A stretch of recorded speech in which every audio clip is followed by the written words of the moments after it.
Hi and hello everyone. Welcome back to this PMP exam. We are already at our fourth knowledge area today. We'll be discussing about the cost management. Just a quick review. So far in these classes, we have covered the overview of the exam, the exam content outline, and then three knowledge areas we have covered. What they are: the project integration management, the project scope management, and then the project schedule management. So let's move to the course. So this class today is going to be a special one. This topic, the cost management, it is considered to be the toughest of all the knowledge areas. So it is toughest not because of the processes. In fact, there are just four processes in this knowledge area to cover.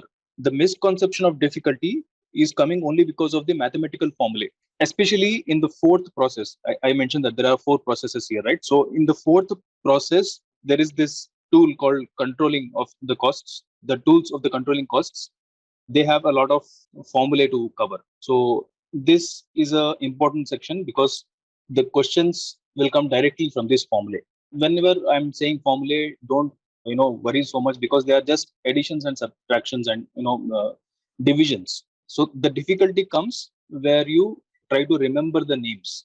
So what should we divide with what? What should we subtract from what? These things. If you just remember these things, there is nothing mathematical about it. So trust me, there is nothing to be scared about.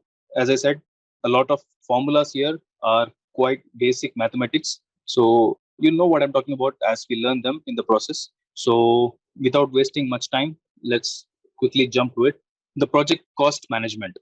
The main purpose of having this process is to complete our budget within the given money. So it helps in controlling the expenditure in all possible areas throughout the project and saving a lot of money to the company.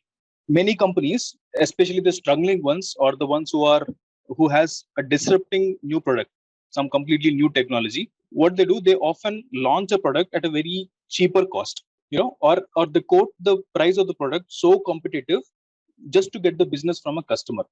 But to produce that product or provide that service, we cannot just restrict ourselves to the product. Let it be product, service, or any result. To get that output, the quoted price may not be always profitable to the organization. So, how can a company sustain without profits? So, the company has to sell, but then it has to sell at a cheaper cost, right? So, here comes the cost management. It won't be an exaggeration when we say that some organizations even sell the product for loss. So, the cost of the product is actually more than the selling price.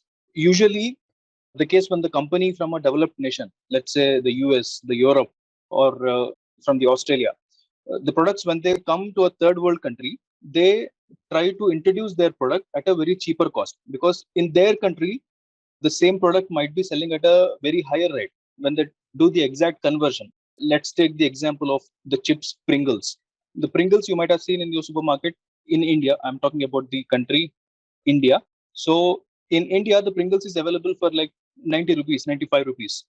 But if you compare the cost for the same Pringles packet in US, it comes for no less than $2, right? So $2 is like 150 rupees in India. So how is this being possible? So the cost of manufacturing of the Pringles in US and India is quite different. If consider the Pringles making company, they decide to export everything from US. Do you think it is feasible for the company to sell it in India? It won't be because the chips packet, after traveling so far, after getting added all the taxes, the excise duties, it will be more than what the price would be in US. So they establish themselves here. I'm just taking the example of Pringles. It could be any company. So whenever they come and establish in a third world country, they learn the market first. So first they introduce the product at a very cheaper price. They get the business, and then if the market likes the product, then they decide to invest locally. So it is pointless first to come here, just invest a lot of money, millions of dollars, and then start selling later. No, it doesn't work like that. So what they do is they first come here, they just test the market, and then they decide to invest after the product is actually selling here, right? So basically, bottom line, the same product, two different countries, two different prices, all by managing the costs. So let's quickly go ahead and see how this cost management works. Yeah, the project cost management, as I mentioned, you can see that there are just 4 processes that we need to learn. What are they? So if we quickly have a look at each process, first we have the planning of the cost management. It's quite similar to the plan of schedule management that we learned yesterday. So second is going to be estimating the costs. Here what we are going to do, we will attempt to approximate the monetary resources. We will need to the resources that we will need to complete the project work. That estimation is done. And determining the budget, we will focus mostly on baselining the costs here. Baselining, when I say finalizing or approving the costs. Finally, the controlling of the part, full of scary formulae. Just joking, nothing to be afraid here. So the second and the third processes that we see here, the estimate costs and determine the budget, they are explained as separate activities here in the PMBOK guide.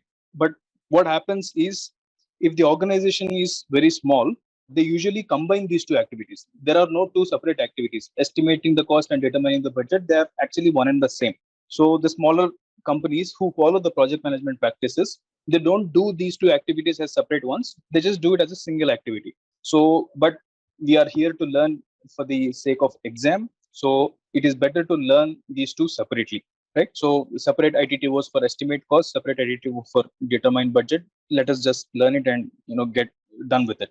And very important thing, before we move on, I wanted to also throw some light on the key concepts of cost management.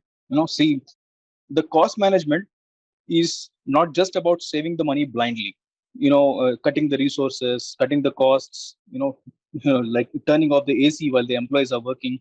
No, that's just foolish. So if we cut the cost of, let's say, by totally eliminating an important design review cycle, the cost of manufacturing might increase. So it's quite foolish. We cannot do that.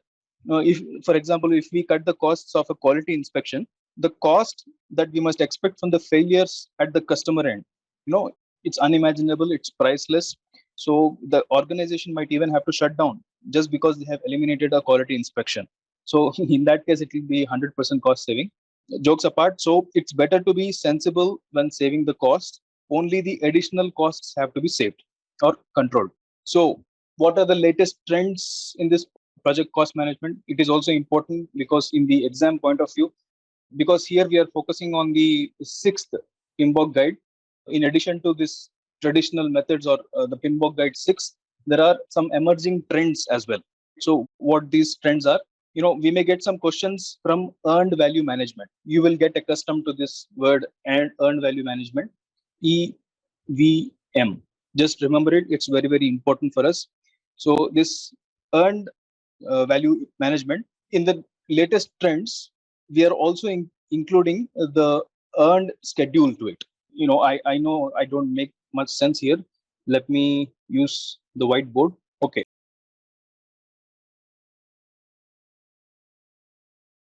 Let's take this example. I quickly draw an S curve.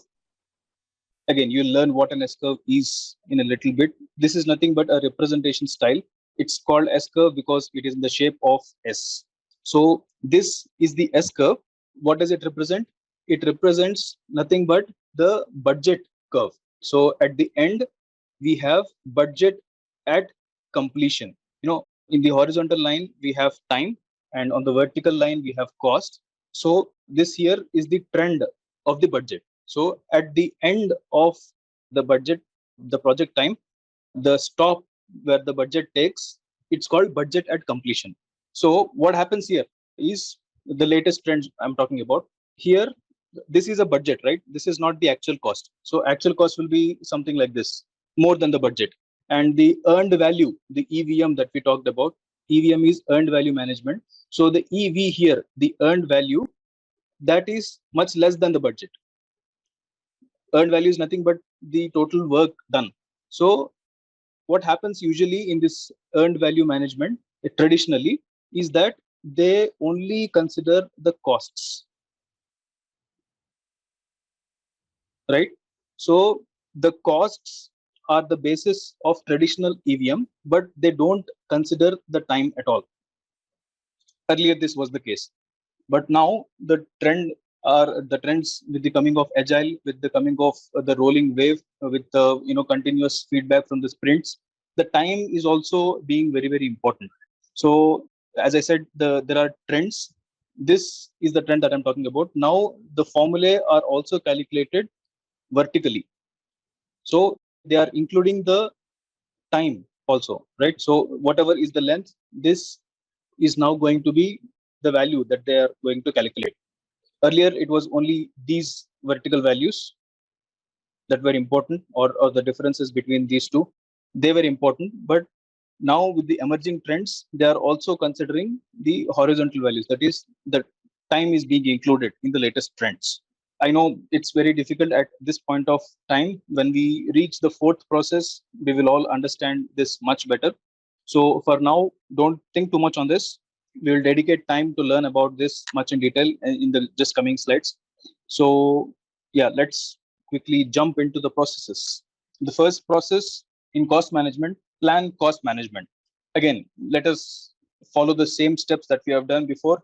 First, we will learn the outputs, the target of this total process, and then what inputs we have, and then what tools and techniques we use to convert these inputs to outputs. So this plan cost management, it is only done at specific times. It is not done throughout the project. So also an important information, just keep it in the back of your mind. So let's have a look at the targeted outputs. We only have one output from this process, the cost management plan. So what does it mean? The cost management plan is, of course, as you can see, this is a component of project management plan, right? So project management plan has 10 different components. We have learned that in the first class of the knowledge areas. So the cost management plan is one of the main important components of that final project management plan. So similar to the schedule management plan, this also has its own set of information when we finish making it. So what things it can establish, if we say the final plan, the chart, it will have the unit of measure, in how many days, how many months, what is the cost that is mentioned, the level of precision. If you recollect, in the schedule management, the level of scheduling, or the level of precision or level of accuracy in the scheduling was measured in days and months, like plus minus 1 day, plus minus 1 week, something like that. But here, the level of precision is done in two ways. One is level up and level down. What does it mean? Imagine you have 99.5 rupees, just an example. If it is level up, it is considered as 100 rupees. If it is level down, it is considered as 99 rupees. Just simple precision closing. That's it. Okay, and we will have a control threshold here. It's like how much we can afford to allow. That is called the control threshold. So that is also available here. And then reporting formats, all those organizational formats, everything will be as output of the cost management plan. Let's quickly have a look at what inputs we have. It is important for us to rush because we have some important formulae to learn at the fourth process, because that is an important task. It is better we spend as much time as possible in that fourth process. Okay, so whatever things that we have learned, I'm speeding it up for the betterment of everybody. Okay, so inputs, we have project charter. Why we need project charter? It is to verify whether the pre-approved amounts are matching here or not. So, and secondly, the project management plan. Why do we need it? To consider the schedule and risks. And we have learned the enterprise environmental factors. It's important everywhere. We need what internal environment is going to affect me, what external environment is going to affect me. So enterprise environmental factors act as input here. And then, of course, the organizational process assets, what ideology to follow, what methodology to follow. Everything is important input for the plan cost management. Let's quickly move to the tools. Expert judgment. Of course, we will consult the expert. Here what expert can come handy, the cost estimation experts, or the word EVM that I mentioned, earned value management. There are consultants who are experts in earned value management. So organizations usually go and hire them. And data analysis, for this process, alternative analysis can be one good tool. You all remember what alternative analysis is, right? So we have 2 or 3 different options as solutions. We choose one of these alternatives. So it's done in a systematic way. So that is the tool that can fit best here. And then, of course, the meetings are an important tool for the plan cost management. to convert the inputs to outputs. That was quick, right? So moving on, estimating the costs. This process is not done at specific times. It is done throughout the process. We have to estimate the cost throughout the process, right? So keep that in mind. Let's have a look at the expected outputs. We have three outputs expected. The cost estimates. These cost estimates, they are usually presented in a single summary, or they can be detailed. The line by line details can also be given as estimates. It all depends on the organization's way of working. And all and what when we talk about what happens here is that all the estimates for multiple teams are finalized, right? So for the man, machine, method, for the facilities, what is the estimate for the information technology, the internet, the power, electricity, what costs do we have to spend for each and every component here, that is estimated. And also the finance charges from the banks. Every organization doesn't have money reserves for itself. Sometimes it goes and lends money from other banks. So how we have to pay back to that bank, all those estimates are done in this cost estimates. And basis of estimates, it focuses on assumptions. All the assumptions are gathered, all the constraints are mentioned. So, and what if something goes wrong, right? So how did we assume that this particular process, let's say information technology, in the cost estimate, why did we estimate it to that level, right? So everything has to be reasoned here in basis of estimates. And finally, the project document updates. What documents can be updated? Assumptions log, risk register can be updated, lessons learned register can be updated.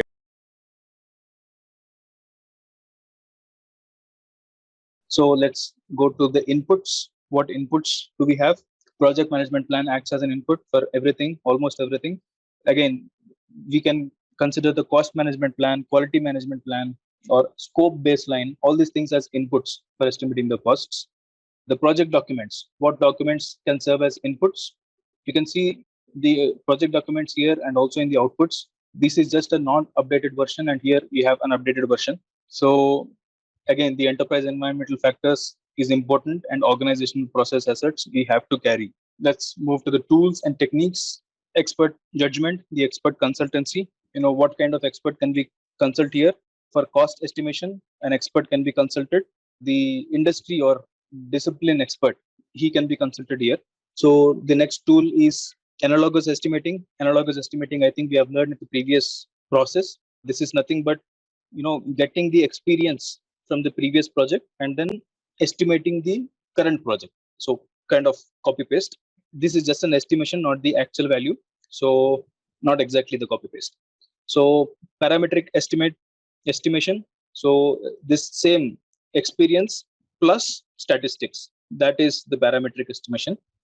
When we talk about bottom up estimating, this is nothing but the work breakdown structure, right? So when in the work breakdown structure, we have a bigger work. It is divided to, let's say, 3 smaller works, and then each of this work is further divided into smaller works further, or activities as we call it. So starting from here, everything is estimated. So for these 3 activities, we have estimated an amount. So all these 3 together will form the budget for this process, right? So similarly for this process, again, this will go up. So that is called the bottom up estimating, right? So starting from the very bottom activity to the topmost final project, that's bottom up estimating. 3-point estimating, I think we have learned 3-point estimating for the scheduling yesterday, but I think if you remember, the 3-point estimating was an average of T0 plus Tm plus Tp by 3. So this was for the scheduling, but here, because we are talking about the cost, it's Ce is equal to C0 plus Cm plus Cp by 3. So Cm is nothing but the estimation that we have done from the past experience, and C0 is the worst case scenario, and Cp is the best case scenario. Okay, what else do we have? Data analysis. what type of data analysis can we use? We can use alternative analysis that we have learned. We can use reserve analysis. Reserve analysis is nothing but how much money we have reserved if in case we run out of the costs, right? So we reserve money in case of discrepancies. And one more analysis method could be the cost of quality. In case of quality issues occur, what kind of money we have to spend for the repairs, for the correction of the quality.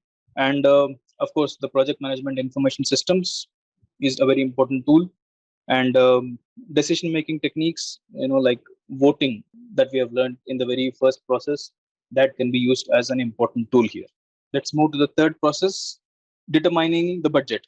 Again, is this performed throughout, or is this performed at predefined points?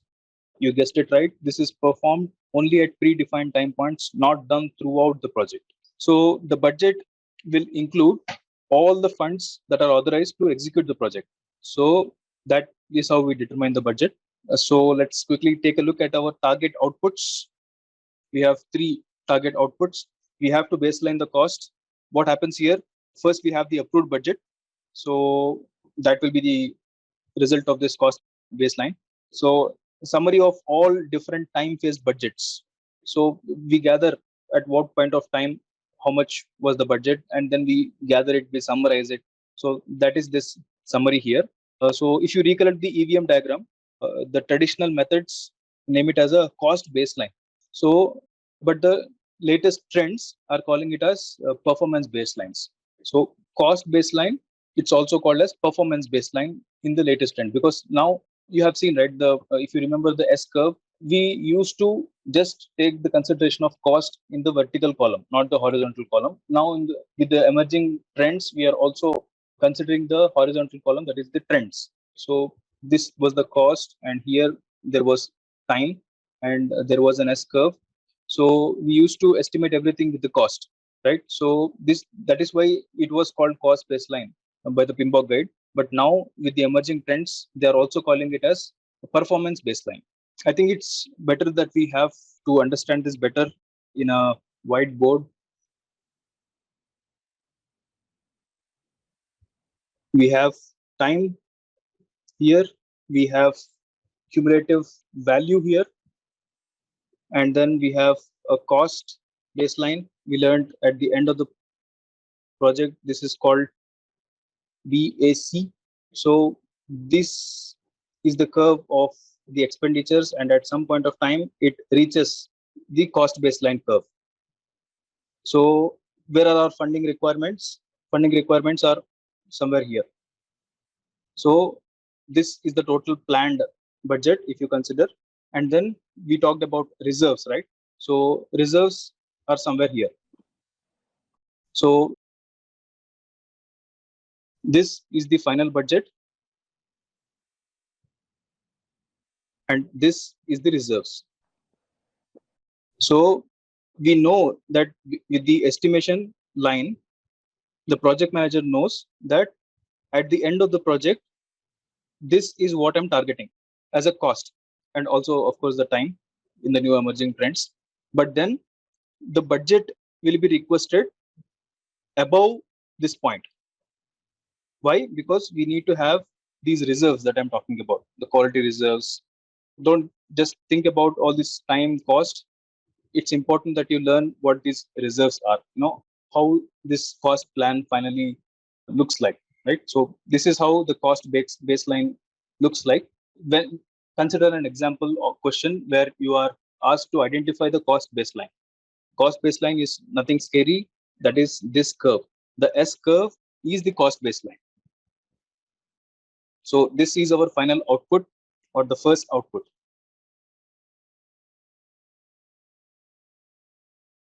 So the other outputs are the project funding requirements. The funding requirements, again, they are periodically done, not just done at the start of the project or just before the end of the project. They are done like monthly or quarterly. Lastly, the project documents updates. This is also an important output. What happens here is we have cost estimates updated, project schedule updated, risk register updated, lessons learned updated. All these things are updated here. Let's move to the inputs. Okay, the project management plan, of course. And again, what components can we use as inputs? The cost management plan, the resource management plan, scope baseline, all these things act as inputs to arrive at these outputs. Project documents, again, the cost estimates, the project schedule, basis of estimates, not just the cost estimates, basis also is considered. So moving on to the business documents, we can use business case as an important input. Benefits management plan, that is a document that can also be used as inputs. Finally, the agreements, memorandum, MOUs, LOI, NDA, memorandum of understanding, letter of intent, and non-disclosure agreement. These three are very important agreements that we must use to determine the budget. And of course, EEF and OPA, enterprise environmental factors and organizational process assets, act as very important inputs. Let's see what we have for the tools. Expert judgment. Again, what kind of expert are we going to consult here? Anybody who knows, not anybody, the person who knows the financial principles is usually consulted. The person who knows the funding requirements, the resources where we can get the funds. We know that there are banks, right? But to get a huge amount of money required for organization, we need to know genuine sources who can help us with the bank loan. So they are consulted here. Cost aggregation, what is it? Same bottom up, we have learned. So I'll not use my exceptional drawing skills again. So cost aggregation is similar to bottom up. The cost that is gathered from work breakdown structure to complete at the topmost project level. That is the cost aggregation. And data analysis techniques, what technique can we use here? We can use reserve analysis, the reserve that I just explained in the previous whiteboard slide. So that reserve analysis is done. And historical information review. This is new term of the day. What happens here is the project characteristics, they're reviewed, and mathematical models are developed to predict the total project cost. So with the history that we have, what we are going to spend. Funding limit reconciliation. Again, a new term. What does reconciliation mean? It's nothing but comparison of plan versus actual. So expenditure, what happens here is that expenditure is verified whether it is matching with the limit of the committed fund approval. And then we have financing. We means most of the organizations go for financing. They don't use the company reserves, be it a very reputed organization, be it as big as it can be, it will still go for financing. So that is also an important tools and techniques. Okay, that completes our third process. So let's move to the final and the most important process, controlling of the costs. What outputs should we achieve to control the costs? Of course, the work performance information. We have learned what this is before. Cost forecasts are done, like how much cost we are going to spend after 1 month, after first quarter or second quarter. All these forecasts are done. And the change requests is an important output. We get to update all the change requests as an output for this control. And project management plan updates. What plans do we get to update here? The cost management plan. The cost is baselined usually after this. And then the performance measurement baseline.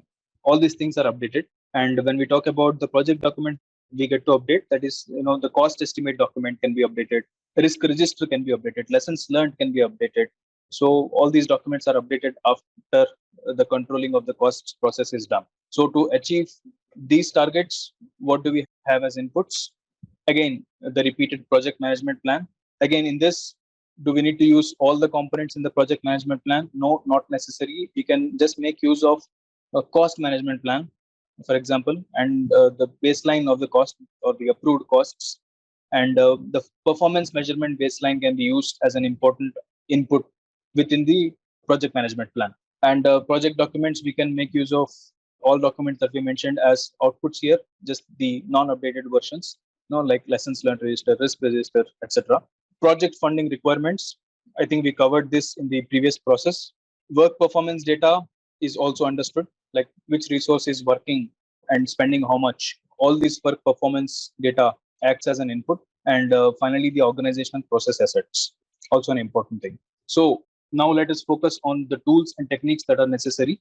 Expert judgment, right? So here, expert who is well versed with the variance analysis, the EVM or the earned value analysis, EVM, EVA, forecasting, financial analysis, they are consulted here. So here we are to the data analysis. Now to explain this portion better, I have to again use the whiteboard. So we have three main types of analysis, right? So I will teach you what these are one by one. First thing is earned value analysis.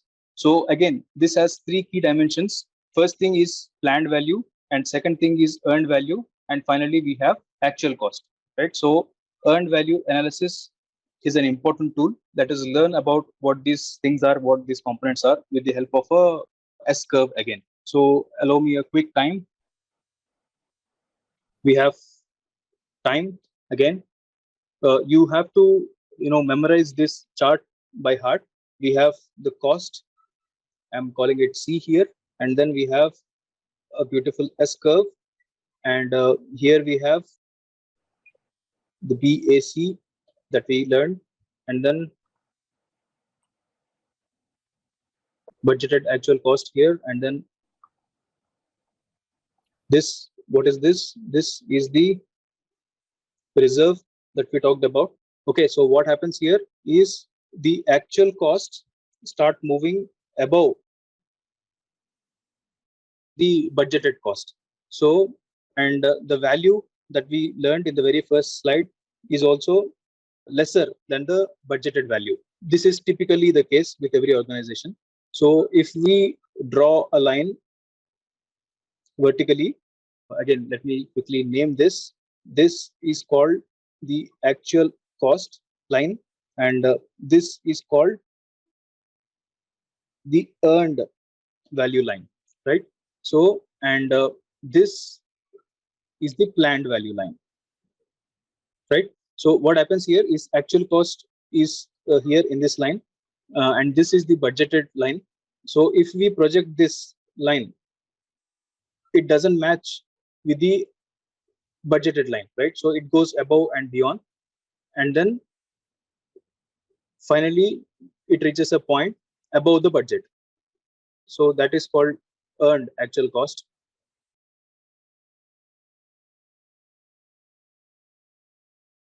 What did we learn here? We learned what actual cost is. That is this. That is different from the planned value or the budget. And we have earned value that is below the budget line. And the, of course, planned value curve. Right. So remember this curve by heart. You may be asked to identify in exam about identify the planned value in this curve, or identify the earned value in this curve, or identify the actual cost in this curve.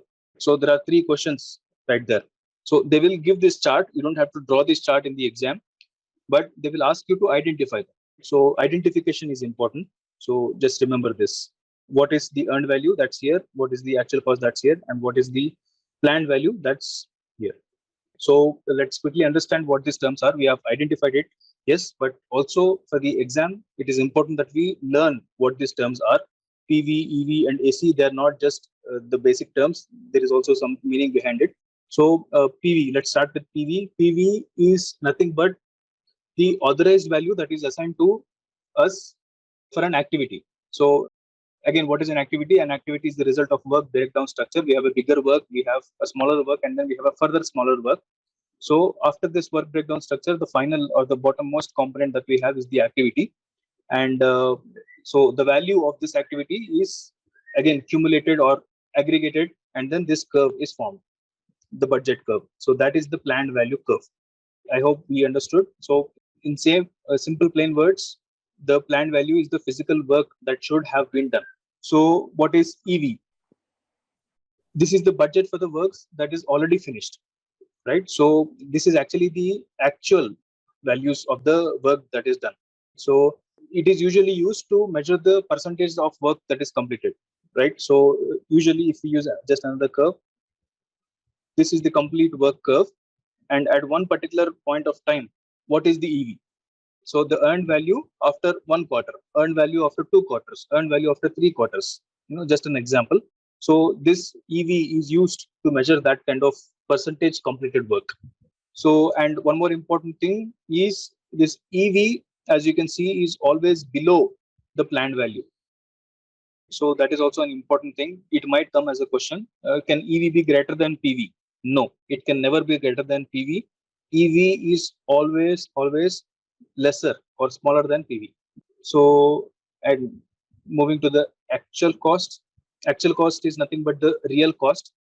Here in the EV, we talked about the work or the value, and here we are talking about the actual costs. So the actual costs must match with the budgeted planned value and measured earned value, right? So it cannot go absurd, like it cannot go like this, right? So it should correspond with the PV curve and the EV curve. These two curves are going in this way, so the actual cost must also follow this trend. It can be higher, for sure it will be higher, it cannot be lesser than the budget value. It never is. If it is, good for you. So it should always follow this trend of the S curve. Just keep that in mind. I think we have learned enough of this. Let's quickly move to the next. Again, the cost, and we have the time here, and we have the beautiful S curve. Always remember budgeted actual cost at the end of the project, and then we have management reserve, and this is actually the projected budget, and we have actual cost. We will draw a point in time, and we have an earned value here. So when we project this curve, it will go and reach somewhere here. So we will quickly mark it again. This is the earned value, this is the planned value, this is the actual cost. So we will need this graph again for this quick explanation. So where we are, the variance analysis, right? So here we have 4 processes: the schedule variance, the cost variance, the schedule performance index, and the cost performance index, right? So what is SV? We should learn SV now. SV, let me use another color. SV is nothing but the EV minus PV.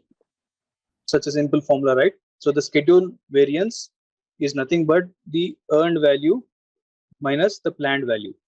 Measured at what point? Here. So this indicates nothing but the performance of the schedule by showing whether the project is ahead of the time or whether it is slower than the time. So these techniques is best used with the traditional CPM technology, CPM not technology, the methodology, right? So this is quite traditional method. All these S curves and all, they are not agile methods, right? So in the examinations, the number of questions is becoming lesser and lesser, but you will still get to see the questions from this. So at the end of the project, just remember that the scheduled variance, right, the difference between the earned value and the projected value has to become 0 at the end of the project. Just remember that. So SV value is going to be 0 at BAC or the end of the project. So let me clear it so that only the S curve is seen. Yeah, let's learn about the cost variance. What is the cost variance? CV, we're talking about here. CV is the difference between EV and the actual cost. Here, earlier we discussed it was the difference between EV and PV. So the CV is nothing but the difference between EV and the actual cost. So what happens here? Again, it measures the performance of the cost. So, and at the project end, the budgeted actual cost and the actual amount spent, if it is negative, we cannot recover from this. So this value, EV minus AC, we should make sure that it is always positive. Let's move quickly to the schedule performance index. What is this? Schedule performance index is nothing but EV over PV, the earned value over the planned value, right? So this talks about how efficient my team is in finishing the work, right? We're talking about just the values, not the cost yet. So this SPI or the schedule performance index, it has to be whatever value that it comes, it means something, right? So if it is greater than 1, it means that we have done more work than what we planned, right? So if it is less than 1, that means we have done less work than what we have planned, right? So these are also direct questions, guys. It may ask you like SPI is greater than 1. So what does it mean? We should select that it is more work done than it is planned. Or the question could be the other way. The work done is lesser than what is planned. What is the value of SPI? They may give some answers, some tricky question. One of them could be less than 1 and others could be more than 1. And you have to select the answer that is less than 1. So remember, SPI, there are two values to it. If it is greater than 1, we have done more work than we have planned. If SPI is less than 1, we have done less work than what we have planned.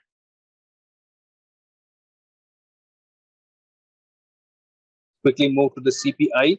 I'm just clearing so that the S curve is visible. Cost performance index. And what does it mean?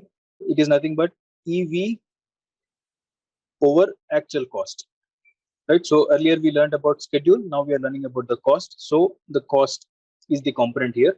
Again, if CPI, the cost performance index, is greater than 1, what does it mean? We are underutilizing the costs. And if it is less than 1, that means we are overutilizing the costs, right? So these are also direct questions.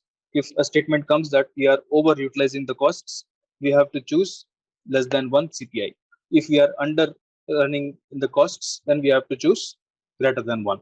So clearing it up, we have to move to the third, the trend analysis. So this is nothing but the performance over time. The charts, what are these charts? This is the chart that we have drawn, right? So there are more charts, but PMBOK guide talks only about the S curve. So this is the only thing that is important for us. But if you are aware of more charts than this chart, S chart, is not just the limit. You are free to use anything if it is within the limits of the project management guidelines. So it's typically called the S curve. So in the charts, the PMBOK guide talks about the S curves only, and this is the S curve that you see on the screen. And forecasting. So here, the estimate at completion. So this EAC is nothing but estimate at completion. That is done. So what is this estimate at completion? So we have, I'll use the blue again. So I think if you remember in the previous diagram that we have done, so this is the budgeted completion and this is the EAC. So again, this EAC forecasts, this is nothing but the actual cost and the estimated to complete costs, right? So let me quickly write down EAC. I think it is already here. So EAC, it's nothing but the actual cost plus estimated time to complete. AC is actual cost, ETC is estimated time to complete. So again, are there any methods to do this? We have 3 methods: ETC performed at budget rate, ETC performed at CPI, ETC performed at SPI plus CPI. So if we quickly talk about the first method, I'll just give you the formula quickly. So EAC, traditionally it is AC plus ETC, we have seen. But if it is measured at budgeted rate, the EAC formula will change slightly. So EAC will become AC plus budgeted actual cost minus earned value, right? So you can see the change in the formula. ETC will be replaced by budgeted actual value minus EV. If we talk about at CPI, this is another method. So the EAC formula will change again. This will be budgeted actual cost over the CPI. So again, it can be done at SPI plus CPI together. So here again, the formula will change. EAC is going to be AC plus BAC subtracted with EV.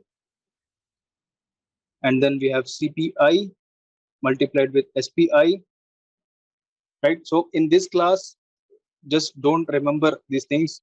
You get these formulas very easily in this PMBOK guide. You can find it. It is not difficult to find. Just remember these things by heart. You can see these are nothing but additions, subtractions, divisions, what is important for us is to learn the definitions of it, right? So we just have to remember that what is the ETC performed at budget rate, right? So ETC performed at budget rate is nothing but AC plus BAC minus EV. So these things you have to learn it by heart. Unfortunately, there is no other go. There is no shortcut. As much as you learn it, it is as good as it is for us. Okay, so I think we have made enough use of this whiteboard. We can quickly move to the next tool, that is to complete performance index. Okay, what is this? If we try to explain it in simple words, we have spent so much money already, or we have spent so much resources already, and we are left with certain amount of resources. Now, with this left out resources, how we can complete the remaining work? So this is again just a explanation in the layman's terms, but again, there are formulas to it also, which you can easily find in the Pinboard guide. So this to complete performance index, it is done at two locations, right? Budgeted actual cost and estimated actual cost. So at budgeted actual cost, the formula is going to be BAC minus EV over EV, and budgeted actual cost minus the actual cost. So at the estimated actual cost, this formula is going to be budgeted actual cost minus EV over estimated actual cost minus AC. Right? So that's about it, guys. You just learn all these processes by heart, all these formulae by heart. Not, you need not remember the processes. Just you have to understand the name of the processes, but you don't have to memorize all these inputs, outputs, tools, and techniques. These are typically called ITTOs, as I explained in the very first class. You don't have to remember these, but learn these. And the formulas, there is no other go. You have to learn it by heart.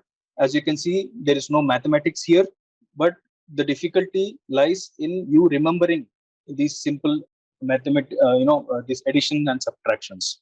So I think we can also cover the last tool here, the PMIS. I think that is well understood. I know it is difficult. You have to learn all these formulae and the definitions by heart, but for passing the exam, there is no other go. If you are the project manager working on the project, you get all these formulas in our project management guide, or you can make use of the reference. But for the exam side, case, unfortunately, that is not the case. The formulas are not given to you. So you have to remember it, at least for the sake of examination. So with that said,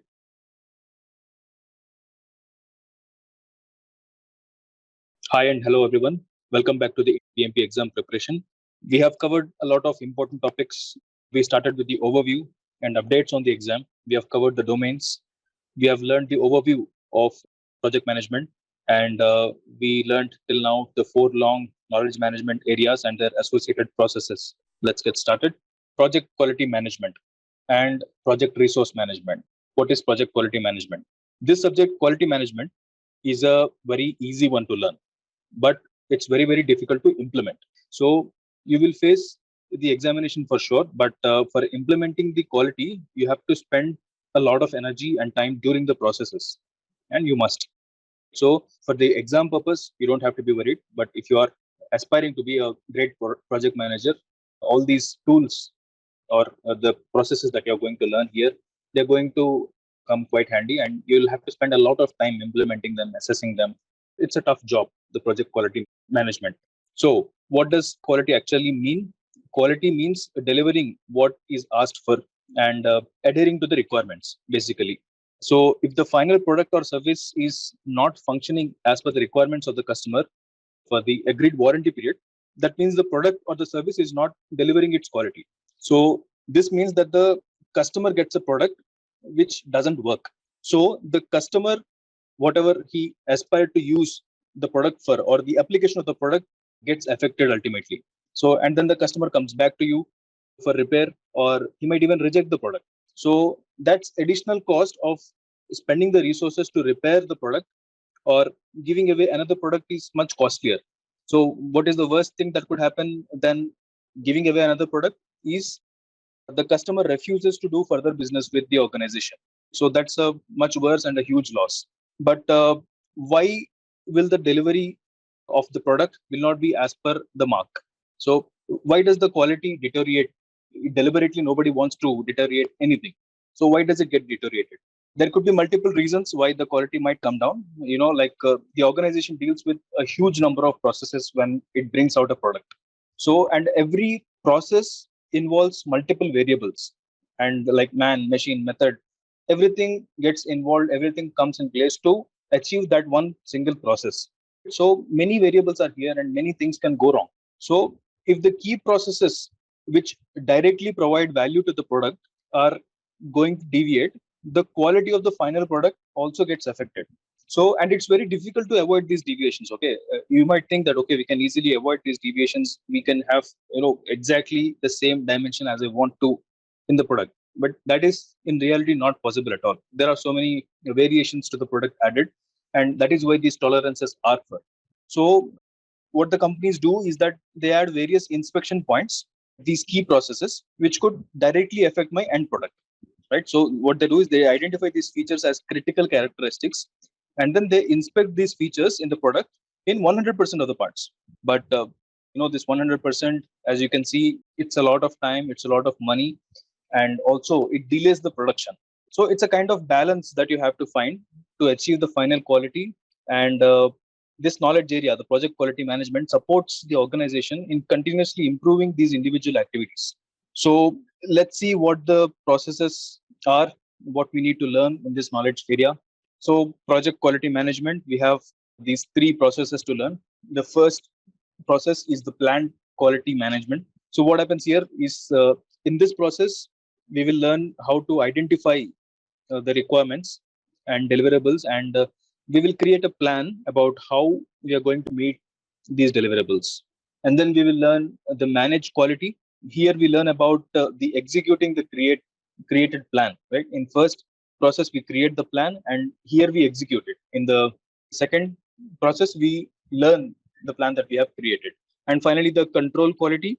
Here this process deals about how to record the process results and then identify after the assessment whether the process is going away from the deliverables or adhering to the right path.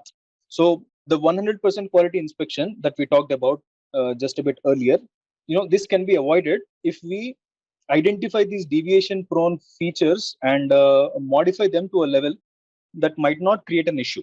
For example, by working on the tolerances, some simple solutions like pokayoke. You might have heard the word pokayoke. It's a Japanese word. That's nothing but making sure that things won't go sideways. It's a restriction for something that might go wrong. So implementing these pokayokes and a little ideas like this can help save a lot of quality concerns. But as you can observe, implementing these prevention techniques or the sampling methods comes also with a cost. To implement the pokayoke, we might have to spend a little money on the production line, on during the assembly line. If we are talking about manufacturing of a product, the physical product, it's famously called the cost of quality or COQ. But you have to be aware that this COQ, although we are spending some money to create this cost of quality, or we are bearing this cost of quality, you must be aware that this is much pocket friendly than COPQ. COPQ is cost of poor quality. Let me just write down these key terms for you. So COQ, it's a famous term. We might get some questions on this, so I'm writing it down. So COQ is cost of quality, and we have to counter it COPQ, cost of poor quality. What happens here is if the product has poor quality, we might have to spend for the repairs, or might even be for the replacement costs. So that is the cost of poor quality, the money we spend if things went south. So I'm just clearing it out. So this COQ, it can be implemented at different stages of the project. We can add an inspection at the customer end. Like when the customer is receiving the product at his end or her end, we can install a inspection at that place. But this could be the most expensive one to do, because here our reputation is also at cost. And one step behind, the inspection can be done right before the delivery. This is within the organization, not at the customer end. So within the organization, right before the delivery, we can add an inspection point. So that is also one cost of quality. But this is also still a costlier option because the final product that we are measuring or verifying for the quality, it is already made. So this is also a costlier option. And one step back, the inspection at process level. So this is slightly cheaper than the final inspection, but still a bit costly.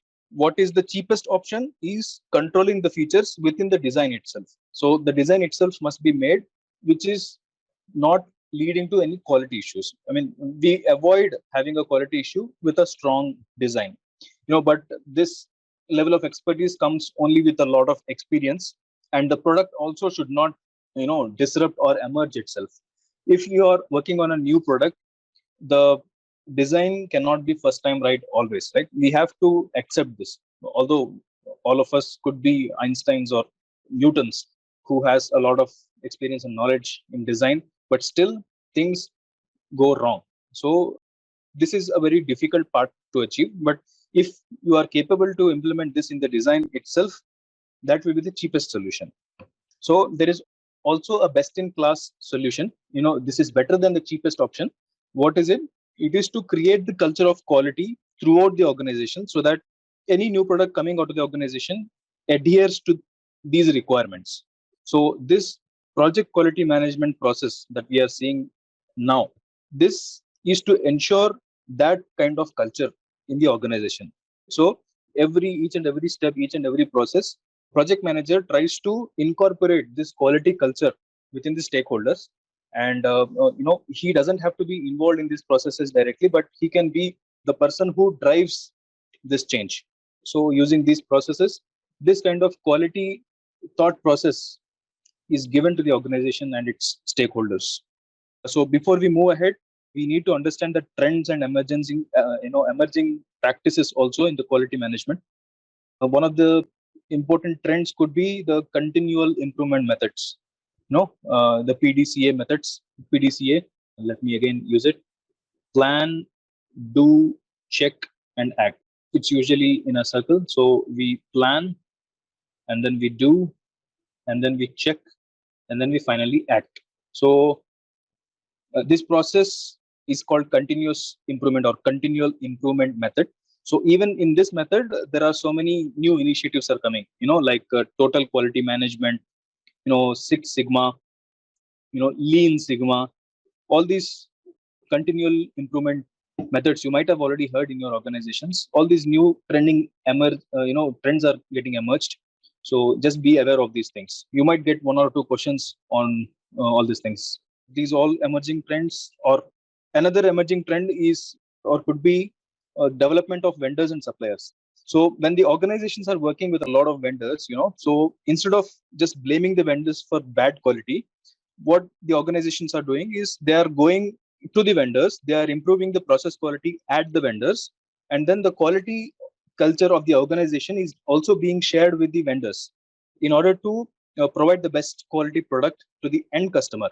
So this is also one of the latest emerging trends that is happening. Just be aware of these things. Let's move on to the process.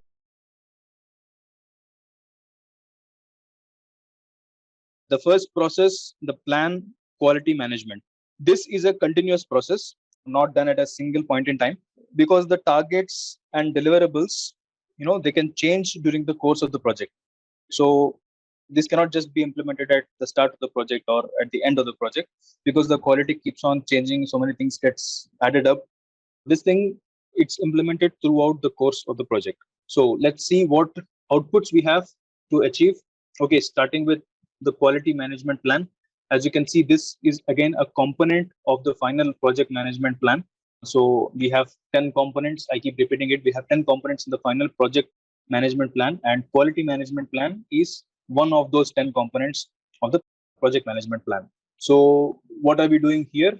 Through this process, we create a quality management plan which could contain, it can have objectives, it can have roles and responsibilities of the people, it will have the processes identified for each deliverables, controlling plan, controlling tools, what kind of tools that we are going to use to control the quality of a product. So all these things, like, don't worry so much about the format. The format is organization specific. Just know that these things can be added to this format. Even if you find in your own organization, you might see a different format which might not have the components that I just mentioned. So the program management or the project management doesn't limit you from using any additional components than what I mentioned, but these things can be part of it. Quality metrics. This is everything about how we plan to measure the defects. So you might have heard the term PPM. PPM, parts per million. It's a very famous term. So this is nothing but how many defects a product can give if the organization produces a million number. So this is usually given targets like 10 ppm is my target. So the customer gives the organization a number saying that your product must have just 10 ppm. You have to control your quality within just 10 ppm. So just an example. So within, if you produce 10, 10 lakh, or a million is called 10 lakhs in India. So if you produce 10 lakhs parts, only 10 defects are allowed in those 10 lakh parts, or in million parts, only 10 defects are allowed. So such statements or agreements are made between the customer and the organization. So such things, or it can be measured not just in ppm but also in downtime per month. It can be measured in failure rate, how many parts per 100, how many parts per 1,000, depending on the product. If you are making huge cranes, for example, there will never be a million cranes made. So it makes no sense in giving the defects in ppm for a crane manufacturer. So in that case, defects per hundreds are given. So all these things are captured in quality metrics. Yeah, next thing is project management plan updates. What can be updated here? The risk management plan can be updated. The scope baseline can be updated as outputs. And different project documents also gets updated. Like lessons learned can be updated. Requirements traceability matrix can be updated. Risk register can be updated, or might even the stakeholders register can also be updated. Right? So all these things are going to be outputs after we finish with the plan quality management process. Okay, let's have a look at the inputs we need. The project charter to know the success criteria. The project management plan as an input, and here you need not use the complete project management plan. You can use like the risk management plan, the components, the stakeholder management plan, the requirement management plan. All these things can be used as a basis for the plan quality management. And then the project documents are also used as inputs. You can see these are your inputs and also outputs. That just means that these are the unupdated versions, and here are the updated versions of the project documents. So if we go to the details, we can consider assumptions log, or requirements documents, risk register. Again, the same things that I mentioned here, they can be part as a unupdated versions as inputs. So, and of course, we have the enterprise environmental factors and the organizational process assets also used as inputs. Okay, let's jump to the tools. Expert is consulted always again. So here, because we are discussing about plan quality, the quality methods expert is usually consulted. And we have data gathering tools. What tools can this be? Benchmarking the competitors. Benchmarking means finding the in class and then comparing our product with them. And brainstorming can be one good data gathering for quality management. And sometimes people also do interviews of some experienced seniors, industry seniors. There are so many seniors and consultants who are retired, and but their knowledge still stays with them. So some organizations go and also interview such senior candidates to understand the quality tools. Anyways, the data analysis techniques, we have learned so many data analysis techniques, but for the sake of plan quality management, the organization can go for cost benefit analysis. We have learned that this actually checks whether the quality inspection methods are cost effective or not. And then cost of quality, we just learned what cost of quality is, right? So that is also one data analysis tool. And just also be aware of cost of poor quality. Decision making, so this is nothing but prioritizing the list of solutions and then choosing the right one. That's decision making.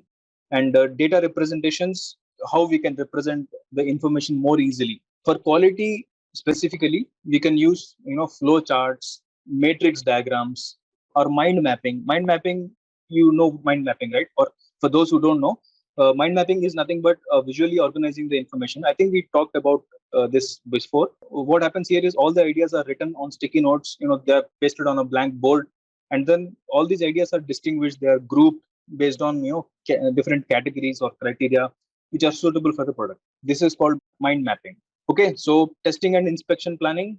Some of them are requested by customer. So the customer says you have to test your product for these tests, and some are by regulation. The government says that for example, for a car emission, the emission test has to be done before it comes on the road, right? So the drive test has to be done before it comes on the road. So all these regulations, because of the regulations, we have to do the tests, and some are by the rules within the organization. So finally, the meetings can also be the right tool to achieve the quality. So let's move to the next process: managing the quality. Managing the quality, here we actually execute what we have planned, right? So I think I already told you this. So this process is also performed throughout the project. So let's quickly have a look at the outputs. We have a lot of processes to cover. So the quality reports will be the result of this process. It might include all the issues which came up with during the course of the project. Second thing would be test and evaluation reports. How the product or service has performed during the test phase is understood here as an output. And then the change requests which were resolved are also listed. The project management plan gets updated. Project documents gets updated. Project management plan, if you go to the specific here, the quality management plan that we discussed before, that gets updated. The scope baseline may get updated. The cost baseline may get updated, right? So if you talk about the documents, the lessons learned register, register, the issues log, all these documents can get updated.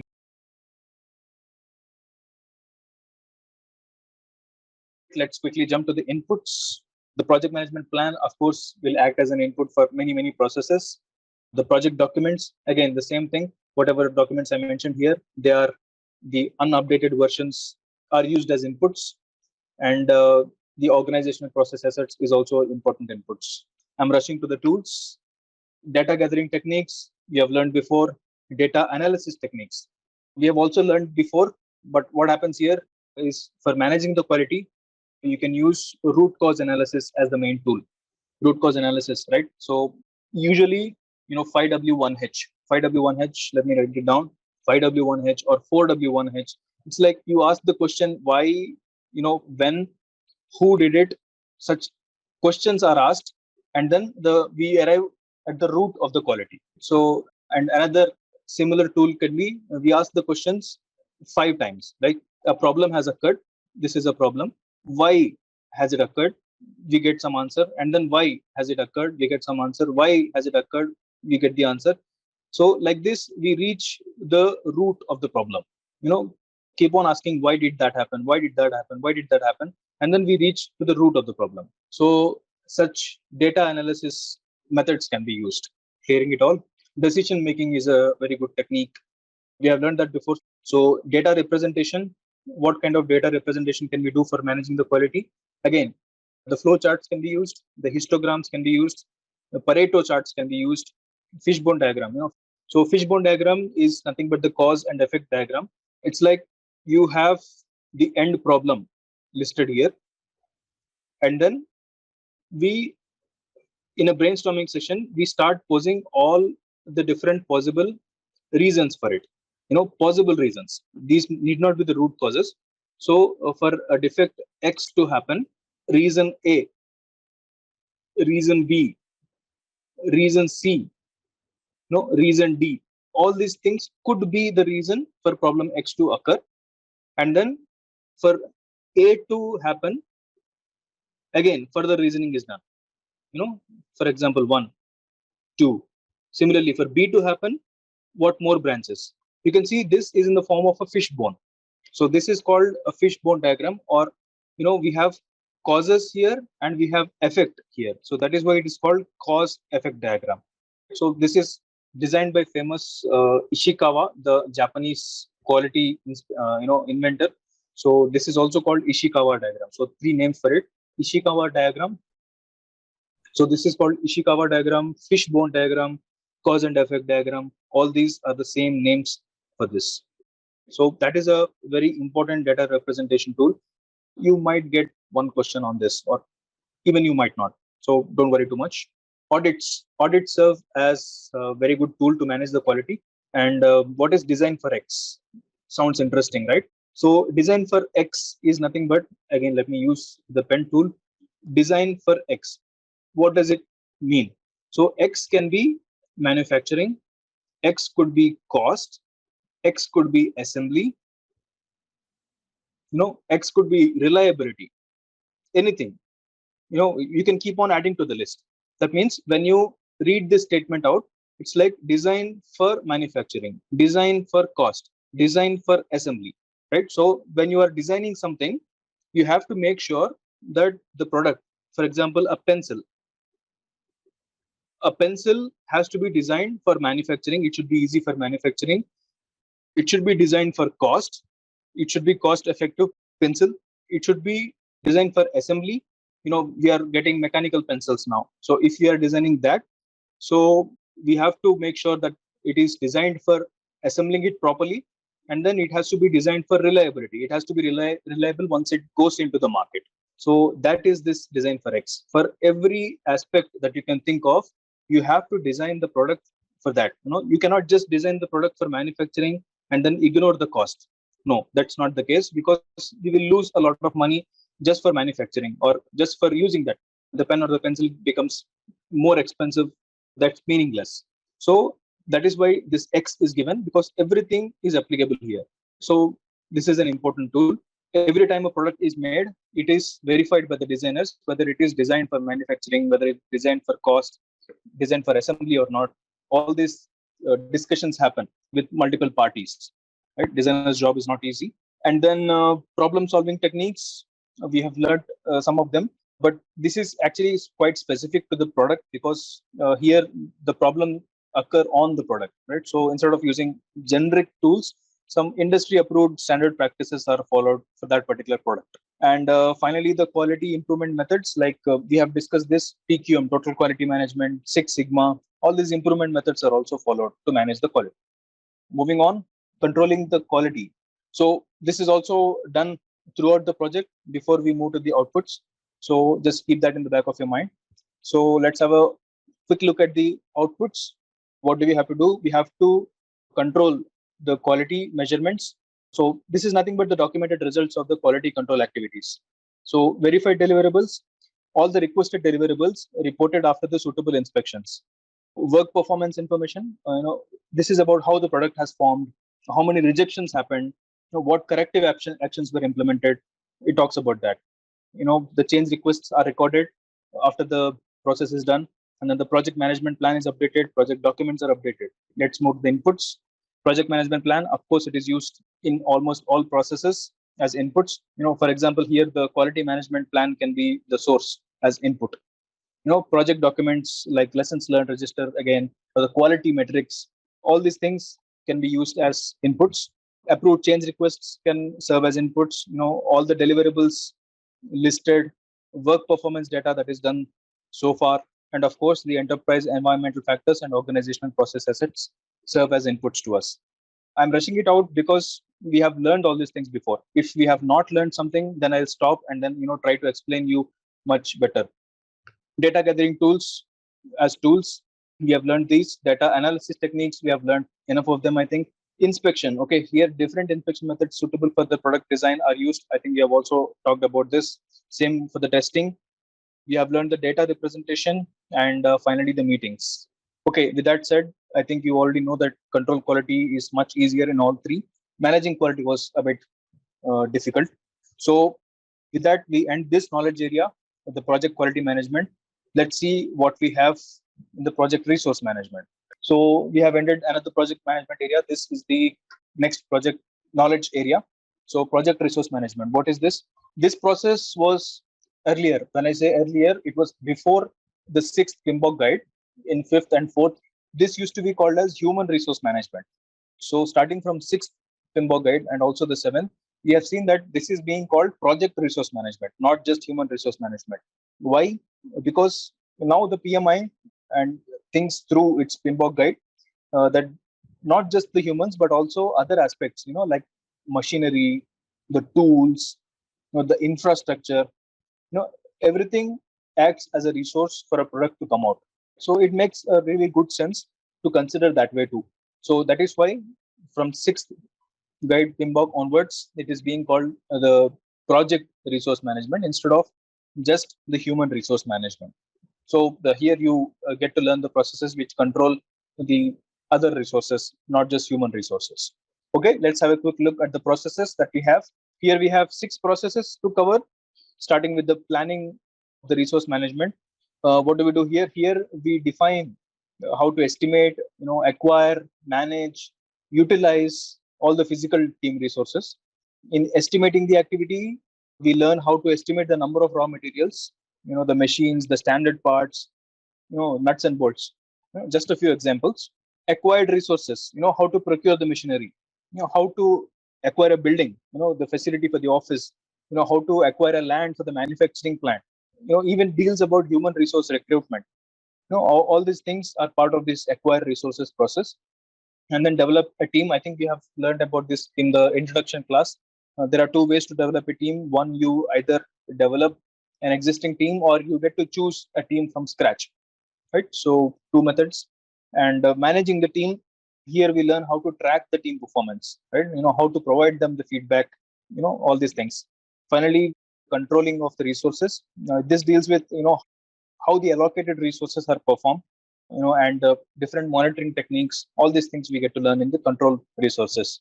So before we go much deeper or learn these processes, as a project manager, you have to be aware of the environment in which the team is working. It is important to get a sense of behavioral patterns of the team, the emotional intelligence. I think I already covered this emotional intelligence topic in our first class. It comes quite handy here because here we are dealing with humans. So they are people just like us. They are not just a head count or a number. So in fact, using the emotional intelligence is one of the latest trends in the process, right? So we are talking about latest trends in all the knowledge areas. So in this knowledge area, the emotional intelligence, the use of emotional intelligence is a trending process. So if we talk about other emerging trends, some resource management methods, some new methods like just in time. Let me write it down. JIT. It is famously called just in time. So this is becoming trending nowadays. Kaizen. Kaizen is also another Japanese word. Kaizen is a small improvement, towards the process. So Kaizen is also a very trending topic. And then we have discussed TPM, the total product management, total quality management, all these things we have learned.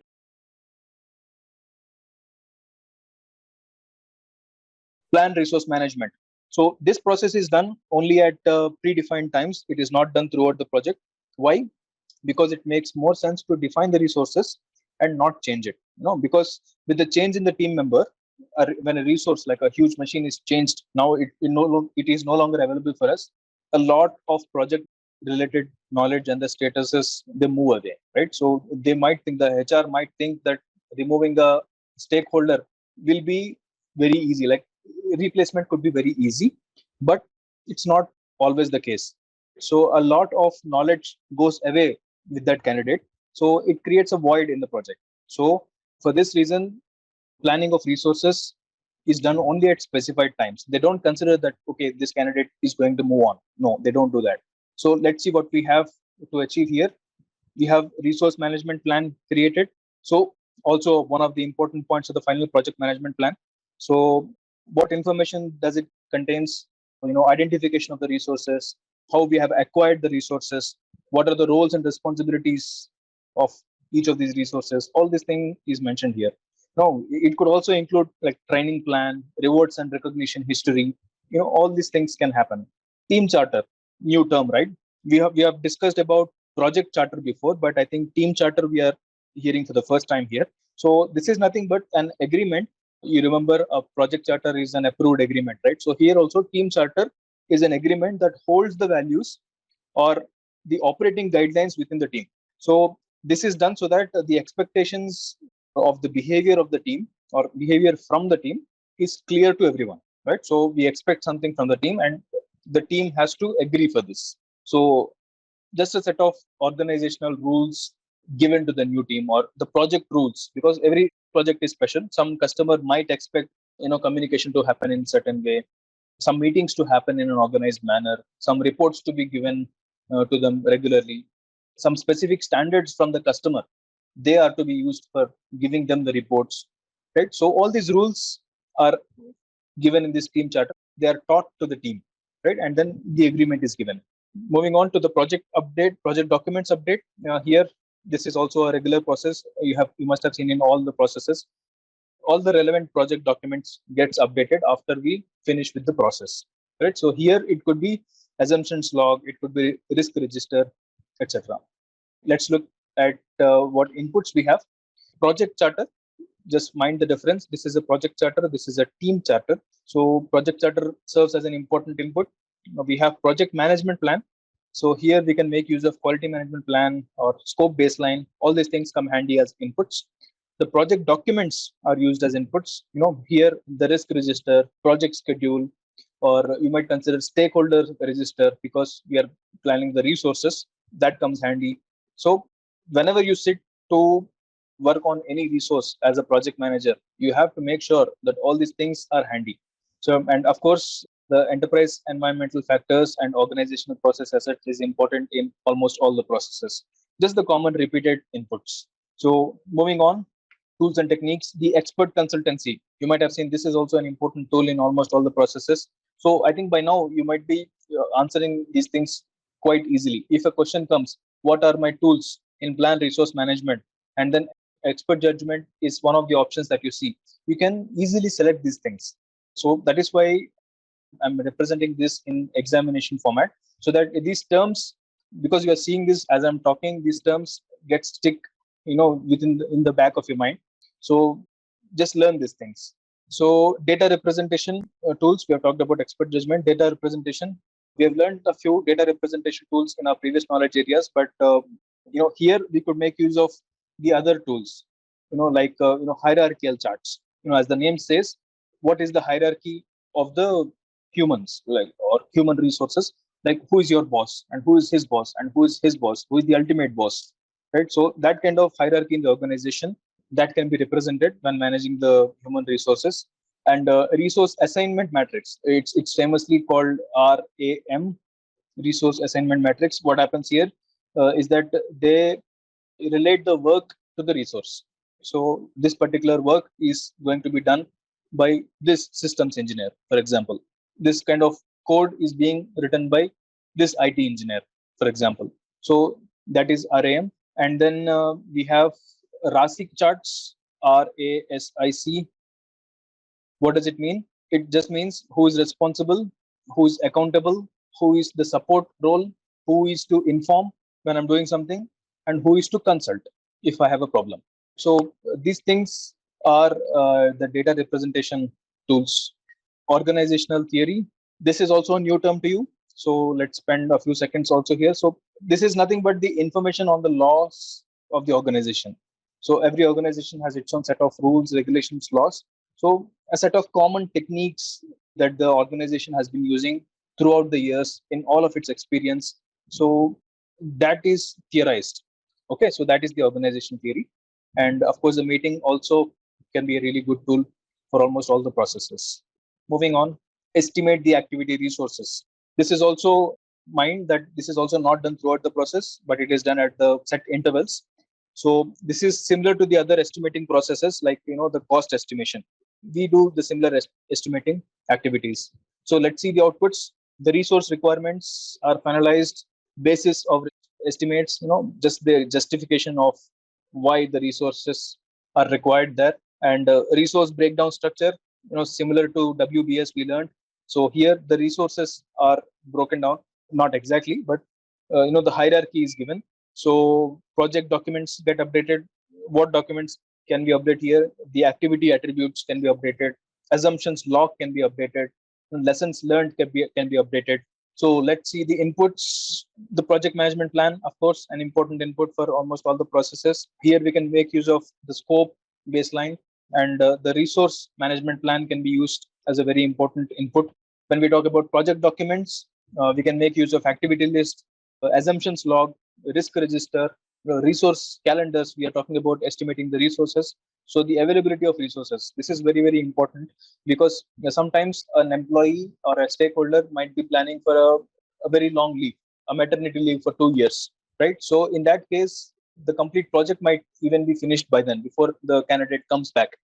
So it is an important thing to know that an activities calendar is also used as an important factor, as an important project document. And then, of course, the enterprise environmental factor used as an input. Organizational process assets is always used as an input, just a common input for almost all the processes. Let's quickly go through the tools. We have expert consult, bottom up estimating. I think we have learned also about this before. Analogous estimating, nothing but using the previous experience. Parametric estimating, I think we have learned all these things in the cost estimate activities, right? You do remember? Parametric, it's nothing but use of statistics to the analogous estimating. Multiple data analysis tools can be used. And then, of course, the PMIS and the meetings are very important tools for this activity. Moving on, activity resources. As the name says, this is to obtain all the resources, like people, facilities, materials, etc. Right. So this is also done at set time periods, especially as and when needed. So let's take a quick look at the expected outputs. Okay, we have 8 outputs expected here. First thing is the physical resource assignments. This is nothing but a written document on the records of material and supplies. So all the records of whatever materials we have, whatever supplies we are left with, all that thing comes here in physical resource assignments. The project team assignments, again, similar written down documents on roles and responsibilities of the team. Right. So here, this is more focused on the physical resources, like not everything except humans. And here it focuses more about human resources. And as we have talked about resource calendar, a very, very important thing that gets updated. The change requests get updated, how this will impact the schedule and all. And project management plan is updated. The main important thing that gets updated here is the resource management plan and cost baseline. Project documents get updated. Here also lessons learned, register, project schedule, resource breakdown structure. All these things come under these project documents that gets updated. Okay, something interesting here. You might have seen enterprise environmental factors always in the inputs and not in the outputs, right? But here you see these two, enterprise environmental factors and organizational process, as outputs, not inputs, right? Why? That's because we are going to update the resource availability, right? So the number of employees or the knowledge base of the organization is going to get updated after we acquire new resources, right? So we might hire a lot of PhDs, some a very high level financial manager. So the enterprise environmental factors, the internal factors especially, they have to be updated with this addition of new resources. So not just the human resources, you might consider very expensive testing machine is added, or a very expensive manufacturing machine is added. When you're talking about creation of a aeroplane, for example, or a rocket manufacturing. So in this, a huge resource gets added, and that definitely affects the enterprise environmental factors, internal factors especially. So that is updated. And why is organizational process updated? Because new people are joining, and fresh assignment of resources is done. So the processes might also get updated.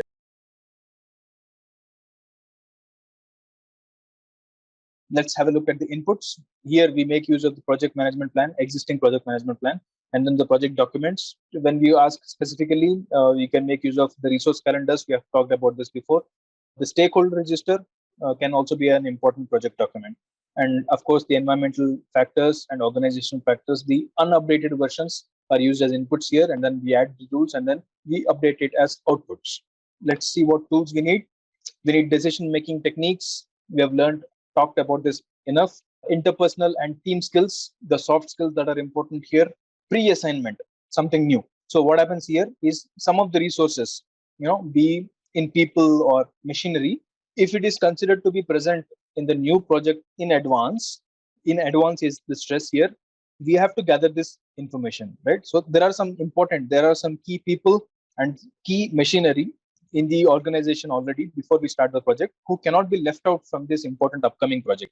Like, for example, Mr. John. Mr. John is considered to be present in all the upcoming projects within that program. right? So such important pre-assignment of resources is done because they are key people for the organization. They have been here, they know the processes, they have worked from the ground level from in many of the projects before. So this kind of information is very important. We cannot leave these kind of resources, right? So this pre-assignment is a very, very important thing for the project to run successfully. Virtual teams, I think we talked about this also in the introduction. So this is nothing but involving the teams who are working from home. Moving on, develop a team. Here the development can be twofold. I think I already mentioned this. First is to improve the competence of the team, and second is to develop the new team from the scratch. So as the competence is something which cannot be just given to them at one point, it has to be developed over the process, right? So that is why this process is done throughout the project, not just at one point in time. We cannot just develop the team at the start of the project, or we cannot develop the team at the end of the project. It has to be done throughout the process. So let's quickly have a look at our targeted outputs. Team performance assessments. Here the team performance is measured, and after the identified trainings are given, right? We give training to the team, and then we measure the performance. So change requests, if in case any changes happen with the team because of the development process, then the change requests are ensured to be updated. Project management plan is updated, project documents are updated, same thing gets repeated. Here also, you can see the enterprise environmental factors and organizational process assets are updated as outputs and not as inputs. So what happens here is for enterprise environmental factors, consider the employment development plan records are updated. So any certifications which add value to the company. So consider TUV certification, right? So or somebody is now a Six Sigma certified. So somebody is a PMP. We are learning about PMP, right? So we have so many PMPs in our organization, right? So such environmental factors are updated within the organization. And then for organizational process assets, we can talk about training requirements and personal assessment gets updated. So this has to be updated after developing the team. Let's see what inputs we need. The project management plan, of course, as inputs. The project documents are used as inputs, again, general inputs. So if we detail about this, we can make use of lessons learned. We can make use of project schedule, resource calendars, also important. The team charter is also important. And of course, this goes without saying, the enterprise environmental factors and organizational process assets are also used. Let's have a quick look at the tool. We are running out of the time, so I don't want to miss any processes that is going to come. Okay, collocation, something new, right? Here, this is about gathering the high performing team members. What happens is all the masterminds or the experienced people within the organization, they are gathered, and then they are discussed about one particular problem. Nothing but acceleration of outputs. Some crash teams or problem solving things, the brainstorming sessions, all these things together, it's called collocation.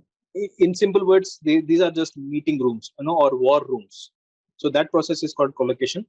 Virtual teams, use of technology, better connectivity to remote teams, right? So that's virtual teams. We spoke about this enough.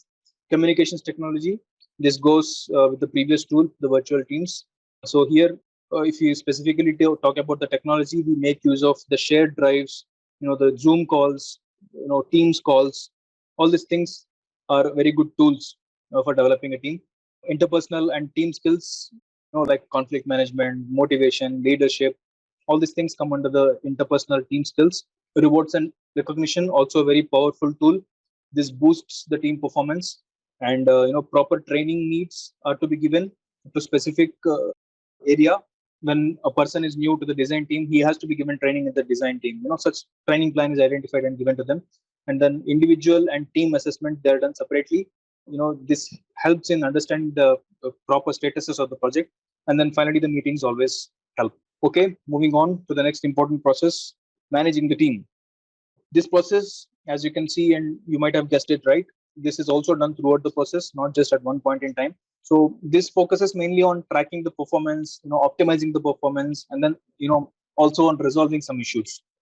Okay, let's quickly take a look at the outputs. The change requests, if any, are to be updated. The project management plan gets updated.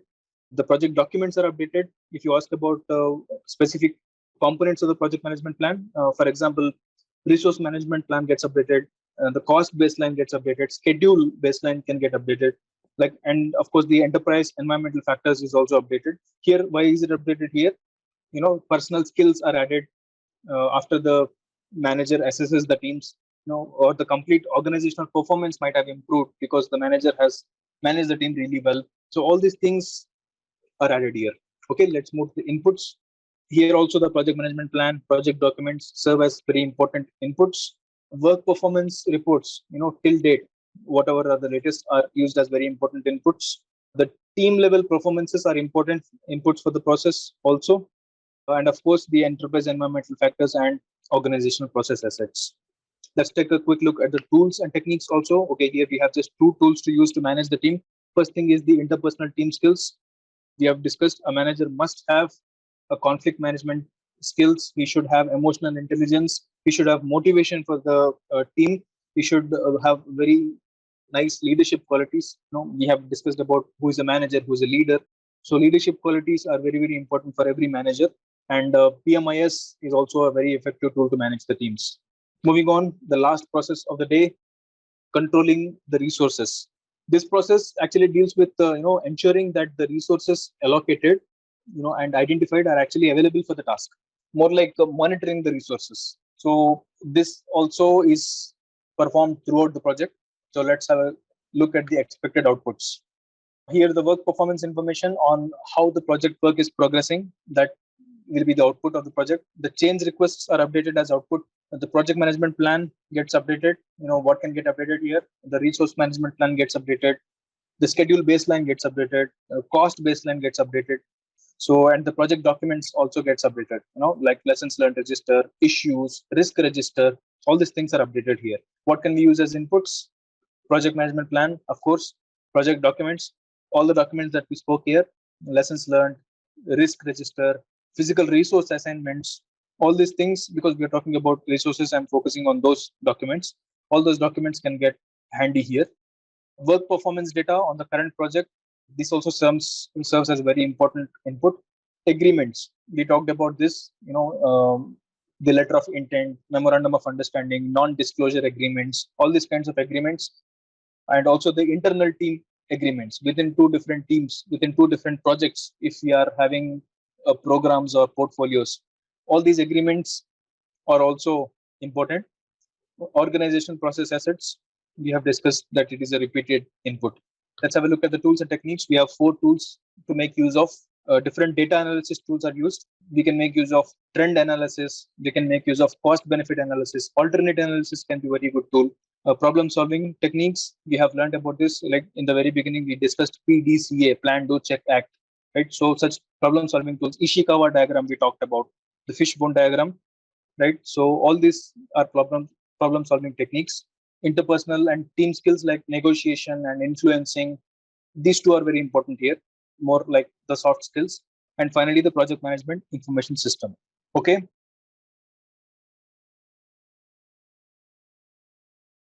Hi and hello everyone.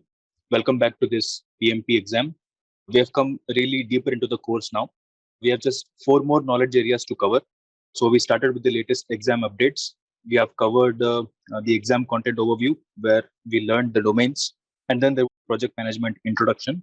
Moving forward, so lecture is going to cover 2 of these knowledge areas: project communications management and then project risk management. So let's just quickly jump into the topic: project communications management.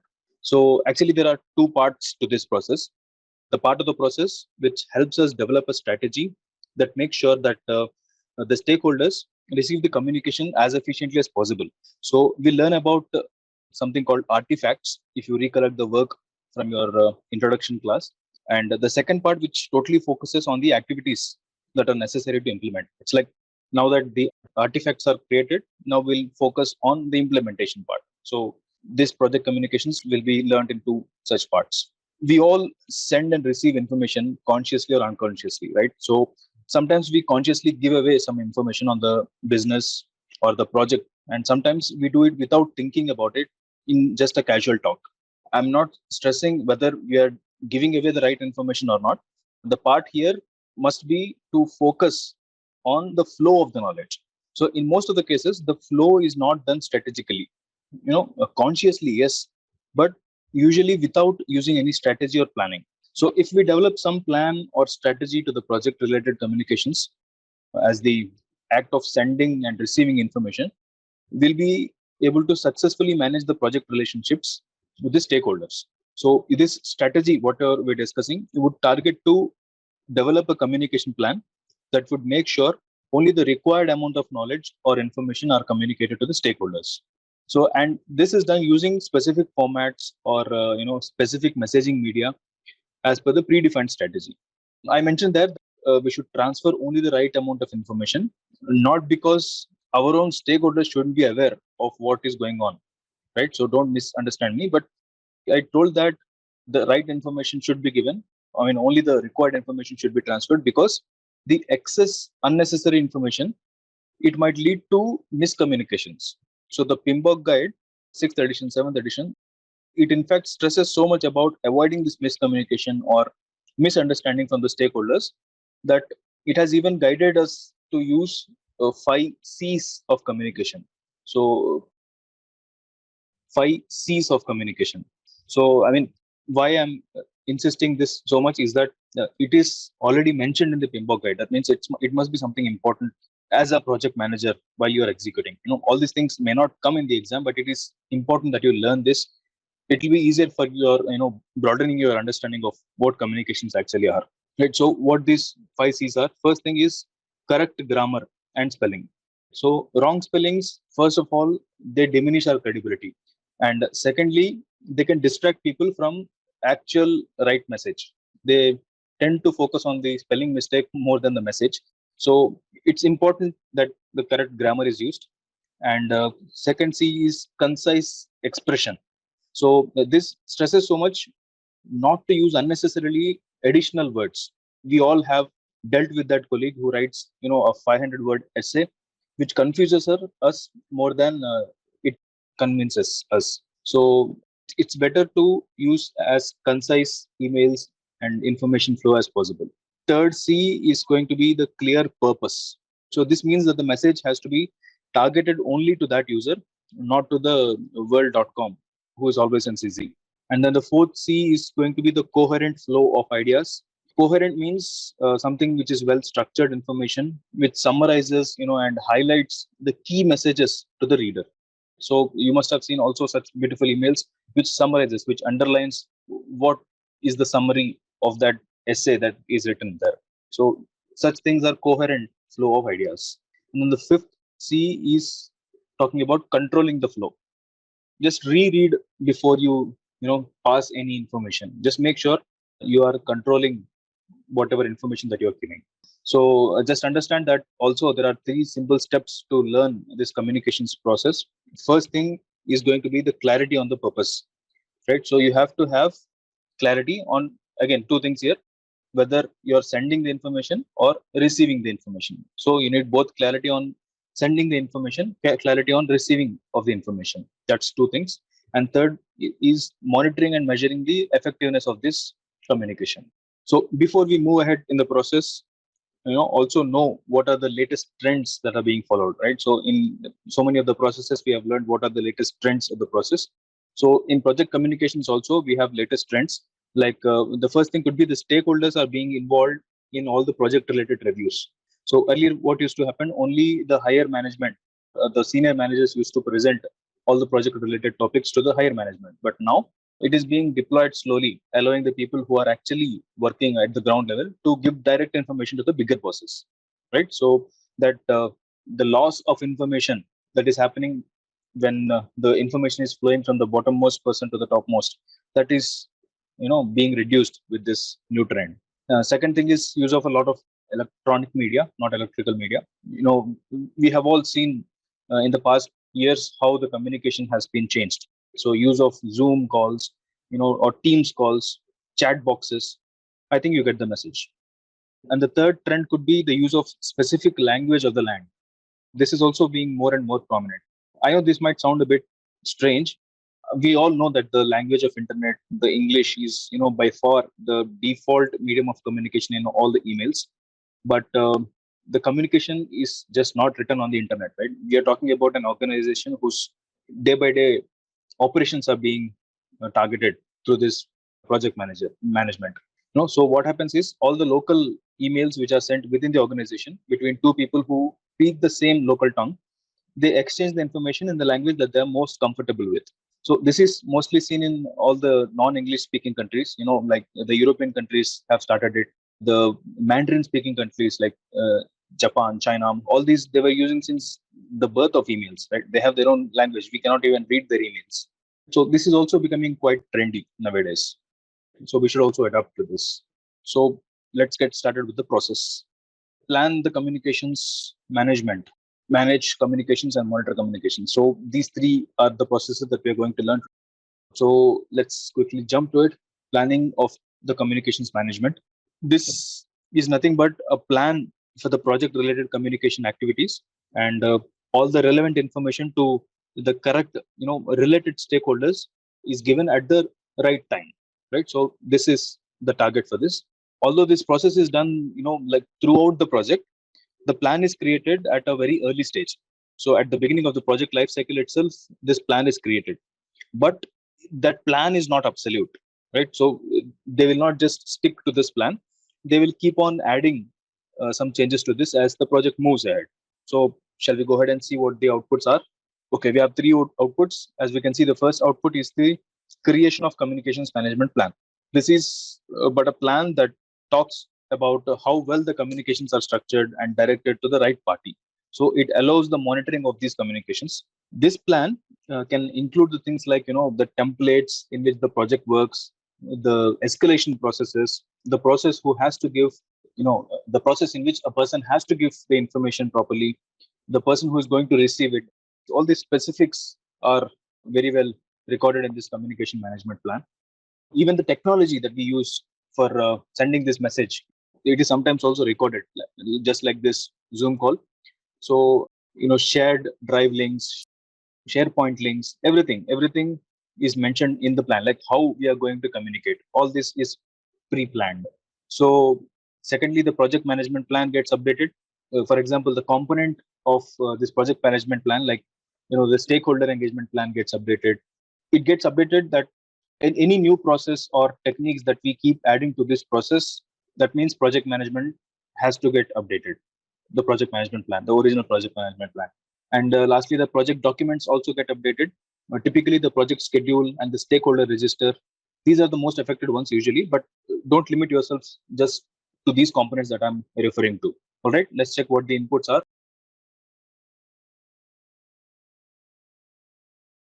The project charter, of course, it comes handy. We can make use of resource management plan and stakeholders management plan in the project management plan as the components, the inputs. The enterprise environmental factors along with the project documents that can be used as inputs, and of course the organizational process assets also come handy. All these are, you have already learned all these things, right? So if we keep on stressing and repeating these things again, we may lose the time to explain the things that we have not learned before. Okay, so I'm rushing to the tools. So the expert judgment, someone who is expert in the project deliverables, or the communications technology expert, the legal expert regarding the corporate communications, for example. So all those experts are consulted while creating this plan. The communication requirements analysis, right? So this is something new to learn. So it says analysis. What are we analyzing here? The information needs of the stakeholders in the project.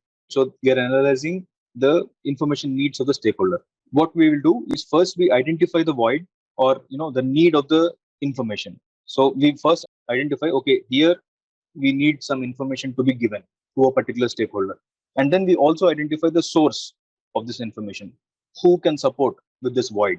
So such kind of analysis is communication requirement analysis. So this is typically done using simple boxes, like we have learned this is somebody who needs information, and this is somebody who has that information.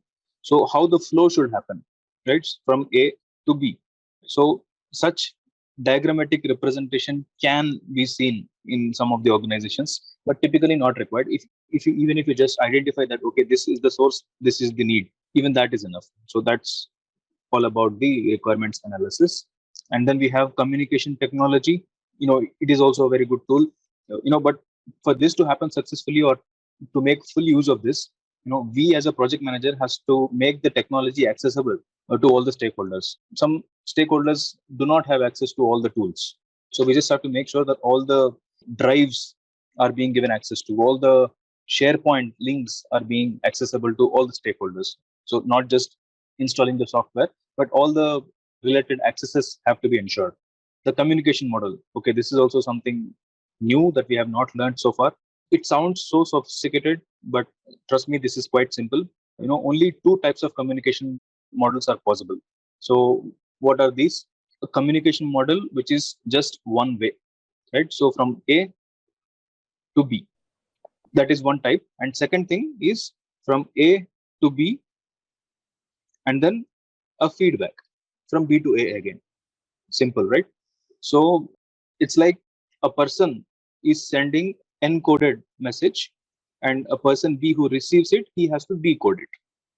I mean, this need not be as scary as it sounds, but encoding and decoding, you don't focus on the encryption part. This is only for the sake of understanding that a person records a message and then he transmits it via some channel, and then somebody else receives it. On his monitor he can see that email. That's it. It's as simple as that. So, but the main thing to focus here is the models, whether it is a single directional information or interactive type of communication. So what can be the examples of single direction? You might have seen so many, promotional emails, some brochures from the vendors, or so many event related emails that we get to see from HRs. All these are one-sided informations. We cannot give any reply back to them. But when we speak about the two-sided communications, we can talk about the daily email exchanges, about the work statuses, about the project work, or anything that has both information from both directions, right? So these are the two major communication models that we have to learn. The communication methods, this is typically talking about the stakeholders that are using the communication channels. Like, are they pushing the information or are they pulling it? Again, if we talk about the company brochures, the newsletters, the information about all the upcoming trainings and all these are considered to be pushing method of communication. There is no pull here. From the sender to receiver, there is just push method of communication. The pull type of information is like you are being asked to provide some feedback after this lecture, right? So that is the feedback forms. So that is a pull type of information. So those are the, again, two methods that we can discuss. The interpersonal team skills, of course, the soft skills to make the people communicate better, create political awareness, cultural awareness, all these things come under interpersonal team skills. Multiple data representation tools can be used. And of course, meetings are also a very important tool in this process. Moving on, managing the communication. Let's quickly see what's new here. Outputs. And before we go, this process just make sure that the information is happening at the required time, right? So managing the time is like you're ensuring that all the process is happening within the agreed time, within the required time, with all the agreements between the people. So, and also this happens throughout the process, not just at one point in time. So if we talk about the outputs here, first thing as an output is the project communications. I think this is also something new that we have not learned so far. So this is nothing but the summary of current status of deliverables. The project management plan gets updated. If not the complete management plan, typically the process of communication, the communication management plan, the stakeholder engagement plan, anything that is related to the communication gets updated here. Again, similarly, the project documents which are related to the communications, like lessons learned, a stakeholder register, who is being communicated, the issue logs, the result of these communications, they are the issues. So all these things get updated in the project documents. And organizational process assets are being updated. Not so common, right? Why? As you might have observed, only a few of the processes lead to the updation of organizational process assets, right? Not all of the processes are going to update organizational process assets. So this is one of those few processes. So basically, majority of the project related documents which are requested as information are most probably also updated after the feedback from receiver. So it is important that such process assets are also important, updated. That is why this is being updated here. Okay, let's move to the inputs that we need. Again, I'm running a bit quickly here because we have a lot to cover. The project management plan is a very good source. If we talk about project documents, the same ones that we quoted as outputs, the issue log, the change log, the quality reports, the risk reports, all these are part of the project documents. The work performance reports, like the progress reports, the status reports, all these things can be used as inputs. And of course, the default enterprise environmental factors and the organizational process assets are also used as inputs. Let's have a quick look at the tools and techniques. The communication technology, all the communication technology and communication methods that we just discussed in the previous process, everything is applicable also here.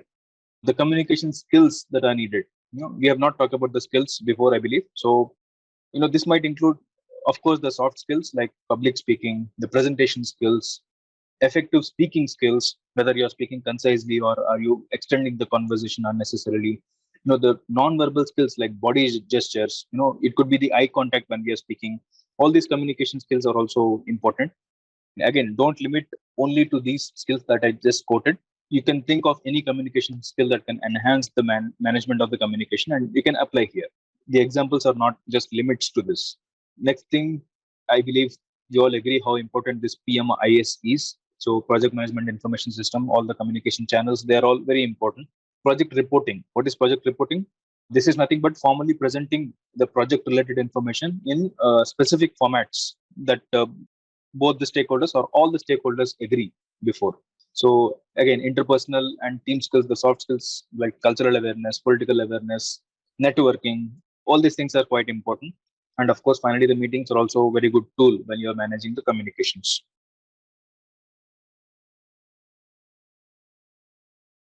Moving on, monitoring the communications. What happens here? This process actually, it makes sure, as we learned it in the introduction, the optimal flow of information. What is monitoring is it's just making sure that you are maintaining optimal flow of the information. This is important because we understand the level of impact of a miscommunication. I think in the beginning I told you, for example, if some wrong information is sent out to somebody who is not supposed to get it, how can that affect the overall project?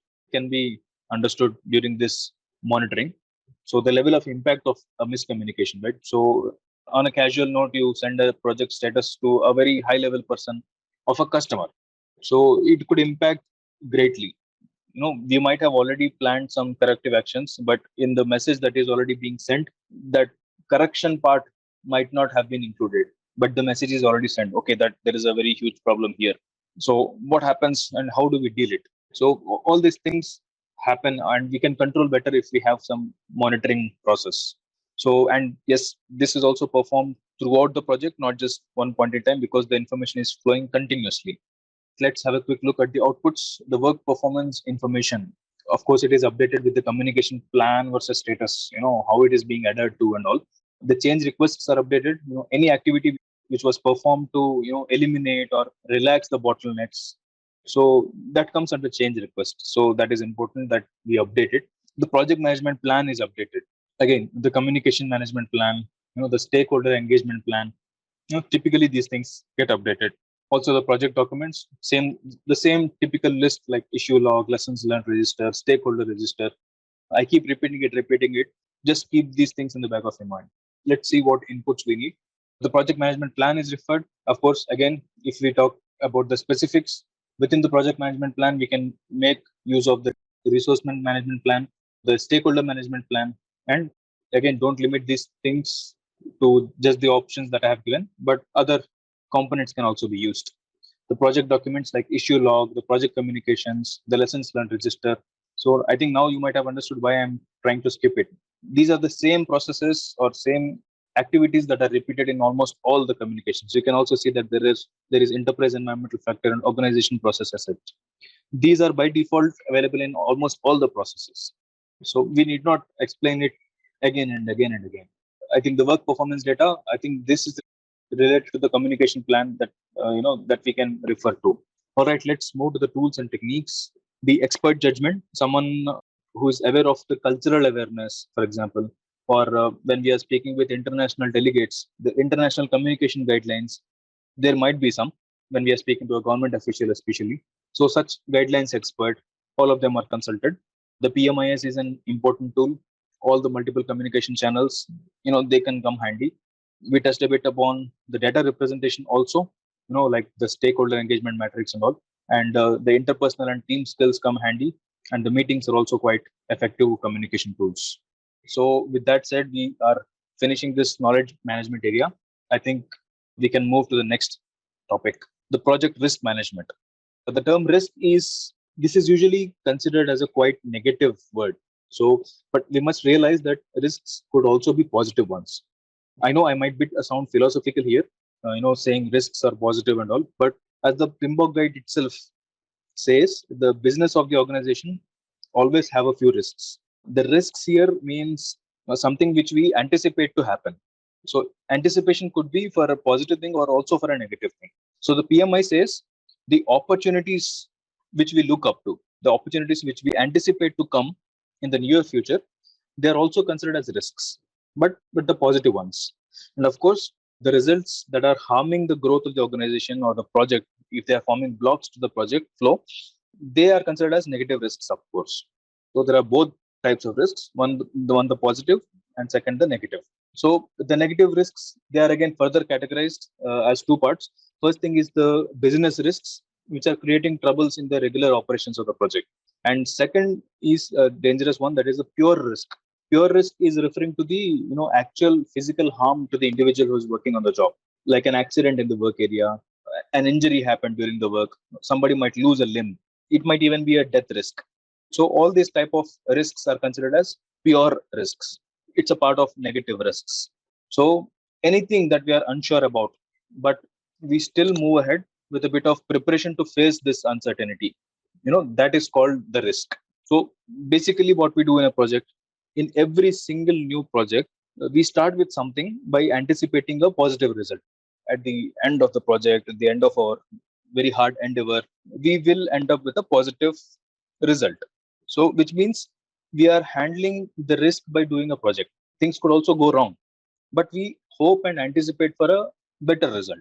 So bottom line, all the projects that we are doing, in a way, they are risks. So does PMBOK guide talk more about these risks? Yes. It talks about two levels of risks. So first level is at the objective level. Second level is at the overall project level. If we talk a little bit about objective level, the PMBOK guide has named it as individual risk. So this is nothing but a risk at the object level. It means that one of the objectives of the project is going to get affected by this potential risk. That's it. It could be positive or it could be negative, both. But the effect is going to be only at that particular object level, not at a full complete project level. So similarly, the second level is at the overall project level. This is the risk that if you do anything in any one of the objective or any one of the process, it could affect the overall project. So basically, all that we do is just the activities, not the complete project at once. So any such activity which might affect hugely or largely for the complete project, that is considered as the second level of risk. That is the overall project level risk. Few new concepts are also being looked up to. For example, variability risk. This is nothing but it's like we don't know whether the supply could meet the demand in the future or not. So let's take the example of the sunflower oil that happened recently. Due to the war in Ukraine, many people were afraid that sunflower oil might not be available. So they have raised the prices. So be it internal factors or external factors, this is a variability that is becoming more and more popular. Another trend could be the ambiguity. So the ambiguity risk, this is nothing but the product is not certain to solve the problem. Right. So we create a product, we create a new product targeting that we are going to solve a problem when it comes to shape. So what could be the example? For example, let's take every now and then a new onion chopper comes out. So none of these designs have been proven to be the best. So I mean, at least for me, your experience might be different. Any onion cutter you take, we have a lot of problems associated with it. Like we have to face a lot of problems while cleaning it. We still have to peel the onions. There is no machine that could easily cut the onions for us and give. So none of the designs could be best or foolproof design. So that is the ambiguity. So these are the two emerging trends. If we talk about agile methods, the sprints that we discussed, agile means many iterative processes, right? So in these iterations that are happening, the sprints as they call it, they are also started to include the risks within that sprint. So before I complete the sprint, what are the risks that I might have? for the objectives that I'm handling, for the tasks that I'm handling, right? So every iteration has risks associated with it. So this is also becoming a new trend. So let's see what the processes we get to learn. Project risk management. As you can see, we have 7 different processes to learn in this knowledge area. Let's quickly hover one by one. The plan risk management. This is similar to all other plans. So here we define how to handle the risks. And secondly, the identification of risks. We learn how to identify, each and every risk here. The qualitative analysis. This deals with prioritizing the risks, right? So there are so many risks, and then which is more impactful, right? So we add a quality to it, whether it is the topmost priority right now or the second priority because it doesn't harm us so much. Such quality is analyzed or associated with the risk. Quantitative, it's about combining the individual effects of the project. There are so many small risks associated with many objectives, and then we club or combine all these small risks to form a bigger summary of the risk estimate. So that is the quantitative analysis. Planning the responses, it's about creating a few strategies and identifying the solutions to the problem and implementing the same, whatever the plan that we have done here. This talks about implementing these plans. So, and the monitoring, it deals with tracking of the anticipated risks and whatever solutions that we have given here. We have given responses here, and then here we are tracking whether those responses are effective or not. Shall we quickly jump to the processes?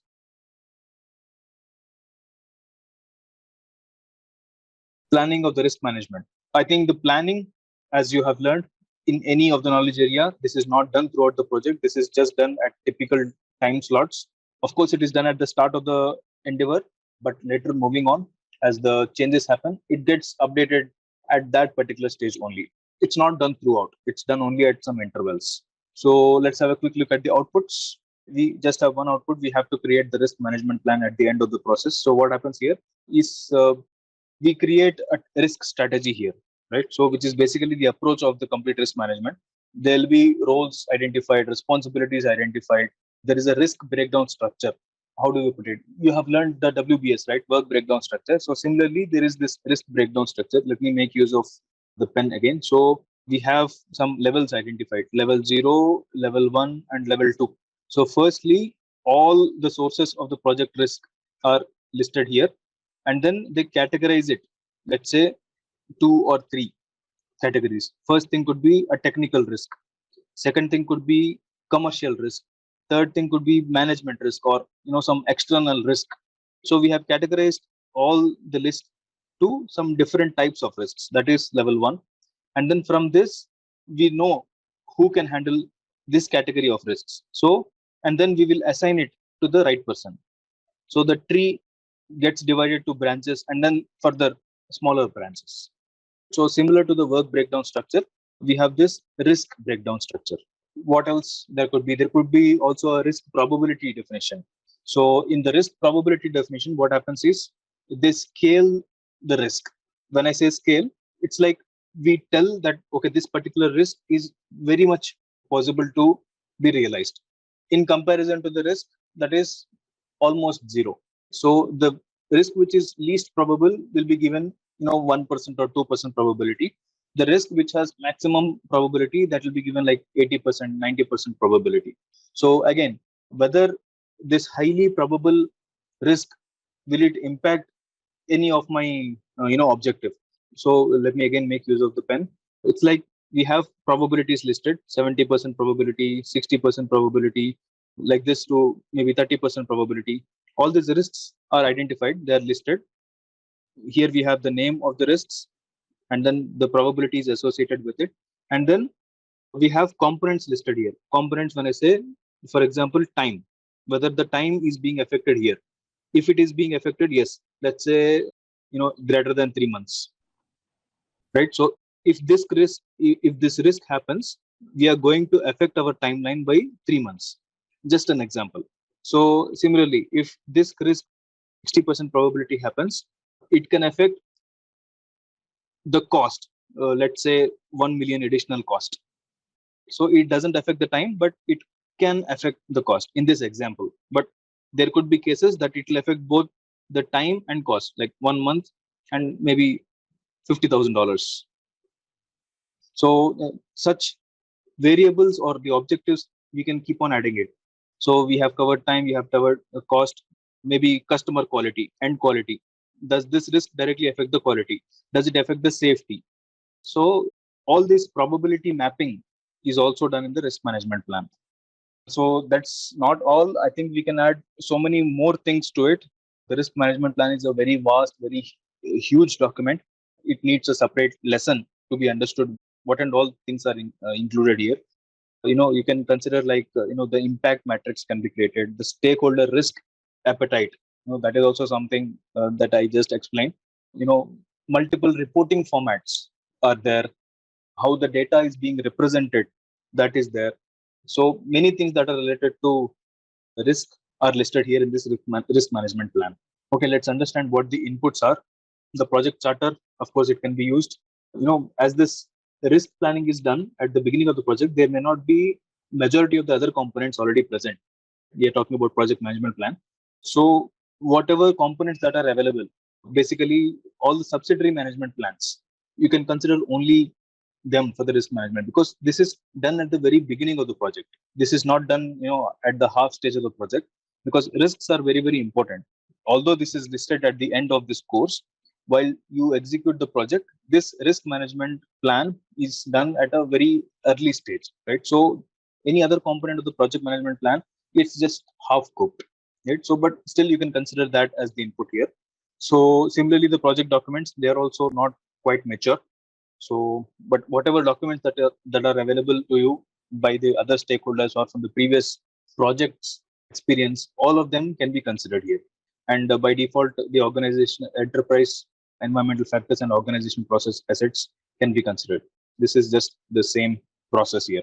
Tools and techniques. An expert, again, somebody who is familiar with the risk handling process. So he can be consulted here. When we talk about data analysis, we have already discussed multiple data analysis techniques that we learned. So all of them can come handy here. And of course, meetings will also be very helpful for creating the risk management plan. So I'm moving to the next process, identifying the risks. This, unlike the previous ones, this is done throughout the project, because we have to identify risks all through the project. Every activity we do, there might be a new risk associated with it.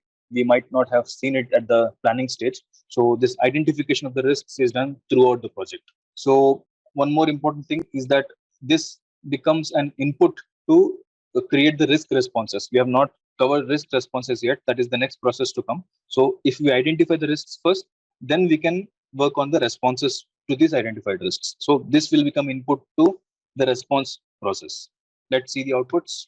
We have three outputs to bring out when we are finishing this. First thing is the risk register.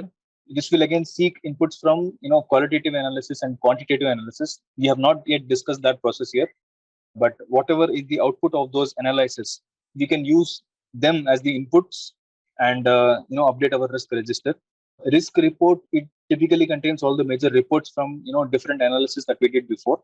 The project documents, like assumption logs, the risk register, lessons learned register, all of them gets updated here. Okay, let's have a look at the inputs.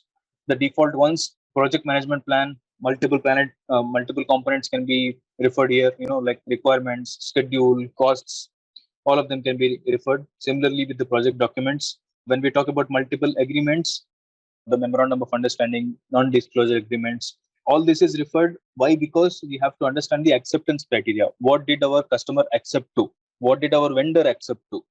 So if the acceptance is understood, the risks are also well understood. So again, the procurement documentation. This is something important. We can spend a few seconds here.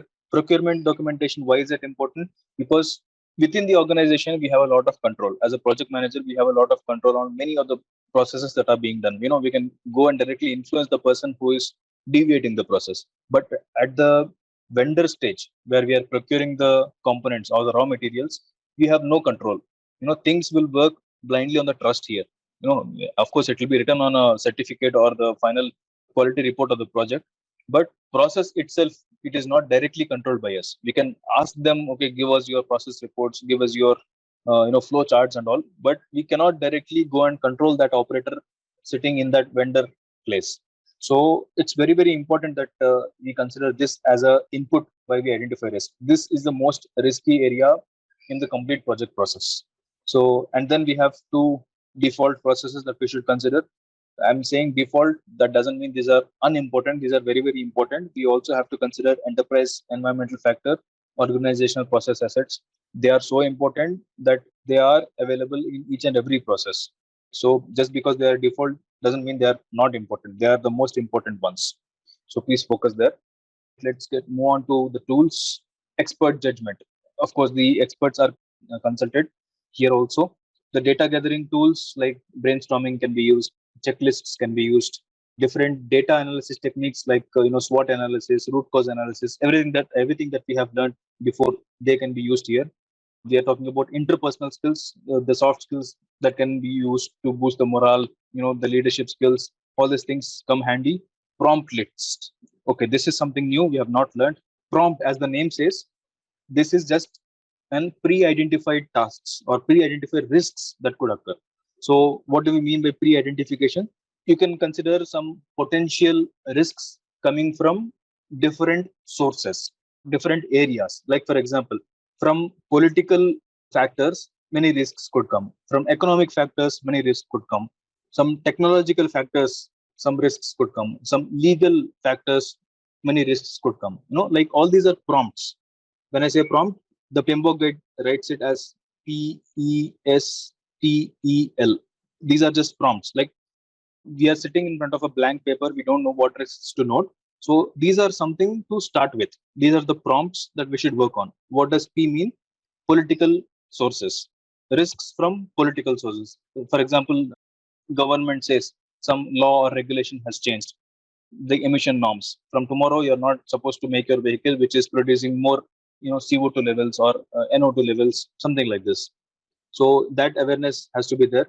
So similarly, economic, whatever the economic decisions of the company within the organization, that might directly affect the risks, the social risks, the locality that we are working on the product. Similarly, with the technology, we are working 24/7 on a technology that is going to be obsolete starting next year. There is no point in working. So such risks can be identified. Environmental, very, very important. If your raw material contains some substance that might damage the environment, that might damage the fish, or you are producing a lot of waste which is going to the water, all these things are important in the environmental factors. Of course, the legal ones. Are you breaking some law by creating this product? If you are a gun making company, right? So all these things can be prompts to identify the risks. So finally, the meetings, they also come handy. I think we are done with this. We can move to the next process.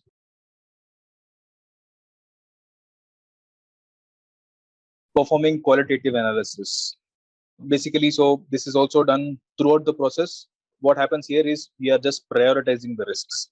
So let's have a look at the outputs. Okay, the project documents like assumptions log get updated, issue log get updated, risk register get updated. So once we finish with this process, all these documents are updated. If we talk about the inputs, the project management plan gets updated, the project documents get updated, all the default generic inputs, we can consider it. Moving on for the tools, the expert consultancy on similar projects, or somebody who knows the risk analysis methods, he can be very useful here. Different data gathering techniques and data analysis techniques that we have learned, they can come quite handy.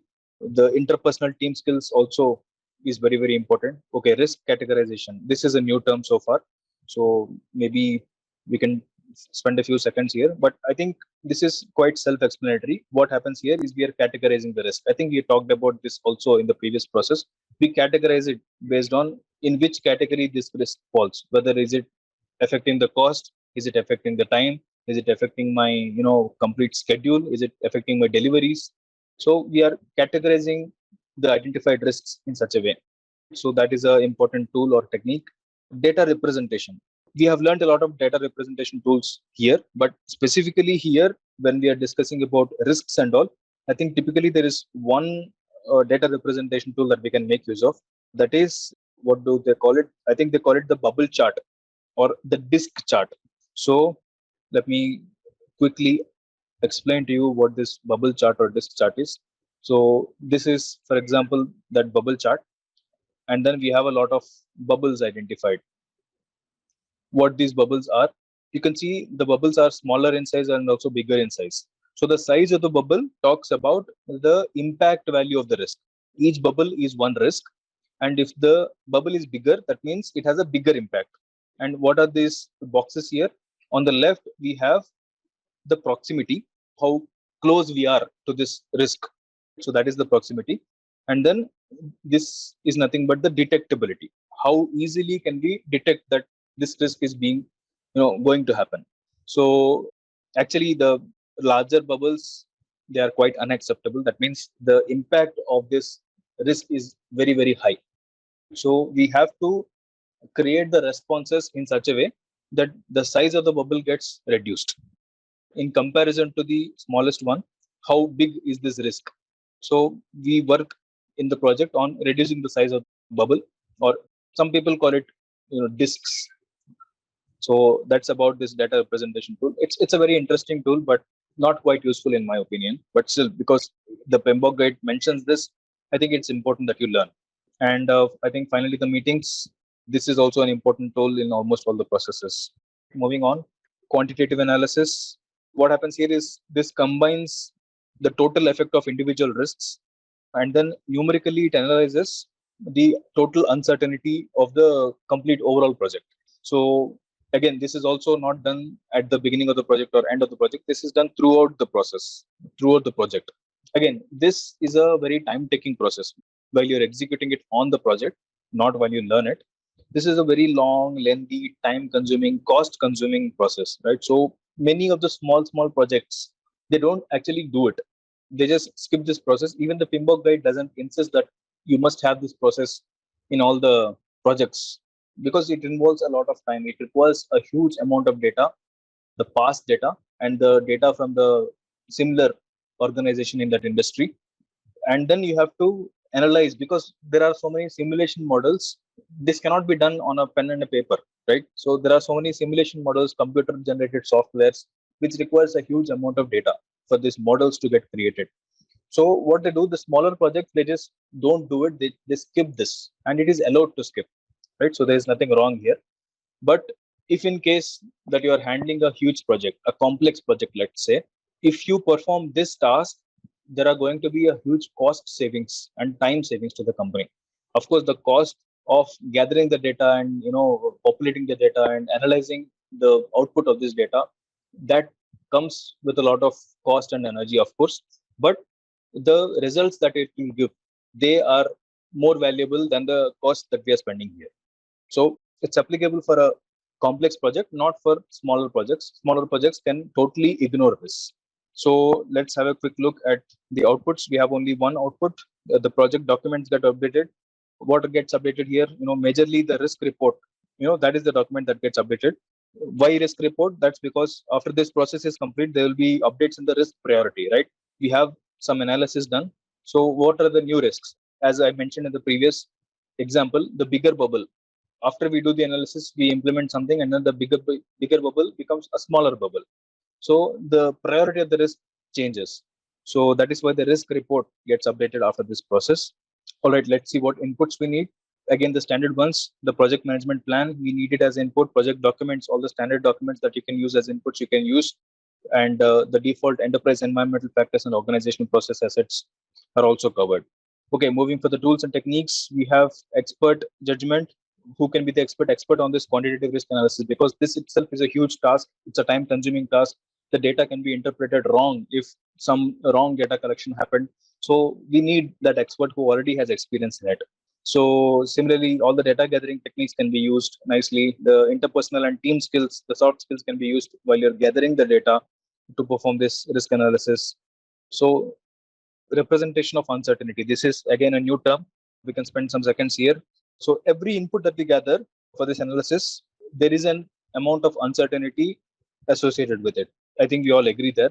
So a few probability distributions, like normal distributions, logarithmic distributions, all these logarithmic strategic or statistical distributions are given to reduce that uncertainty. So instead of just choosing the worst case scenarios, or if you use all the statistical graphs, all those parabolas, the bell curves. So if you use all this, the uncertainty becomes lesser. So the data is more and more accurate with the use of these uncertainty representations. And multiple data analysis tools can be used. Typically, as I told before at the introduction stage, a simple math on an Excel sheet or using a pen or a pencil on a blank paper, it is not going to work when you are going to do this. There are some sophisticated simulation tools available. Some simulation softwares can be purchased to do the quantitative risk analysis. Again, they come with additional cost. The licenses are all, they are not free. So what happens here is you have to populate the inputs to this software. The probability, the detectability, the kind of risk or the type of the risk that we are dealing with, all these inputs that we give, and the quantity based on the experience from the previous projects, or it could be from the other industry-wide risks. They are given as inputs, and then we get an output curve.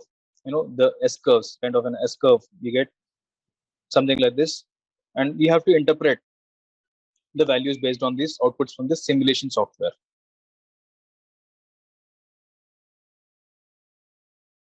Moving on, planning of the risk responses.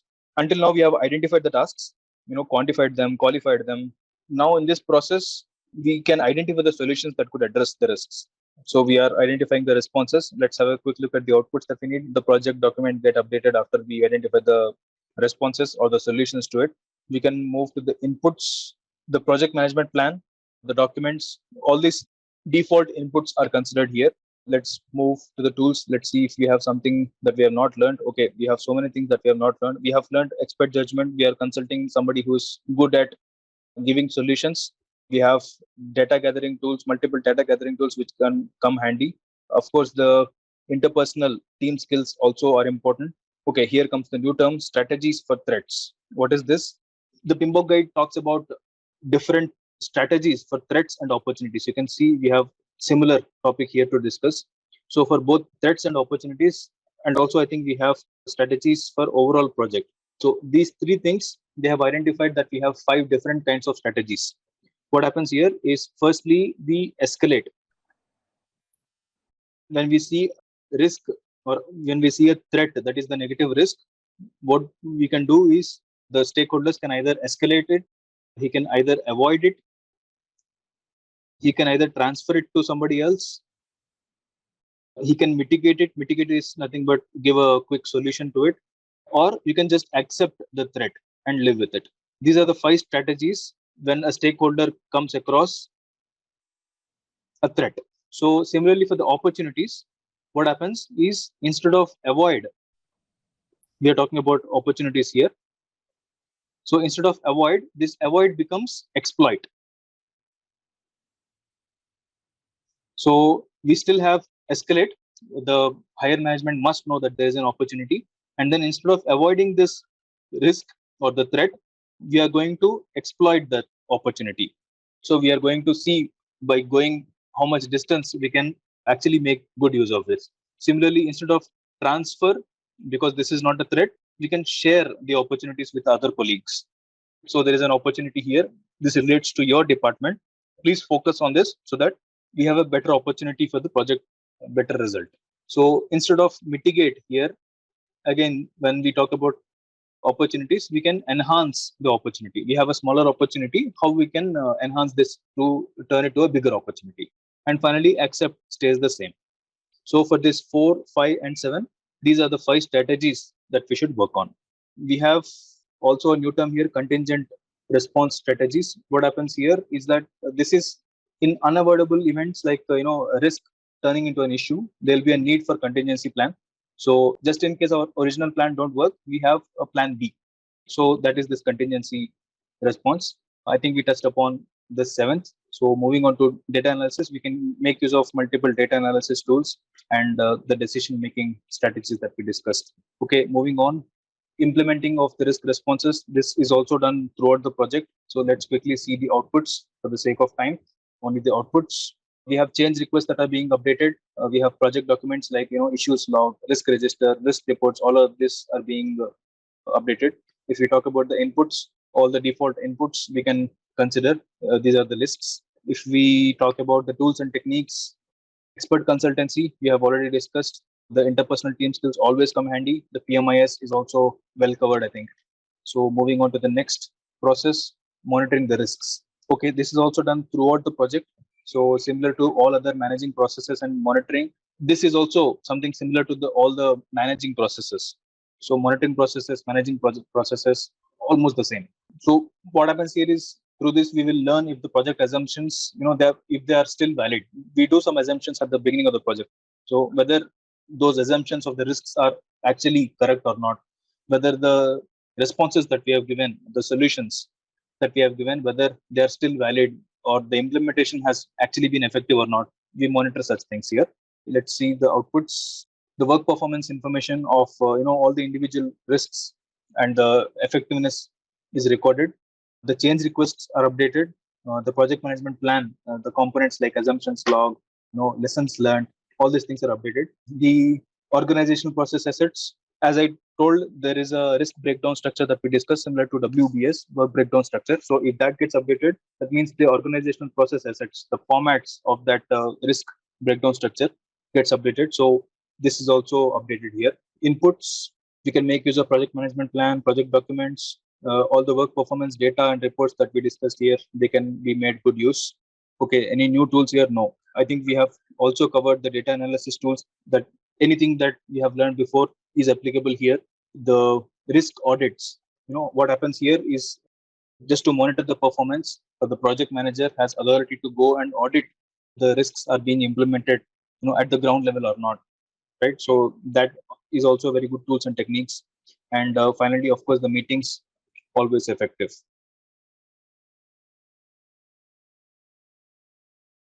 Hi and hello everyone. Welcome back to the PMP exam preparation. We are going to cover these two knowledge areas, project procurement management and the project stakeholder management. Project procurement management. Why does any organization procure anything from the vendors or suppliers?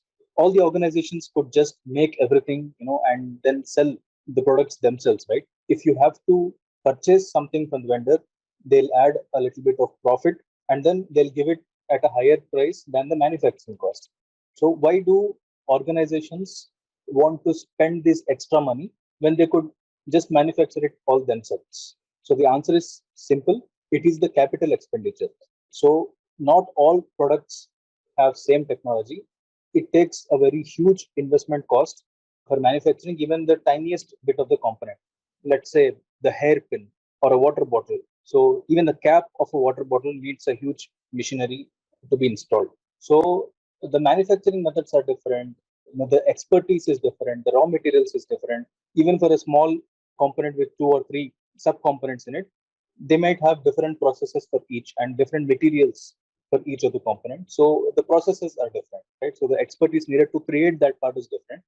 So the organization, if it starts developing all these expertise which somebody else already have, it takes years together to build a product. So that's practically not possible. So consider that you want to wear a suit, for example. Would you rather purchase it from a tailor who is the expert in the cutting top class two-piece, or just do it yourself? We all prefer to go to the expert, or the worst case, we purchase it ready-made instead of going to the tailor. But we never try to learn the stitching ourselves, as it costs a lot of money, time, energy, and mostly the skills, right? The skills here are the most important thing. So the organizations, they also follow the same methodology. They prefer purchasing from the experts. So the experts from that particular field who can develop and fit the product for the project's requirement, for the organization's requirement. But what happens is the organization shares its standards that the particular product has to be formed in their own methodology, in their own standard. They have to follow certain guidelines. The product has to adhere to some quality standards. All these things will be given to them, and the expert who is already aware of these manufacturing processes, who already has this capital expenditure with them, they come forward to sell that product to us. So to make things more legal and also to protect this product from leaking to the competitors, what happens is there will be contracts signed between the sellers and buyers. we discussed about these contracts or agreements, right? Memorandum of understanding, non-disclosure agreements, service level agreements, etc. All these agreements are there to ensure that when an organization gives business to a seller, the technology is not shared with somebody else. This vendor creates that product only for this buyer, not for anybody else. So when we talk about these agreements, right, NDA, SLA, or MOUs, these agreements, unfortunately, they cannot be signed by the project manager directly, right? So project manager, of course, helps in creating them. He is the one who also, adds value to these agreements, but he cannot directly approve it because project manager, it's a big responsibility, but considering the organization, he is not authorized to sign it, right? So who can sign it? Only the project sponsor, who is considered as a legal representation of this company. He is the one who can approve this agreements or countersign on these agreements. So and the procurement is it's not always done just for the physical product. We talk only about product manufacturing, different processes and all, but sometimes the services are also outsourced. Consider a testing facility, for example. You create a product, let's say a bicycle bearing, which is in the both wheels. So to test the life of this bearing, you'll be needing a huge equipment which runs for a number of days at a particular environment. So instead of just purchasing all this huge equipment that you need for testing, you can just go to the vendors who creates these bearings or who tests these bearings, and he'll give you the result. Okay, this bearing fits your load capacity, or this bearing fits or runs for your life. So based on the application area, the seller of the product is called the contractor, or he's called a supplier, or he's called a vendor, or sometimes even a service provider, because we are taking services from them. So we as a buyer or purchaser can be the owner of the final product. We can use this product as it is without adding any modification to it, or we can also add some value to it, assemble it to something else, paint it, or add your own logo to it, and then sell it to another end user of this product. So it can be anything. So who should do this procurement activity? In small organizations which has very smaller scale projects, this activity is usually done by the project manager himself. But in case of complex projects, a separate purchase team handles these procurement activities. Also, before we move on to the process details, let's also spend a bit about understanding the emerging trends in the procurement. We are understanding the trends in each and every process. So in this procurement process, the advancement in the use of software that has been trending right now. We are all aware of this SAP software, which allows us the creation of purchase orders, right? But in addition to this, all the memorandum of understanding, service level agreements, whatever agreements that I mentioned, they are also being driven by the softwares. So these agreements are pushed in this software, and then they are electronically countersigned by the opposite party. And these softwares are designed to bound to these legal agreements. And secondly, risk management. Earlier, all the defects related to product were they were directly being held responsible by the supplier. But now the risks which the purchasing organization can handle are being handled by the purchasing organization itself. They're not pushing these concerns towards the supplier. So only the problems that are in control of the supplier or the vendor are being handled by the vendors. And next emerging trend is the use of technology to monitor the vendors. I have not seen this, as famous, but this is also an emerging trend that it will not be an exaggeration when I say this, that some vendors are even allowing the video monitoring of their processes to their customers. What they do is they install a small webcam in front of the huge machinery where the tests are being run at remote areas, and then the live feed of these testing facilities are being sent, live to the customer who's sitting at a very remote end, maybe even a different country, right? So these are also the emerging trends in procurement management. Let's have a quick look at the processes in this knowledge area. We have three processes to learn. First thing is the planning of procurement management. Here we identify the sellers and identify the vendors. Basically, all the procurement decisions are made here, right? So let me quickly make use of the pen. Conducting the procurements. This deals with talking to suppliers, getting their quotations, etc. Controlling the procurements. This is nothing but monitoring and performing monitoring the performance of the whole procurement plan. So let's quickly jump to each one of these processes.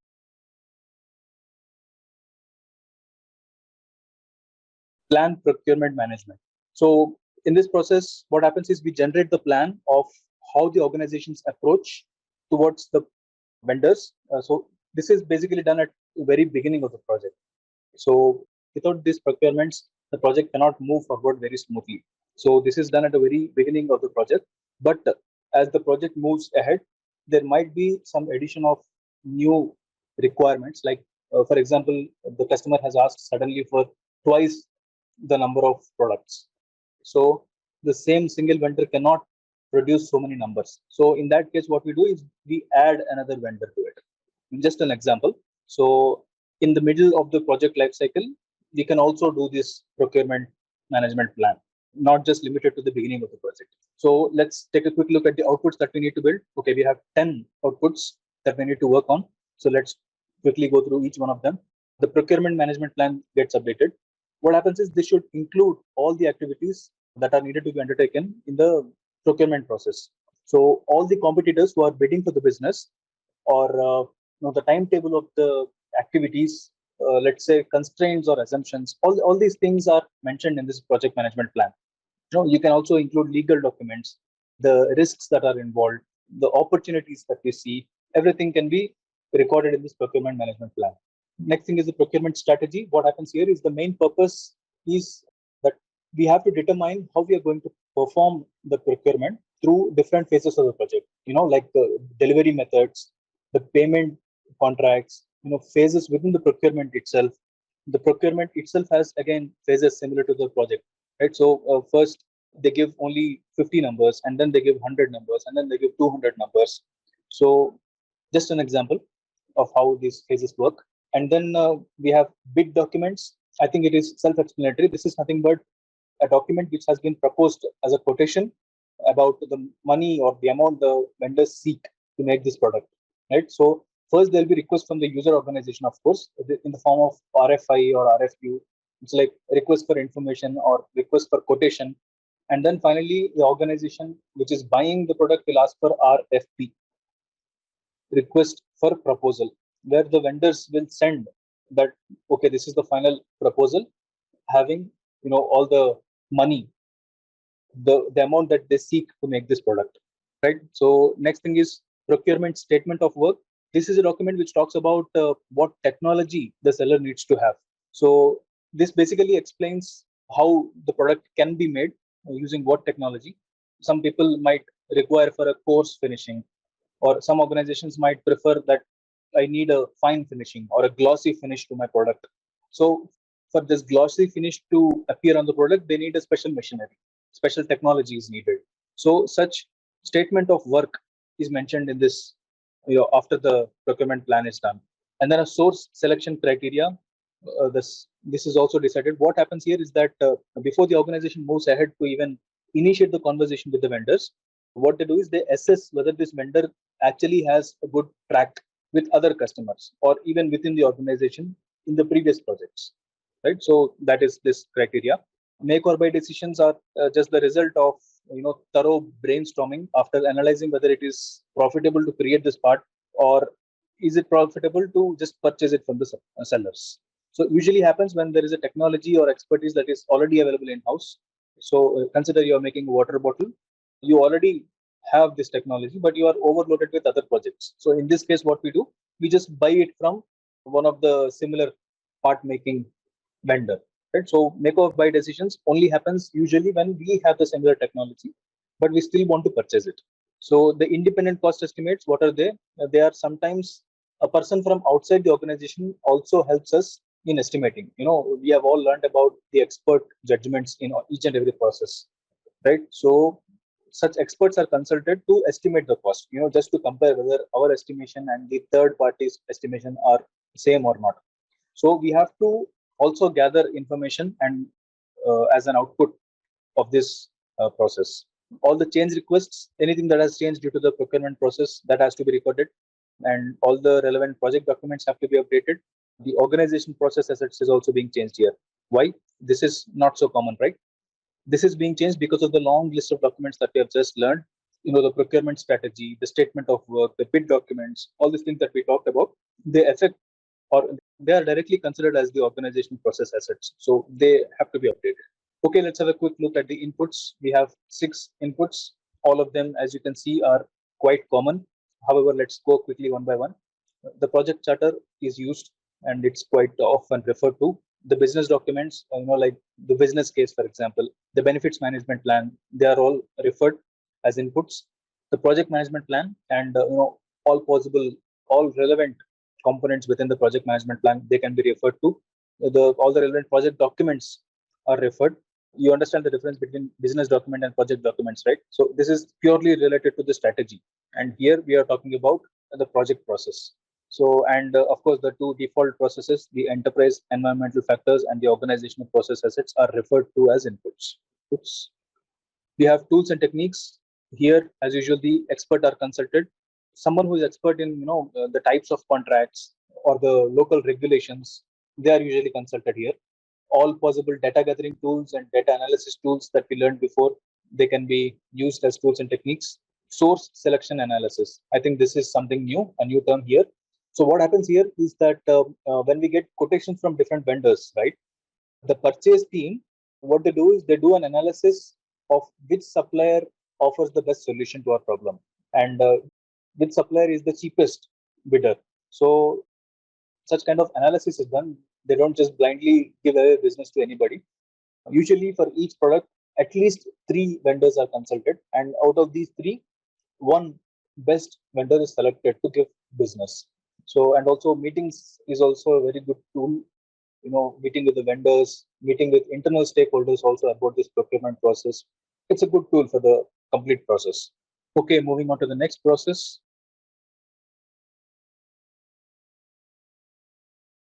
Conducting the procurements. This process is done periodically. It's done throughout the project, and it's updated as and when needed. Let's have a look at the outputs. We have 5 outputs to cover.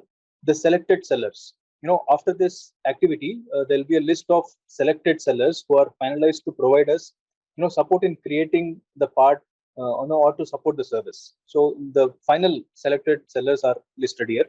Multiple agreements like the schedules, the milestones, the incentives, or consider the quality acceptance criteria, general terms and conditions. So all of them are gathered as agreements. Change requests, if any, are also updated, and all relevant project management plan and its related components, like procurement management plan, schedule baseline, cost baseline, anything that is related to procurement, that is updated here. And the organizational process assets. Okay, again, this is also being updated here. This is usually an input, guys, and we are considering here as output. Here, why? Because we are adding new suppliers. So the organization has a new list of suppliers after this process. So that is an important organizational process asset. So, and sometimes if a existing supplier is deleted, that is also recorded here. So some suppliers we might have bad experience, right? So they are increasing the cost frequently, or they are not adhering to their schedule of producing the parts, or they are giving a lot of quality issues. Such all bad experiences are recorded, lessons learned, and then they are deleted from the list of complete organizational process assets. Let's take a look at the inputs that we need. Okay, we have 6 inputs to cover. The project management plan and its components, of course, are referred to. All the project-related documents are referred. Procurement documents. What happens here? Consider the example of bidding documents, or statement of work, cost estimates. All the procurement-related documentation that we discussed in the previous process, they are referred here. Seller proposals. What are these? Seller proposals, they are nothing but the quotations that we receive. I think we also discussed about this in the previous process. So they are referred as inputs here, right? And of course, the default enterprise environmental factors and organization process assets are referred. Let's have a look at the tools and techniques. The experts here, the proposal evaluation, the experts are needed, whether the given proposal is up to the market rate or not. And for negotiation, also some experts are needed. Some financial experts who are very good at negotiation, they are also consulted here. Advertising, this is also a new term. I mean, this term itself is not new to you, but here in this PMBOK guide. So what happens here is to attract the vendors. Usually the organizations have a set of predefined vendors who they usually contact based on the previous project experience. But if in case the technology is disrupting, or it's totally new. In that case, the vendors might be limited. Or consider a new organization from a foreign nation has come here. They don't know which is the right vendor. So in this case, the organization give these advertisements in newspaper, in electronic media, in the internet, calling for bidding, right? So that is this advertisement. Bidder conferences, they are nothing but the meetings between buyer and seller. Usually the face-to-face meetings that happen between them. So the marketing people from the buyers, marketing people from sellers, they both come together at the table and then they discuss the terms. The vendors understand the expectations from the buyers. Yeah, so they are the bidder conferences. Different data analysis tools are handy, and multiple interpersonal team skills can be used to convince the vendors on the costs. I think we are done with this process. We can move ahead to the controlling procurements, which is the next process. So what happens here is this ensures that both buyer and seller, they are performing to meet the project requirements continuously, and then they are monitored here, controlling or monitoring the performances of both buyer and seller. So because this is a monitoring process, this is done not just at one point in time, this is done throughout the project. Let's have a quick look at the targeted outputs. Okay, we have 7 targeted outputs. Let's quickly go one by one. So starting with the closed procurements, this is a formal written notice to all the vendors that the contract is now completed after ensuring all the deliveries, and then we are closing the procurement. Such formal written notice stating the closure of procurement. That is the closed procurements. So all these statements or the notices are gathered after this. When we talk about work performance information, this includes all the quality reports from vendors, the delivery or schedules, whether they are adhered to or not. All such information is there. The procurement documents like approved change requests, for example, or the technical documents from the vendors, all of them are gathered here. Any change request that is generated through the process, they are also updated. The components from the project management plan, which are relevant here, like procurement management plan, the schedule baseline, and the cost baseline, all of them are also updated. The project documents like lessons learned, the risk register, all of them are also updated here. And here also you can see organizational process assets are being updated. After the monitoring, the experience with the vendor, that might change, just like the previous process. So, or if there are new schedules that are agreed between the vendors and the buyers, they are also updated here. Let's see what inputs that we need. I think they're all quite general here. As let's see quickly, the project management plan, all the relevant components are referred to, all the relevant project documents like risk register, all relevant documents are referred to here. Agreements like non-disclosure agreements, memorandum of understanding, all these agreements are also referred to as considered as inputs. So similarly, all the procurement documents that we discussed in the previous, all the approved change requests are referred to. Work performance data about the quality reports, the delivery schedules, all of them are also taken as inputs. And the default enterprise environmental factors and organizational process assets are also considered as inputs. As you can see, all these are repeated processes, right? So it's no point in repeating the explanation. So I'm running for the sake of time. Okay, tools. Again, the expert who is expert in controlling processes, monitoring processes, they are consulted. The claims administration, I think this is something new. We can spend a bit of time here. Claims, this is a tough case where in case of a concern, let's say we have a quality issue in the product. Now, both seller and buyer, both they are not agreeing that the quality issue is because of their process. So what happens here is this little disagreement becomes an issue, and then it becomes a claim, right? So a claim is something which has no responsible person identified. That is the escalated problem. So what happens here is if this gets worse, it can also go up to legal undertaking. Either the buyer or seller can also seek support from the jurisdiction of that land, and it gets really worse. So to come a step down, instead of directly going to the legal jurisdiction, an emerging trend that is happening here is both the parties, buyer and seller, they are agreeing for some ADRs. ADRs are nothing but alternate dispute resolution. So at the beginning of the agreement of the procurement itself, both buyer and seller, they come in agreement with this situation that, okay, if in future we get a situation like claims administration, what we do is we will go to some XYZ third party, and then whatever he tells us to do, we will do it. So such kind of alternate dispute resolution techniques are usually administered. So others are the similar ones that we learned before. Data analysis tools, whatever we learned, whatever can be applied, they can be applied. There is no limit to it. Inspection methods, multiple inspection methods used for monitoring and controlling all the procurement processes can be done. Audits, supplier audits are done by the supplier quality engineers from the buying organization, and sometimes a third party audits are also sought out, certification, whether they have TUV certification, whether they have ISI certification, right? So all the certifications are asked for. So audits are an important technique to assess the vendors. So I think this is the last process. So we have ended that one knowledge area. Let's move to this new knowledge area, project stakeholder management.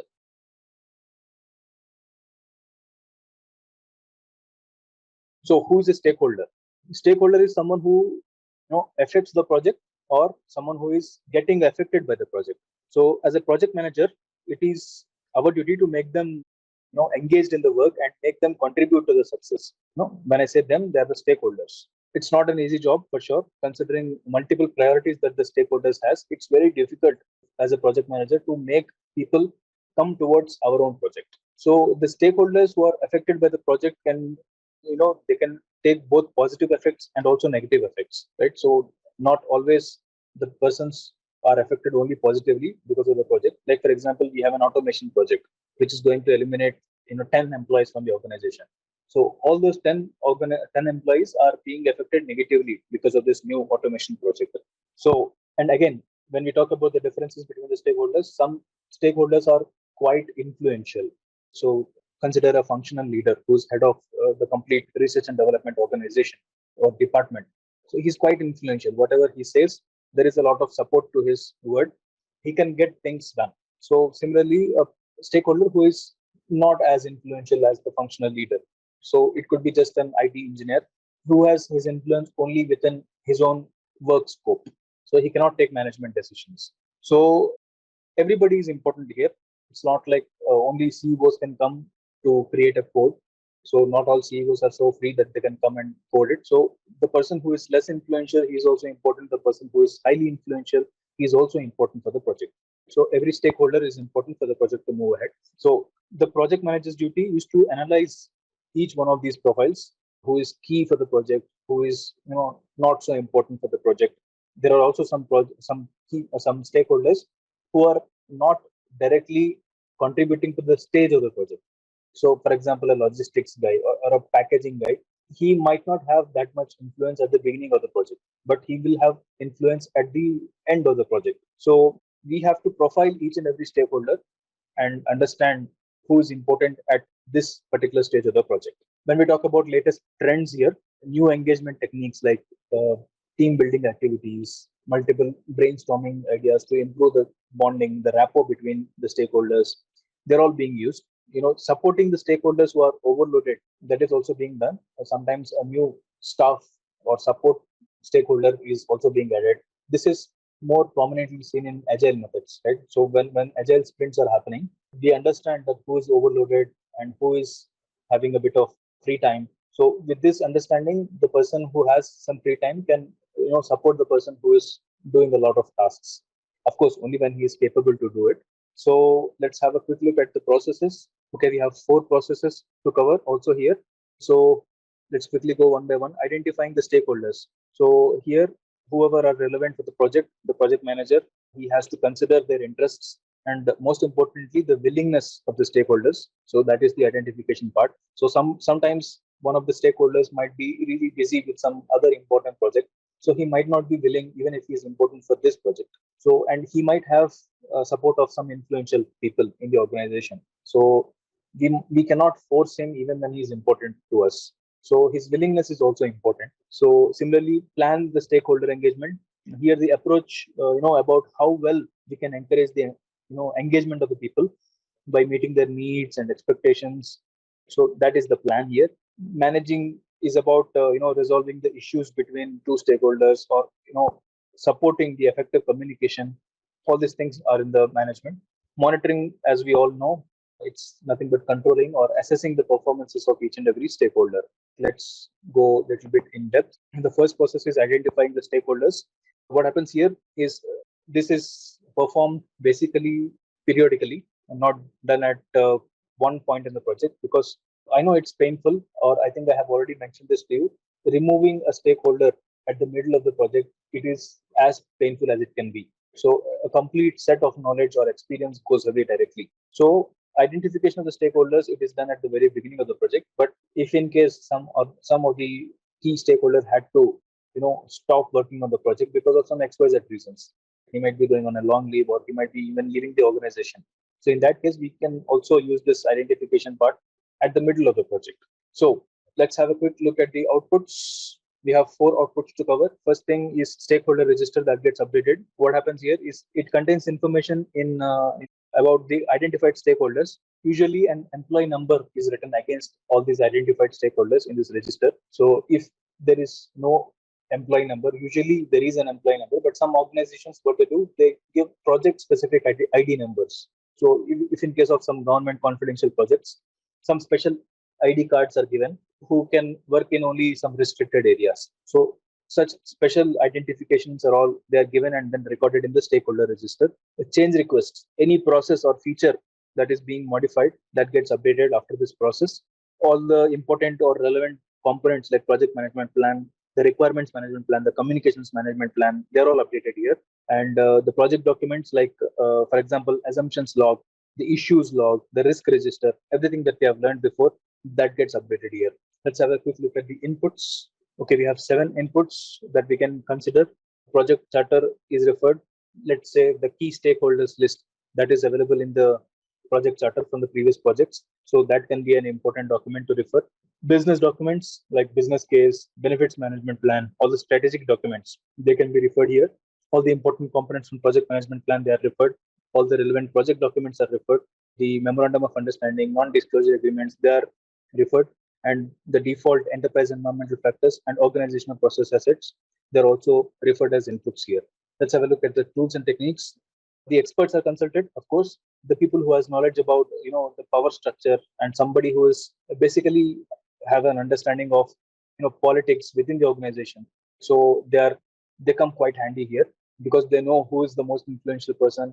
They know who can be the most important person for the project. So they can be onboarded. Data gathering techniques, all the general techniques like brainstorming, they're all used here. Multiple data analysis tools can be used. Data representation techniques, although we have learned some, I think one of the very important data representation tool which might attract some questions in the exam is this power interest grid. At least one question you can expect from power interest grid. So what happens here is, in the vertical line we have power, in the horizontal line we have interest. So this is power versus interest. And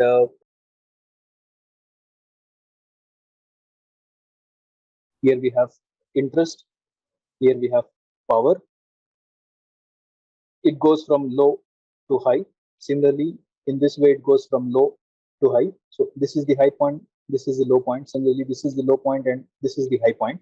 So what happens here is we are profiling each and every stakeholder here using data representation. When we say profiling, a person who has very high interest and a high power.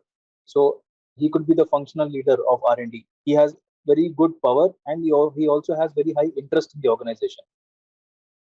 So he falls at this quadrant. So when we take 4 different quadrants, so a person who is in this quadrant, we have to manage him very closely.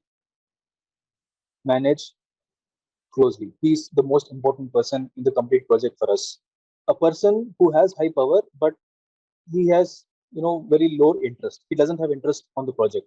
What we have to do as a project manager, we have to keep him satisfied. We don't have to manage him closely. We have to keep him satisfied by giving regular updates about the project. Even though he doesn't have interest, he has power. He has power to take decisions of the project. So it is a project manager's duty to keep him informed about these statuses. That is the keep satisfied.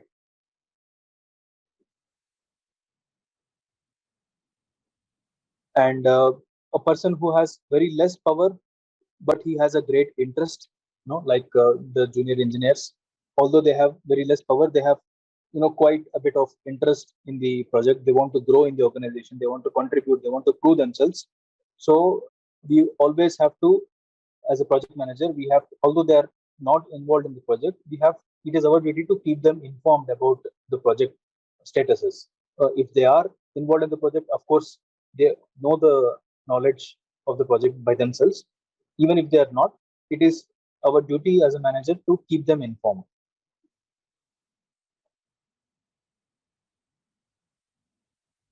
And the person who has very less power and less interest, they fall here in this category. We can almost ignore them, but it is not good to ignore. So we can spend minimum effort here. So the PMBOK guide says we can spend minimum effort on this stakeholder. So this is the power interest grid. At least one question you can definitely expect from this topic, hearing it. And not just this data representation. Before we move to the meetings, there are also other representation tools, like the stakeholder cube, for example, the salience model, or the direction of influence. Who is influencing who? A to B, or is it B to A? Right. So if it is the CEO of the organization, we of course know who's influencing who. But let us consider that A and B, both of them are functional heads. So in this case, who can influence who? We don't know whether R&D can influence the marketing or marketing influences the R&D. So the influence can go both ways. So that kind of representation diagrams are done. And of course, meetings serve as a very important tool.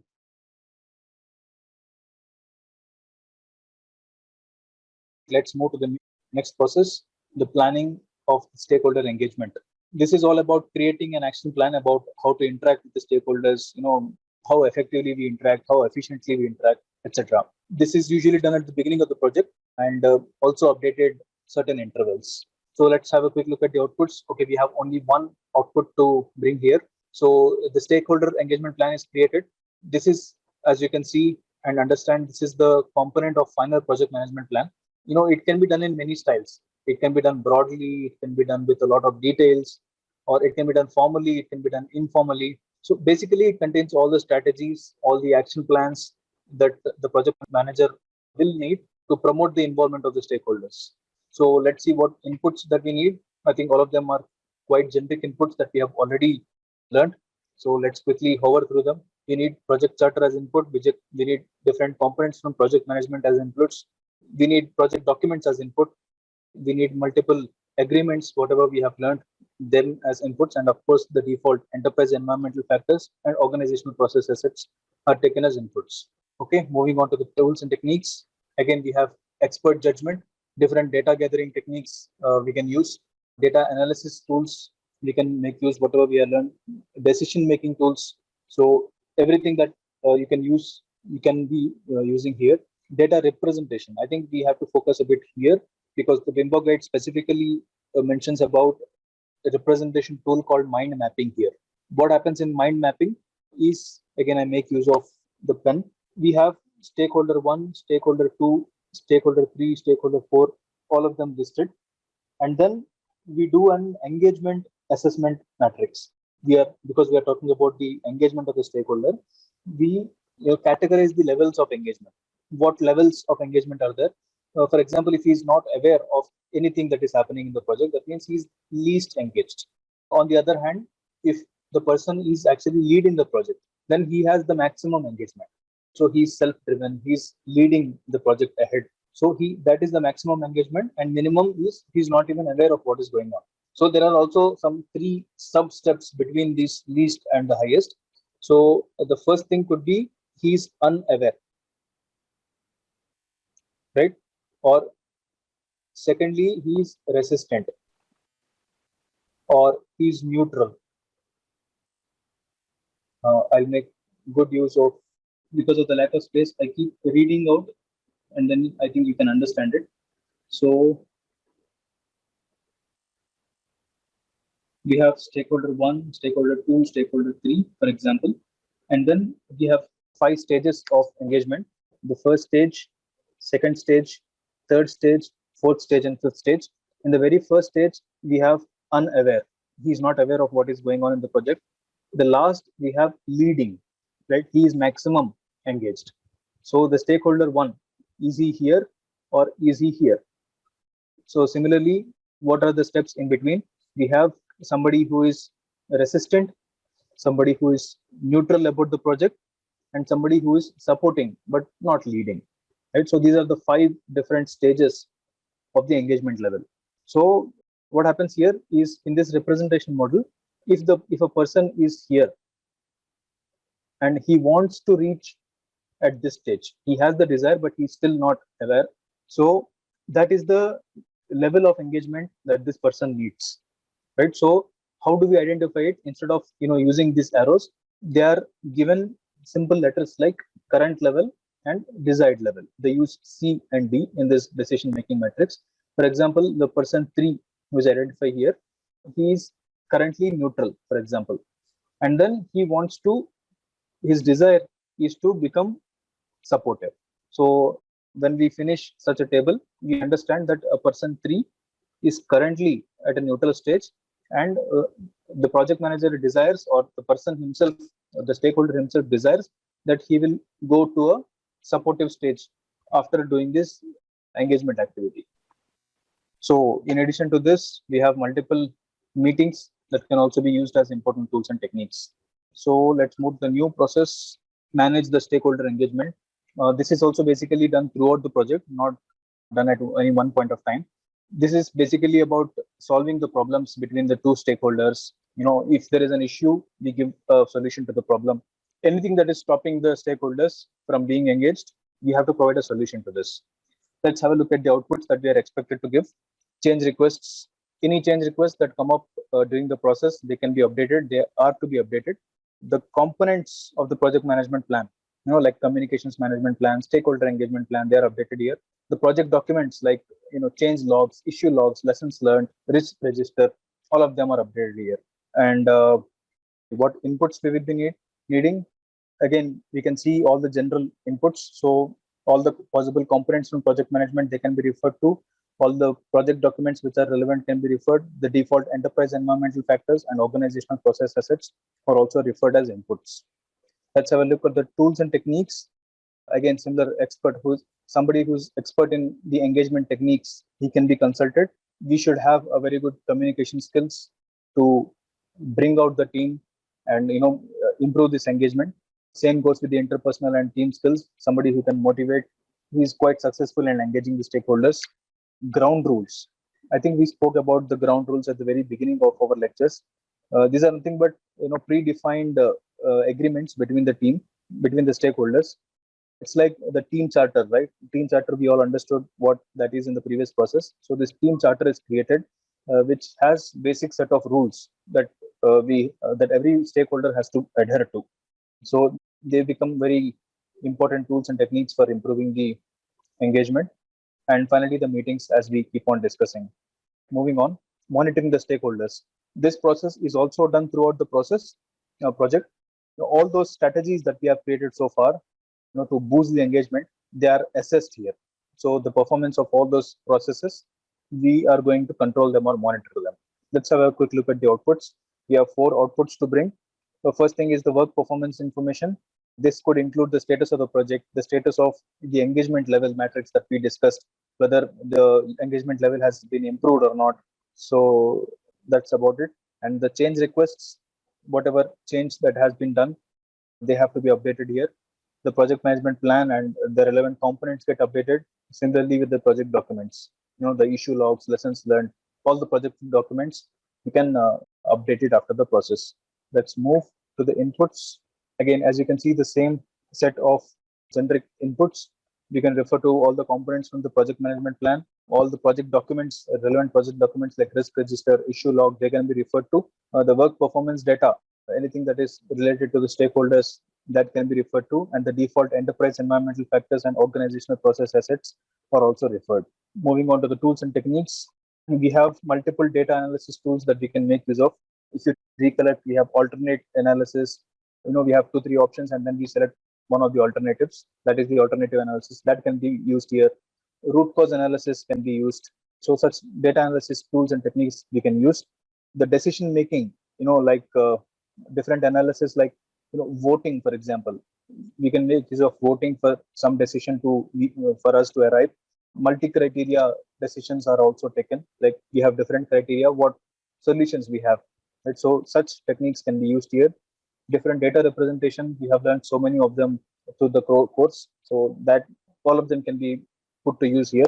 Different communication skills, like giving frequent feedback, the presentation skills about the project statuses or the proposals that you're giving to develop the project or develop the product. All of them come quite handy. The interpersonal and team skills, we keep on talking about this, how important it is in this complete knowledge area. So active listening, leadership, networking, all these skills, they are quite handy here. And of course, the meeting. All right.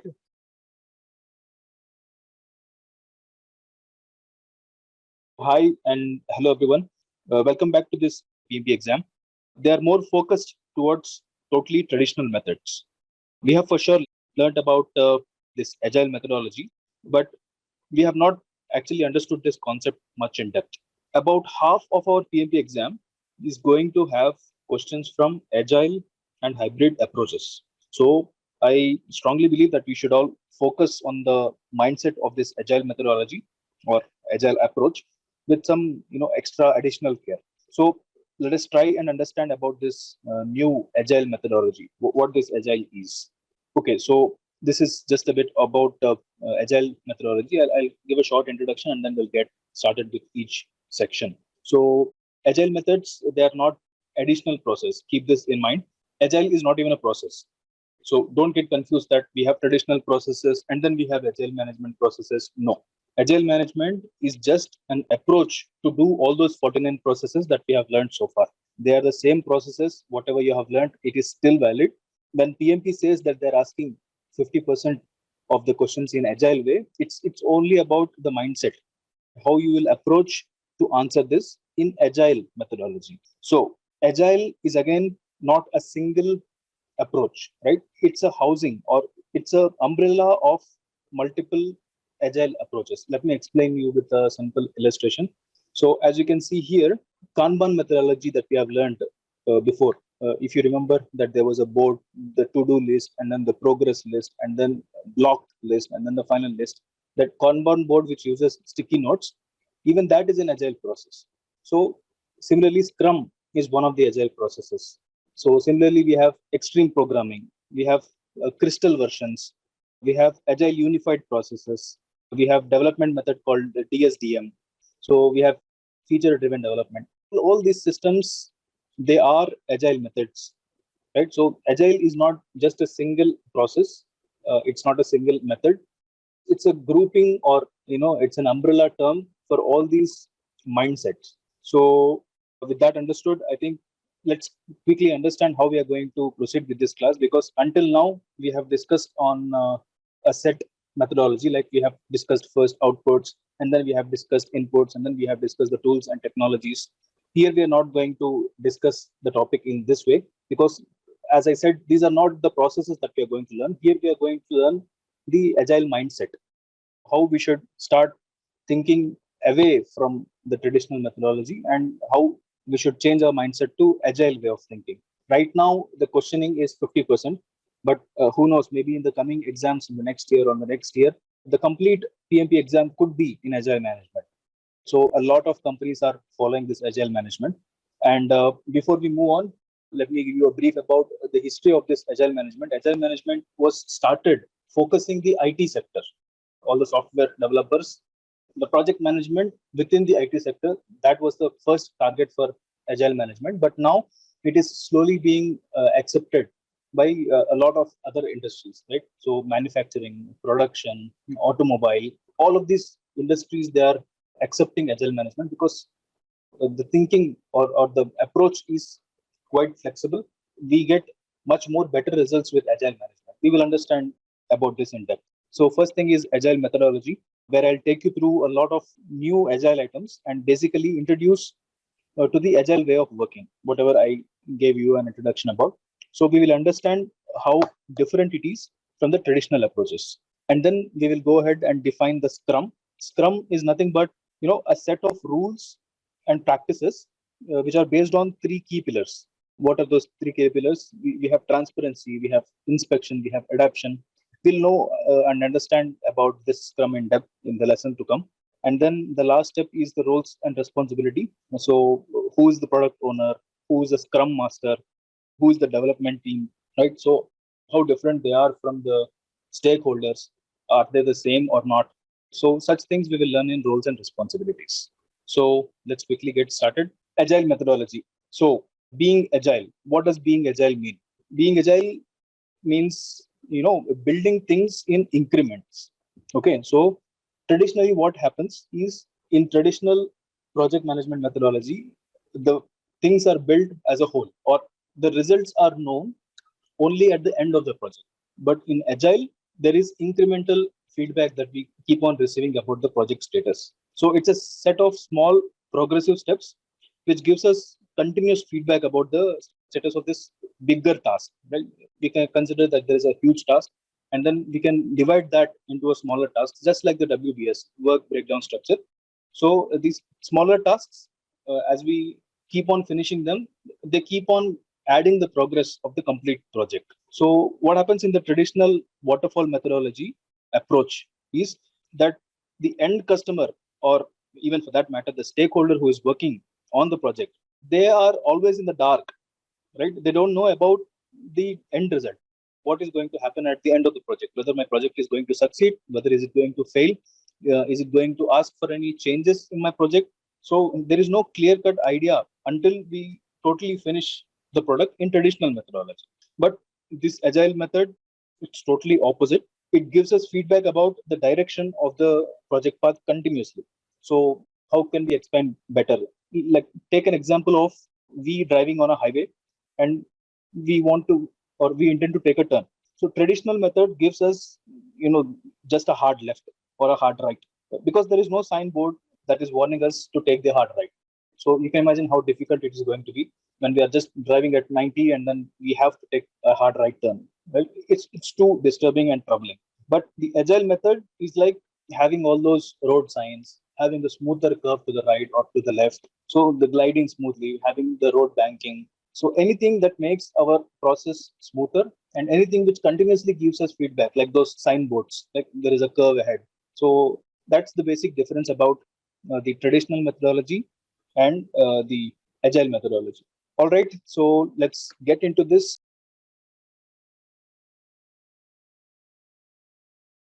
Introduction. I think we have already been introduced. So waterfall versus agile. So what happens here? In waterfall or traditional methods, the planning of the project is done for the entire project. Here we are understanding the differences between waterfall and the agile. So in waterfall or the traditional methodology, as I told you before, we do the planning for the complete project. When I say project, the project is not just for 2 or 3 months. A huge project is going to last for like 5 years to come. Imagine constructing a huge bridge over a river, right? So this bridge planning could be done for like 5 years, and the waterfall methodology defines the scope for that all 5 years right now. So how difficult it is going to be, you can just imagine. So, but the agile method is not like that. It's a progressive plan, right? So maybe we have a quarterly planning or a half yearly planning or 1 year plan for progressing the bridge. After this 1 year plan is complete, we take the feedback whether the project status is going as per our plan or is it getting deviated, are we faster, are we slower, all this feedback we get, and then we change the planning for the next section or sector accordingly. So that is the main key difference between the traditional and agile approaches.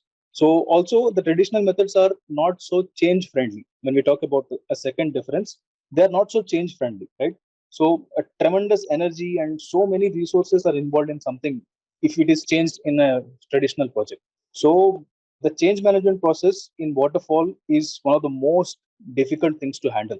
So if you propose any change in a traditional method of project management, straight away you are going to get a lot of back pressure from the stakeholders. They will straight away refuse you first and then listen to you. So it's not flexible at all.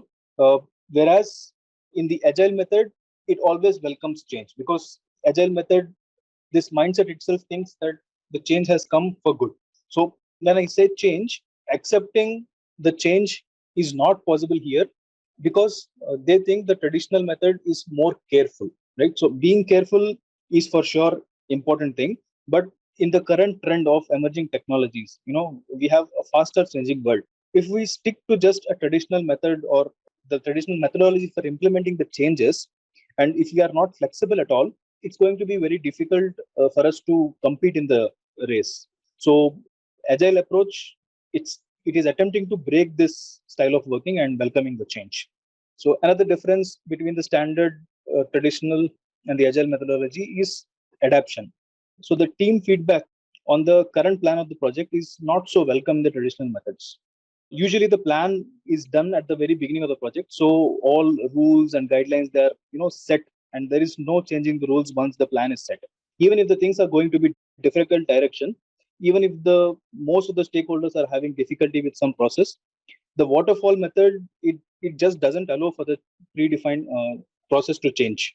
But agile, on the other hand, has special retrospective meetings.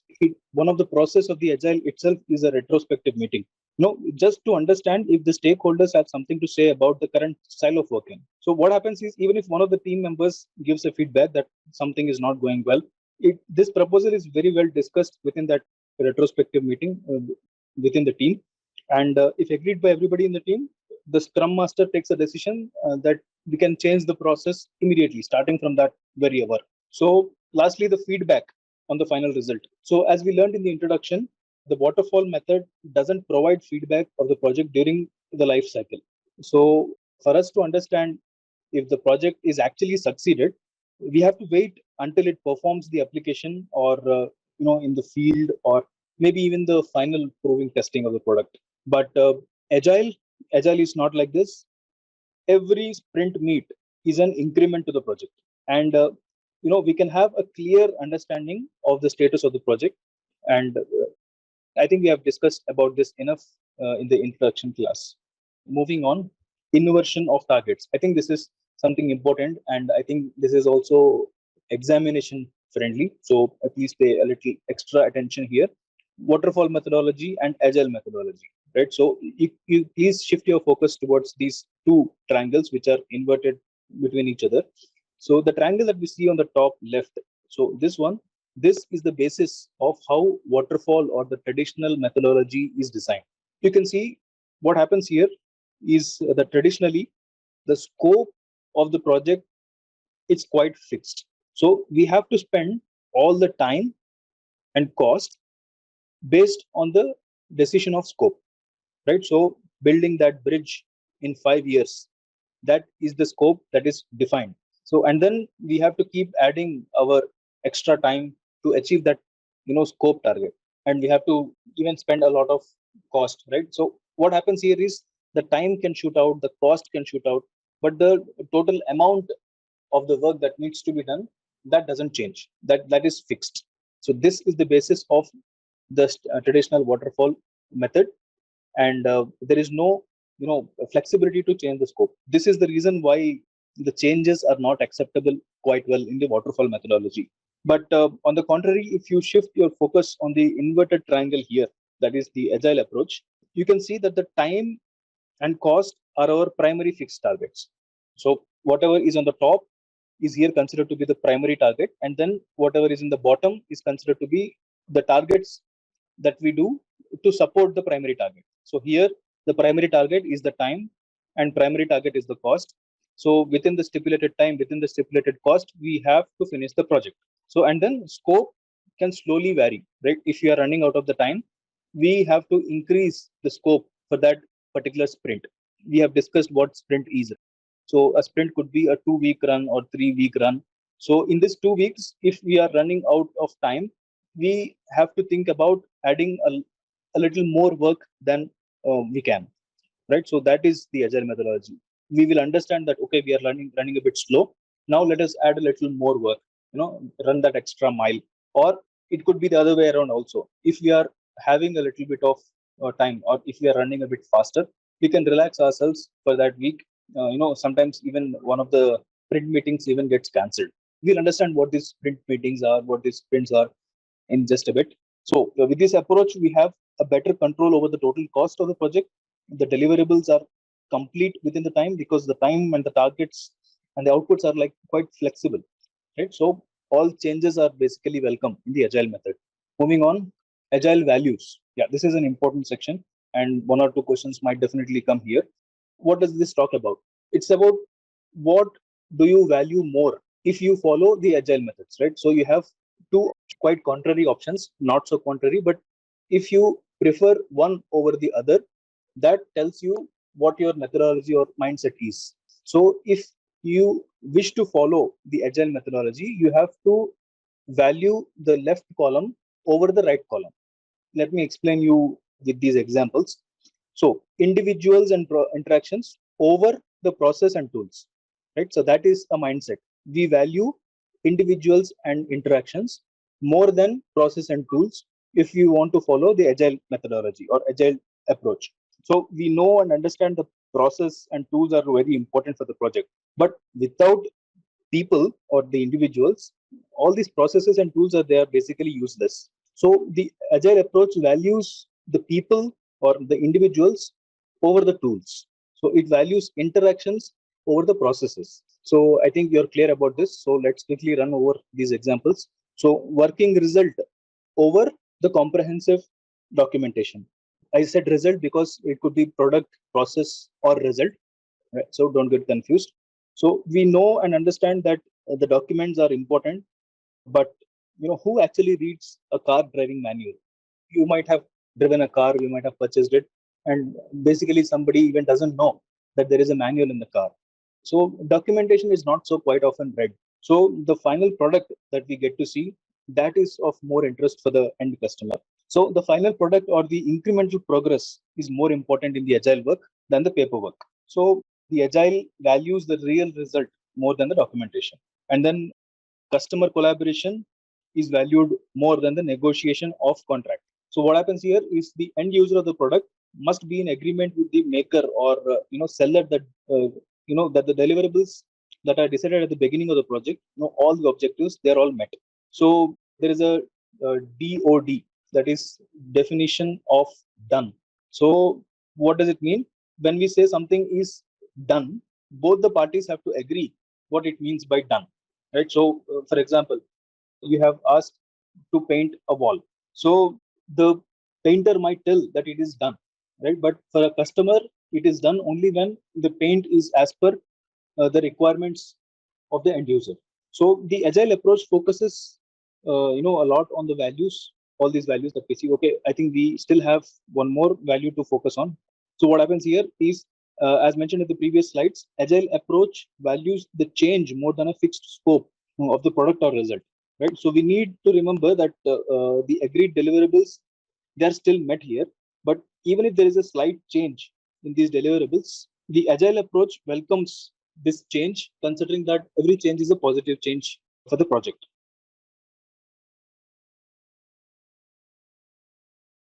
Moving on, the 12 guiding principles. So I'm not going to read out each and every one of these 12 guiding principles. The source of these guiding principles is actually recorded here, agilemanifesto.org. So all these principles are important for a project manager who wants to follow the agile principles. You can please visit this website, the agilemanifesto.org. This was developed, as I said, in back in 2001 as an introduction to the agile for the IT industry, basically. So this mentions clearly what 12 guiding principles are, along with the four values that we have learned before. We have learned the four agile values in the previous slide. So this website talks about those four values and these 12 guiding principles for us to develop this agile approach. So all these processes or the guiding principles, they are very easy. They are quite self-explanatory. I strongly recommend you all to go through this very simple website. Just have a look at it once. You'll have a fair understanding of what these guiding principles are. Moving on. Okay, next, step is defining Scrum. So, Scrum method, this is one of the agile methodologies. You might have remembered the umbrella under which there are so many agile methods. So, Scrum is one of such methodologies of agile. So, there are other methods also, like Kanban. We have learned Kanban before. I talked about DSDM, AUP, extreme programming, etc. So Scrum method is the latest emerging trend. Most of the organizations are following this Scrum. The XP or the extreme programming is also one of the fastly being accepted methodology. But if in case the time permits in this complete series, we will dedicate some time also for this. Or it's not important for the PMP exam right now. It's an additional subject. So we'll focus on Scrum methodology for the sake of examination. So let's go ahead and define the Scrum. So basically, Scrum is nothing but a set of practices and guidelines. So the rules about how we play the game of this agile management. So this is majorly based on the three key qualities. First thing is transparency, and second key pillar is the inspection, and third is the adaptation. Let's understand what these terms are. So the Scrum, it has to be as transparent as possible. What do we mean by transparency? We mean that everything that is going on within the project, when I say everything, it is the status of the project, the progress of the project, the latest approvals of the project, or what are the next steps that are going to come. So everybody in the team might not be aware of the complete project life cycle, right? What are the decisions that are going on in the middle of the project? There might be a customer meeting which talks about some changes, some key changes, which might affect the work of some important key stakeholder. So all this important information that is important about the project, we will have much better clarity through this Scrum methodology. So it must be very clearly visible, or at least have a communication plan that, okay, I'm going to communicate about these statuses in the next sprint to come, right? So some communication plan has to be in place. So that is a key pillar of this total Scrum methodology. And then if we talk about the inspection, there has to be an inspection at frequent intervals. So what are we inspecting here? We are inspecting whether the complete set of activities, whether they're actually going towards the right direction or not. When we are in a sprint, what happens is the total number of stakeholders, the 10 or 12 stakeholders that we have, usually the Scrum team is limited to 9. The most or the biggest number in this Scrum, as defined by this agile practitioners, is that the team has to be 3 to 9. So these 9 team members, they are going to present a lot of backlog tasks, and from this huge list of backlog tasks, the Scrum Master is going to decide which tasks are to be prioritized and which tasks are to be done for that particular sprint. So we have to inspect whether these tasks are actually contributing towards the progress of the project, or are we just running in circles over and over. And then he also should inspect whether the tasks are actually being executed, or are the stakeholders just closing the tasks just for the sake of closing. So that kind of inspection is important here. And adaptation talks, I think, very much about accepting the changes. Sometimes negative changes are also accepted, sometimes positive changes are also accepted. When we say negative changes, let's say one of the requirements is dropped out. So we have worked on this requirement for like 2 sprints, so that's like 1 month, and then the customer says we don't want this requirement at all. So it's also good, right? We will at least stop working on this further, adding value for this requirement further. So such adoption of positive changes or negative changes, everything has to be welcome in the Scrum methodology. So I think this is the whole idea of what a Scrum is. Let's move on to the next slide. Activities. So we will define all these activities that are going to happen in the Scrum. So first, let us learn what sprints are. What are sprints? Right. So sprints are nothing but a predefined iterations of the work. So I think you all remember this rolling wave from one of the lessons. So this talks about Agile very much. So this is the actual sprint. What happens here is, after this is a sprint cycle, and then there'll be a second sprint, third sprint, fourth sprint, and this little arrow talks about the daily Scrum meetings. Like, we will understand what these Scrum meetings are in just a bit. So We have already touched upon this, and I think sprint is usually 2 to 4 week cycle of all the activities that are related to the project. So at the start of the project, we have a big list of to-do items, and we target to close these items at the end of the sprint. As I said, if there are 9 stakeholders or 9 key team members who bring their tasks, let's say 9, and each person brings out 3 tasks. So we have for one sprint 27 tasks to be finished. So after the end of this 2 week sprint, all the 27 are targeted to be closed. And if not, whatever 2 3 tasks that are left, they will be added to the next sprint to come. So second thing is planning of a sprint. First, a backlog of all the activities is created. How is this backlog created? First, we have a product backlog. Backlog is nothing but a total list of tasks which are not prioritized, right? So we just write down or list down all the tasks that are related or targets to achieve in a product. When we talk about the example of a product or a process or a result, first we list down all the targets that we have to achieve in that particular product. So from this product backlog, a project backlog is formed. So each of the product backlog might have another further list of project backlogs. So such all that list of activities with identified roles and responsibilities is listed down before. Usually, for creating this backlog, you have to be great visionary, right? So there are multiple components in a complex project. Like, for example, consider a bicycle, right? So a bicycle itself might have 100 parts. So all these 100 parts might have unique product requirements or product backlogs, and from these each of the product backlog, we will have thousands of project backlogs. Right? So all this cannot be listed by one single person. So the development team members themselves, they contribute to this backlog, right? So all the 9 key stakeholders that were identified, they will list down that, okay, for me to finish my project or my product, I need to finish these tasks. So such a list is formed, and then the backlog is created. So once the backlog is created, it will be prioritized, again based on the product owner's decision and the development team's decision in that sprint meeting, and then it is initiated for the scrum. Hence the sprint is set to be started. If in case, consider one of the tasks is like very huge, creation of one of the, let's say, mechanical or a gear cycle, the gear development in that cycle, it's a huge task and it cannot be finished in this 4 week sprint or 2 week sprint. So what happens is they will further break down these tasks, again based on that WBS methodology, and these subtasks are added to these sprints.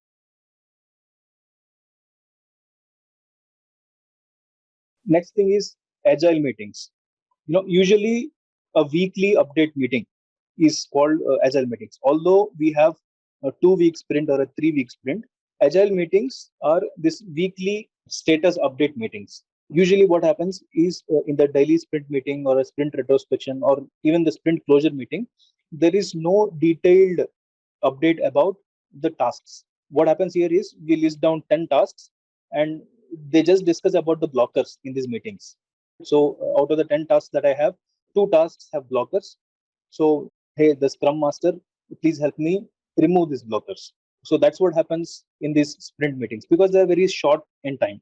But in the agile meetings that we're talking about, the team members or the development team members, they are given more time to explain the statuses of the tasks. So we cannot just give a high level or a bird's eye view of the tasks that are going on. So the detailed status of each one of the tasks is given in these agile meetings. That is what this is for. Usually this is chaired or owned by the product owner, not the scrum master. So these roles and responsibilities of who a product owner is, who is a scrum master, we will learn a bit. Just keep it in the back of your mind that agile meetings are done by product owner, but daily sprint meeting, sprint retrospection, and sprint closure, these are done by the scrum master. So with that said, daily sprint meeting, what is this? They are, as I said, they are arranged by the scrum master. This is a very quick status update meeting. This is usually 15 to 30 minutes, but mostly it is 15 minutes only. And so typically what happens here is just the blockers are discussed. So for the 10 problems that I listed, they are in progress, but 2 of them have blockers because of some of the stakeholder. And that stakeholder, developer, do not have influence over. So the scrum master, who is more influential than the developer, he will go and speak to that particular stakeholder who is blocking the issue, or speak to the customer or speak to a vendor, whoever is blocking that issue, whoever is creating that impediment, he will speak to them and then clear that impediment for us to move ahead. So what is a sprint retrospection? This, I think, as we discussed, this is the core value of our agile practice.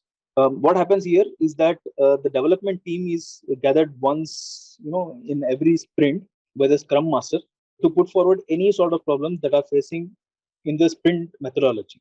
Right. So here we are not discussing mostly about the project updates or the product updates. It's about the methodology itself. Is there any change that is required to be happening here?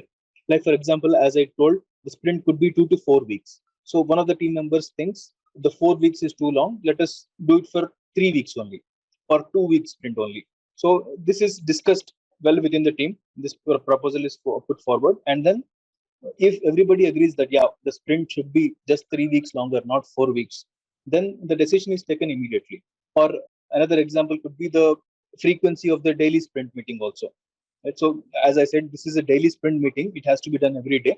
But if the team thinks because of the organization priority, or sometimes the project is too heavy, so much workload is there that the team cannot meet every day. So they will again accordingly decide that okay, we will meet 3 times in a week instead of 5 times. So all this retrospection is done, and all the changes are welcome. And if everybody in the team agrees, then the same is implemented here. What is a sprint closure meeting? The last one, as the name suggests, after the agreed time slots of the sprint, the Scrum Master calls for a closure meeting. So the development team has to present the statuses of the tasks closed. So if they are closed, it is not very much discussed. But if some task is pending, why it is pending? So for the closed tasks also, if there is something new lessons learned, that lessons learned is shared with the team. So what happens is for each and every task that we are closing, because of this new technology that we are getting, I think we are right now, most of the organizations, they are using the tools like the Kanban tools, like for example, Jira. Jira is a very famous tool. It's a very old software, but still it is becoming more and more prominent because of the Jira. Or some people use OneNote as a very important tool. So in all these tools, each of the tasks is listed and it is given a separate dedicated space where you can record the story of how it is closed. So from the start, when the sprint begins, they will start the task, they'll name the task, about what is to be done, they'll describe the task. And then as the sprint progresses, after 2 days or 3 days, if the project team member has added some value to it, he will mention that status within against that task. So even during the daily sprint meeting, the Scrum Master will ask these development team members whatever statuses that they are giving, they have to be recorded against that particular task. So at the end of the sprint closure meeting, there is a nice story formed about how the task has started, what value the developer has added, the key stakeholder has added, or what were the blockers, how were these blockers removed. All this will become a very valuable lessons learned at the end of the sprint closure. And because it is recorded, it is there forever in the organization. It can form an organizational process asset for the projects to come. So I think with that said, we have closed another topic of defining Scrum. Let's move to the roles and responsibilities section. So in this section, what we will do is we will understand different roles that are available in this agile approach, or the Scrum approach to be precise. There are so many agile approaches. So as we are discussing about Scrum, we will only talk about this Scrum methodology here. So what are the key roles, key responsibilities, and key activities of each person? You will understand this. So as you can see here, there are majorly 4 types of roles and some additional roles also we will discuss. So the product owner, somebody who is an expert of the technology, so who can talk to the customers of this product.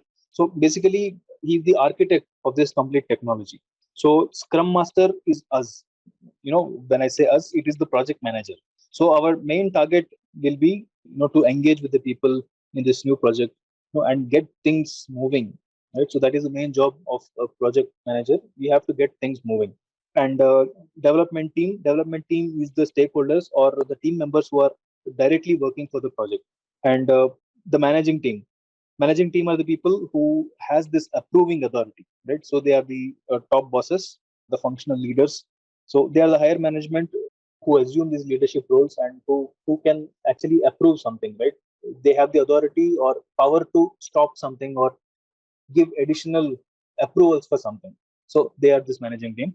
And other roles are like the customer, for example. The customer also plays an important role in the total Scrum methodology.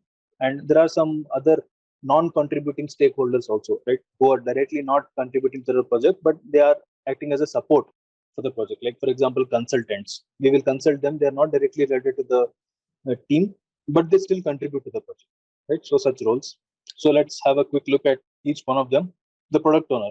So product ownership is a actually multi-faced job.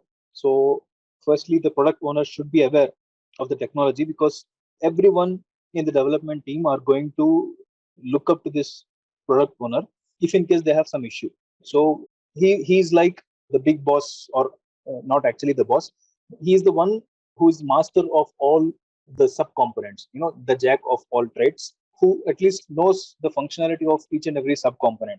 So he is aware of the technology that is going on in the product or the organization. So it goes without saying that he has to have a sound knowledge on all the subcomponents. If he doesn't, then he's not the right product owner. So we have to rethink about who the product owner should be. So she or he is like the key person in the project who has experience doing a lot of projects within that organization, who knows the way in and way out from this organization. So, and he knows a lot of people within the organization, and also might be knowing a lot of people within the customer organization, because he has experience working, with those customers before. So also the product owner connects daily with the customers, not daily, at least frequently. Whenever we say there is a sprint, he interacts with the customers quite frequently to keep on updating the statuses of the project. So one more responsibility of the product owner is the task list. He provides the backlog tasks to the team. Backlog actually starts from the product, as we have discussed before, and the product backlogs are then converted to the project backlogs. This activity is actually done by the product owner's supervision. So the priority of the tasks is also set totally by the discretion of product owner. So if the team brings out the list of 10 or 15 tasks to be done, he is the one who decides which is the topmost priority, right? Of course, the team members can propose that, okay, I want to do second task before the first one. So if he can convince the product owner, he will just approve it. So ultimately, the final decision on whether the task is on the priority, or the final decision on whether the task is complete, or as we discussed, done. So that done stamp is given by this product owner. And when we say delegation, he has the authority to delegate these tasks to the team members. In most of the cases, the tasks are related to multiple commodities within the product. So if in case some special task has come, for example, so let's say a new concept we have to work on.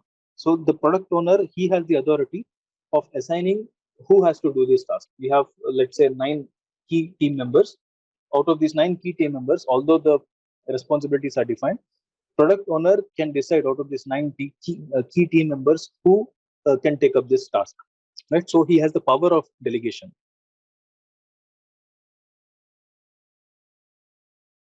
Okay, let's understand who the Scrum Master is. So typically, the project managers assume this responsibility. The Scrum Master has to be, well versed with the Agile methods, the Scrum approach, etc. The Scrum Master, also he understands the blockers for the team, because he understands this from the Scrum meetings that he arranges, and he works on removing these obstacles one by one. He may have to speak with multiple parties, as I told before, and he can do it very easily because he has this level of influence over the power, right? A project manager has contacts in the top management also. We have understood the influence of a project manager.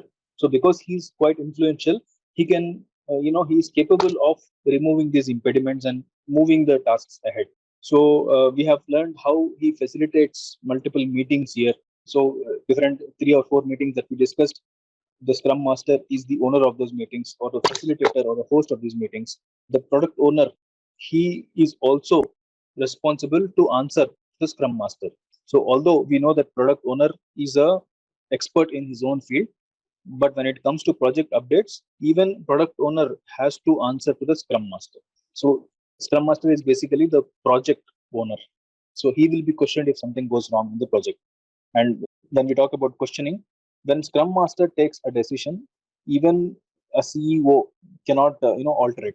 So he is that powerful. He has sole responsibility to decide about what is going to happen, within that sprint. Moving on, next thing is the Scrum development team. This is not a single team. When I say single team, this is not just the purchase team. This is not just the logistics team. This is not just the production team or quality team. It's a cross-functional team, right? So everybody from multiple functions, they come together, they join hands together to form this development team in the Scrum.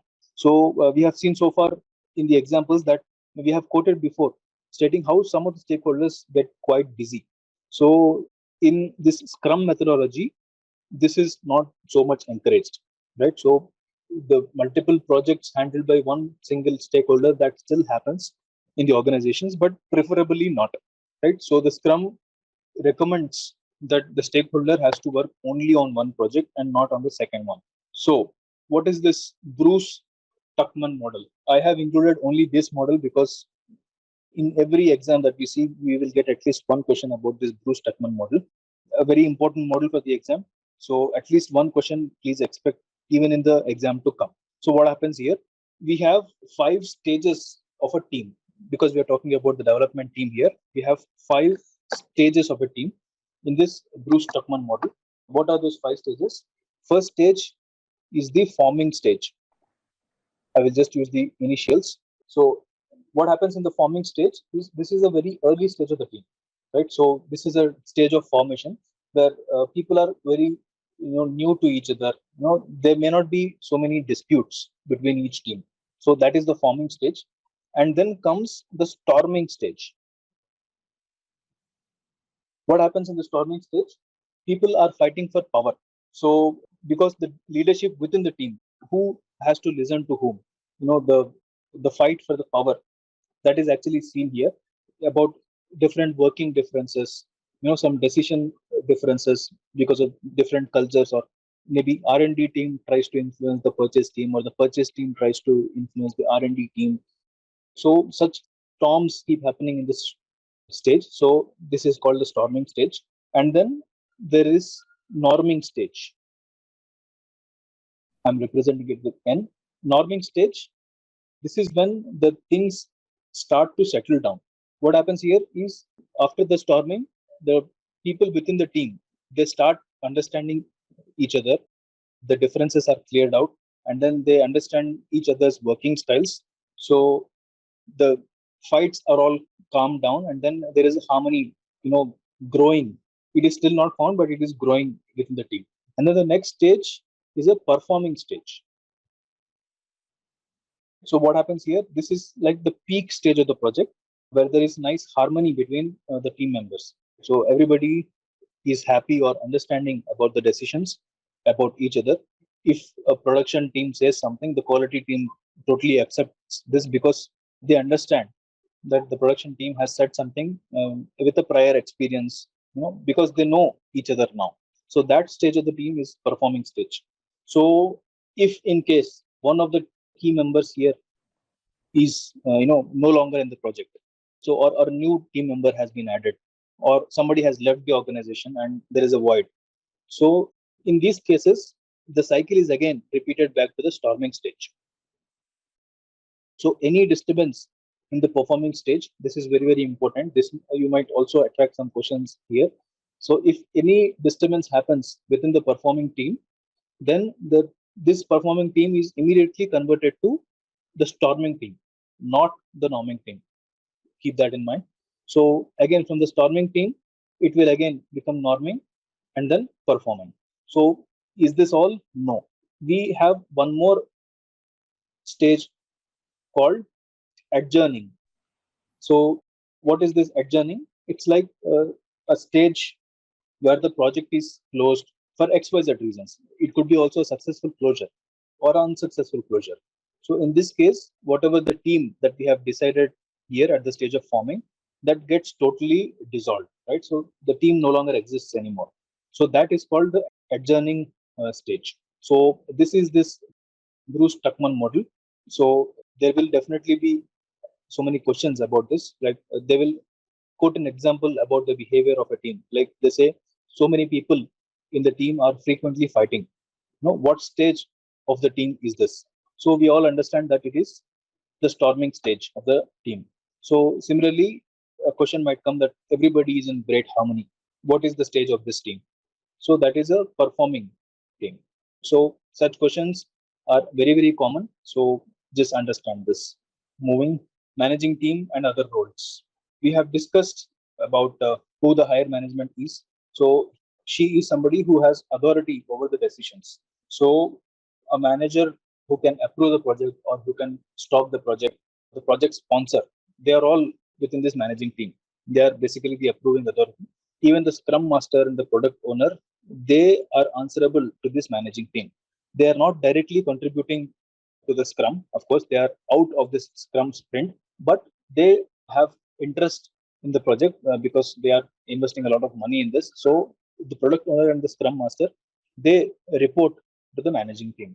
When we talk about other roles, they could be the other stakeholders who are not directly contributing. As I quoted a few examples here, they could be consultants. So consultants who are helping out the scrums in understanding different processes, the legal requirements, the technical requirements, the standards, the guidelines, the legal guidelines that are necessary.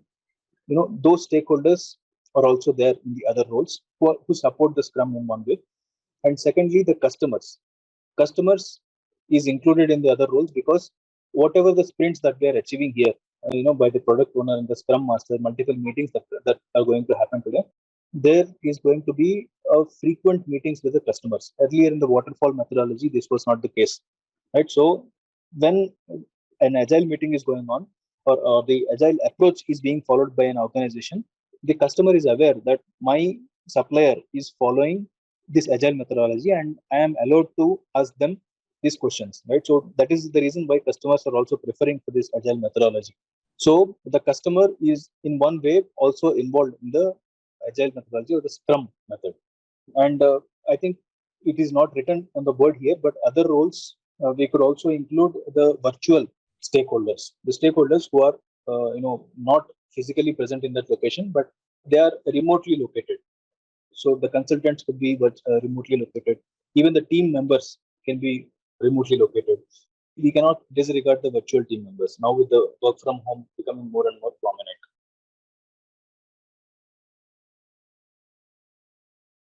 We will continue this agile approach, covering a little more topics. So let's have a look at what we have to learn today. So today's lecture is going to cover these three topics, the agile management together. So in this agile management, we will learn first about the agile stakeholder engagement. We have learned stakeholder management and stakeholder engagement in the PMBOK Guide 6th edition processes before, but that was totally focusing mostly on the traditional practices. So here we will learn in agile way how the same stakeholder engagement can be managed with a different mindset or a different approach. So we will learn new terms like agile charter. In the traditional way, we had project charter, if you remember. So here we will have agile charter to cover.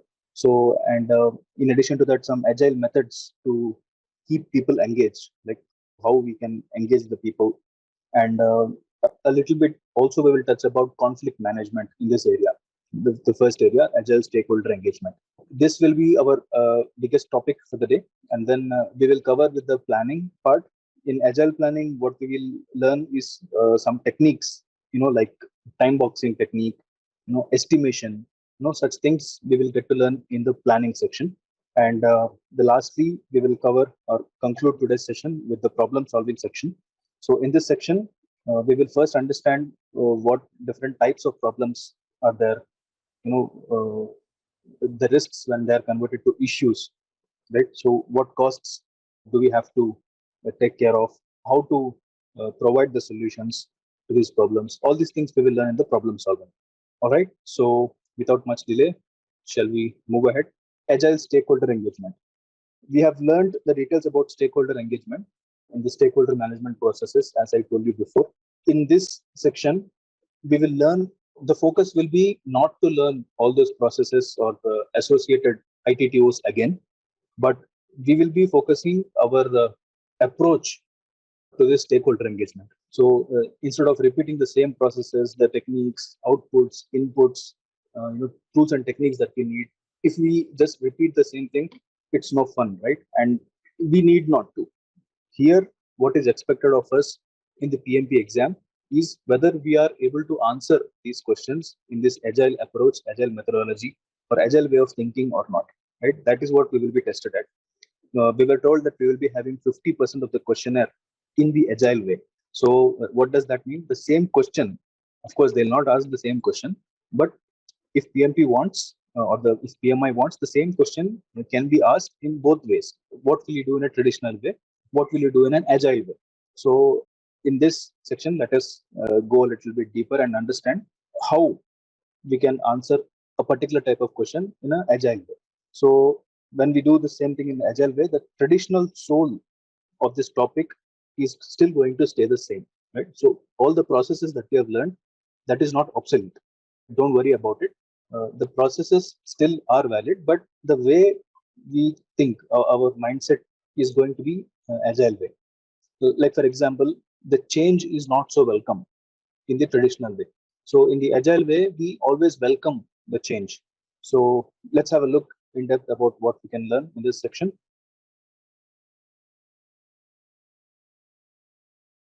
As you can see here, we have a number of open points to cover to engage the stakeholders in agile way. By doing each one of these steps, we as a project manager can improve this engagement levels of the stakeholders that are involved. So all these steps are, I keep repeating this again and again, these are not in addition to the processes that we have learned. These are the way in which the processes have to be done, right? So these are just an explanation of the same processes in a just different way. So I hope you get that message. So let's learn each of these points and understand what PMI wants us to learn, or how PMI wants us to handle the projects in agile way. The first thing is educating the stakeholders. So what we get to learn here is, first thing, we have to ensure that team has enough knowledge. If there is a lack of motivation within the team, then the project manager's duty is that the motivation has to be improved.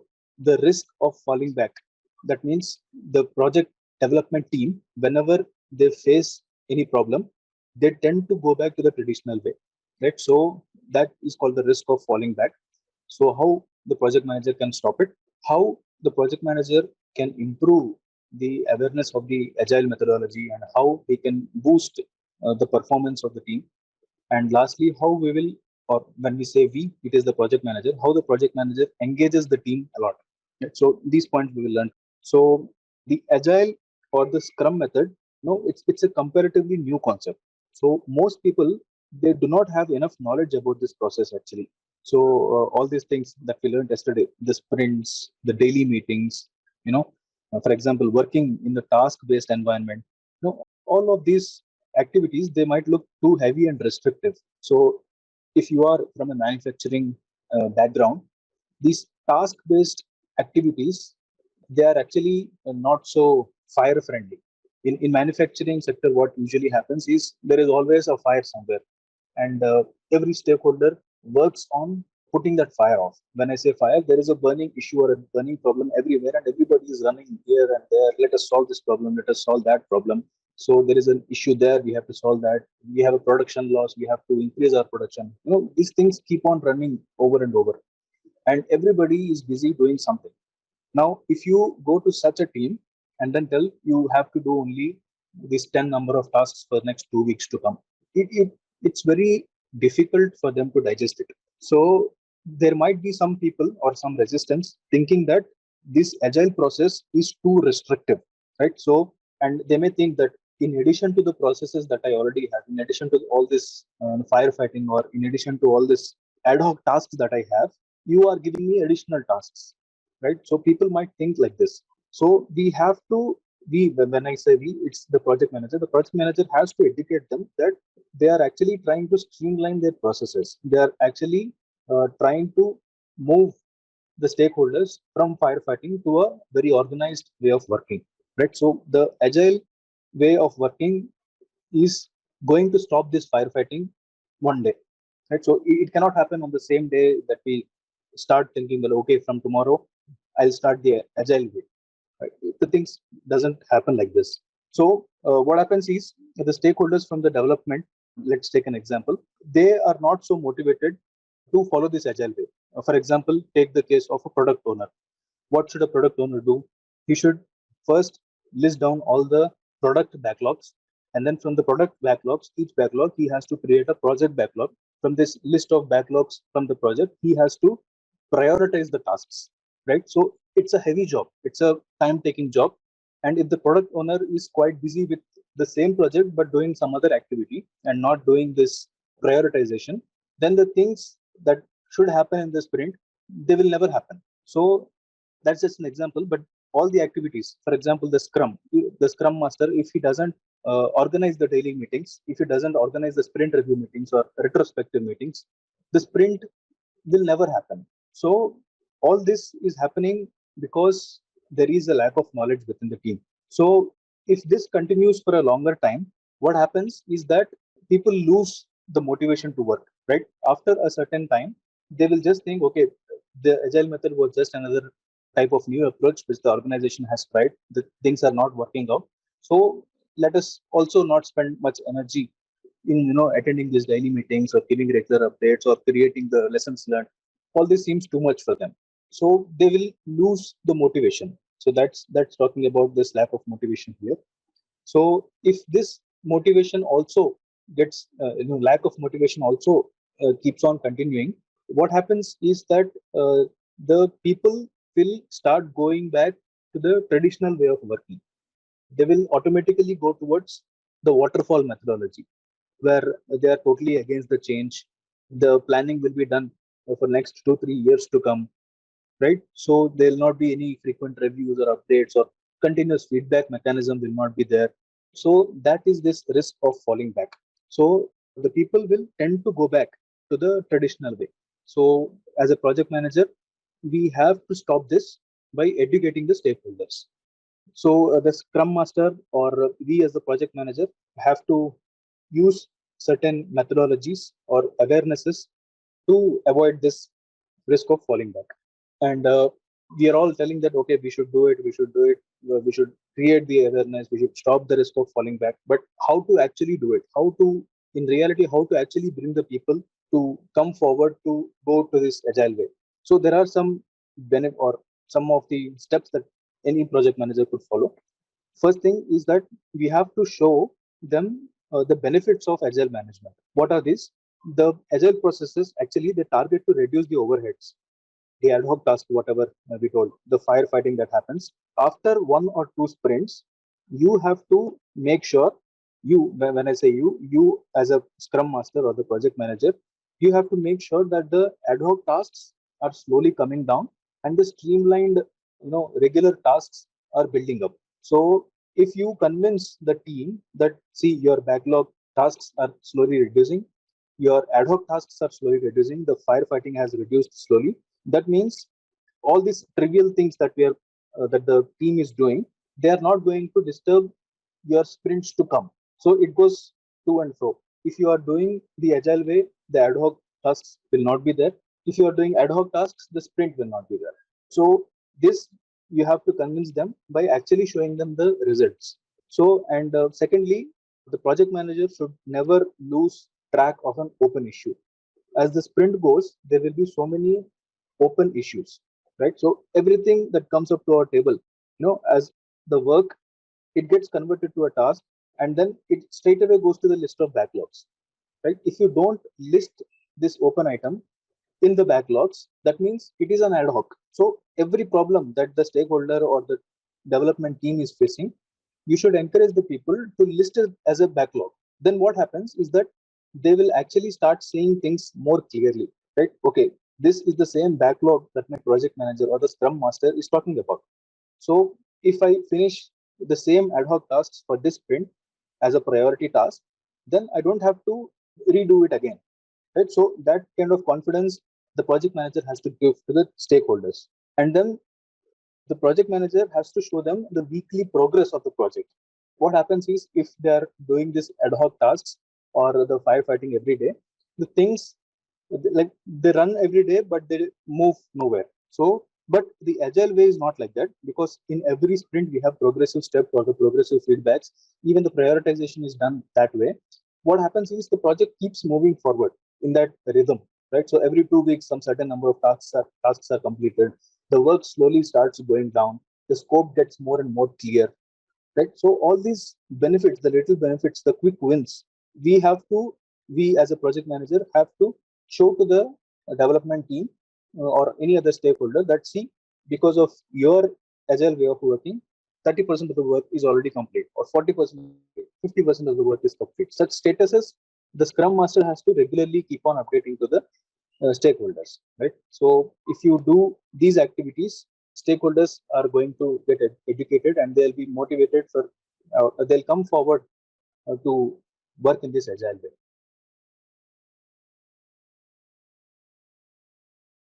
Moving on, agile charter. So here also some key points are there. I not read them out, but I'll try to explain each one of them. So similar to the project charter, the agile charter is also created, right? So this is not an addition to the project charter. So there are no two charters here. It is either the project charter in a traditional way or an agile charter in the agile way. So it all depends on the organization. If the organization is still following the waterfall methodology or just the traditional way of working, they don't do this agile charter.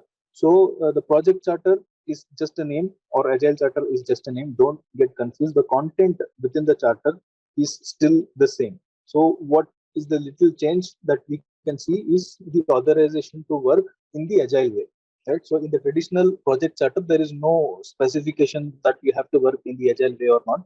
It's just a project charter. But in the agile charter, you define all these roles and responsibilities. How do we differentiate agile charter with the project charter? Is that there will be a scrum identified, there will be a product owner identified, there will be a development team identified. So that is this next step. Who is who? There will be clear identification of roles and responsibilities within this project charter. So this is just a letter of authorization that you are allowed to start the agile way from a particular kickoff date. So the roles here, as I mentioned, they are not identified in depth. Okay, so they are vaguely identified, or they are just identified at a very broad level as per the company's hierarchy. Who can be the product owner? A new joinee who just joined the company last month, he cannot be the product owner. Of course, he might be a very senior person, but he doesn't know the way in and out of the process. If at all this is a senior person, he might be an option for a scrum master, because there the scrum master have to be strong in the methodology, but need not be strong in the product itself. So a product owner is somebody who knows in and out of the organization, who understands the project very much, who understands the way of the organization very much. So such care has to be taken in identifying all the stakeholders. Sometimes a few people are also excluded. So reasons being XYZ, whatever are the reason. So that person might be expecting to be part of the the agile project, but he may be excluded because of some decision from the higher management.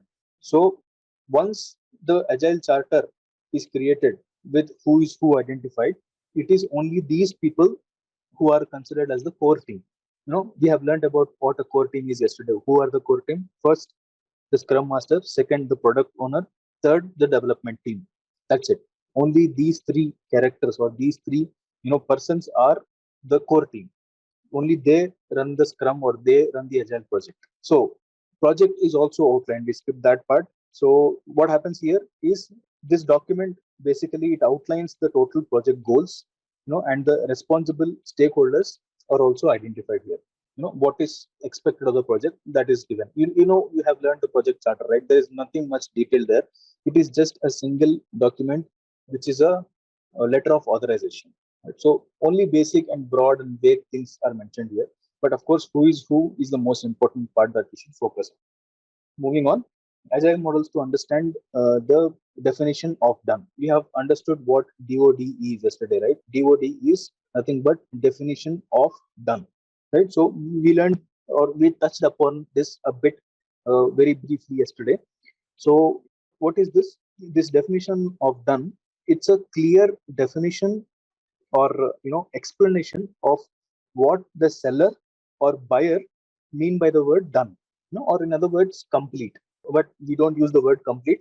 The agile way is asking us as a project manager to use the word done only. So what happens is that at the end of the project, or at the end of the sprint, all those deliverables that we have targeted, they'll be listed, and then the customer evaluates all these list of completed items or done items at the end of each sprint. If the customer wishes that he participates in each sprint meeting, then he is totally allowed to do so, right? But this doesn't usually happen because the customer is busy doing his own level of works. So but he's allowed to. So if a seller or the stakeholder from the seller organization writes something as done against one of the tasks, the receiver or the buyer also should agree that this deliverable is done. If this kind of understanding is not there between both parties, then there are going to be a lot of disputes. So when closing these tasks, it is possible that one or two of these requirements started by the customer, they are closed or achieved, and the stakeholders are going to always tag it as completed or done. So this done is only from one perspective. So the perspective of the stakeholder who finished that job. No, but the end customer, we never know whether he's going to accept this or not. Right. So we don't have to do this for each and every task, because there are thousands and thousands of tasks done to complete a project. So the main important key deliverables which are pending for review, only they are reviewed usually by the stakeholder or the customer. So there the agreement becomes more and more important. So be sure about this.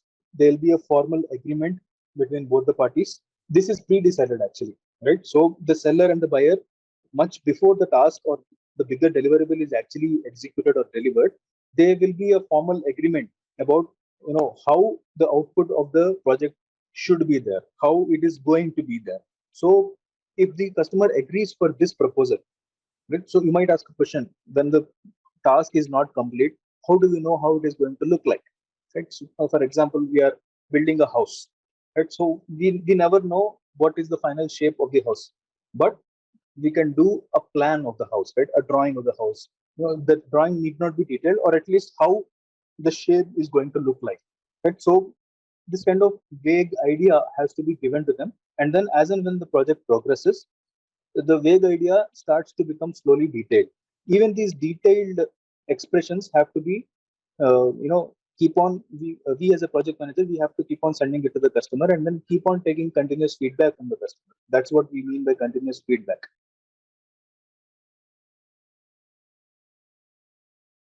So if in case the customer or the buyer doesn't agree for this, there will be a rephrasing of the deliverables done. Because when the customer has stated the deliverables, he might be thinking something in the mind, but when he says something, he might tell something else, something totally different. And we as a listener, we might understand only 50% of what he's telling. And when we record it in our project deliverables, we might record something else altogether. So in this path of communication flow, so many things keeps on changing, and the person who actually does the job is again totally another guy.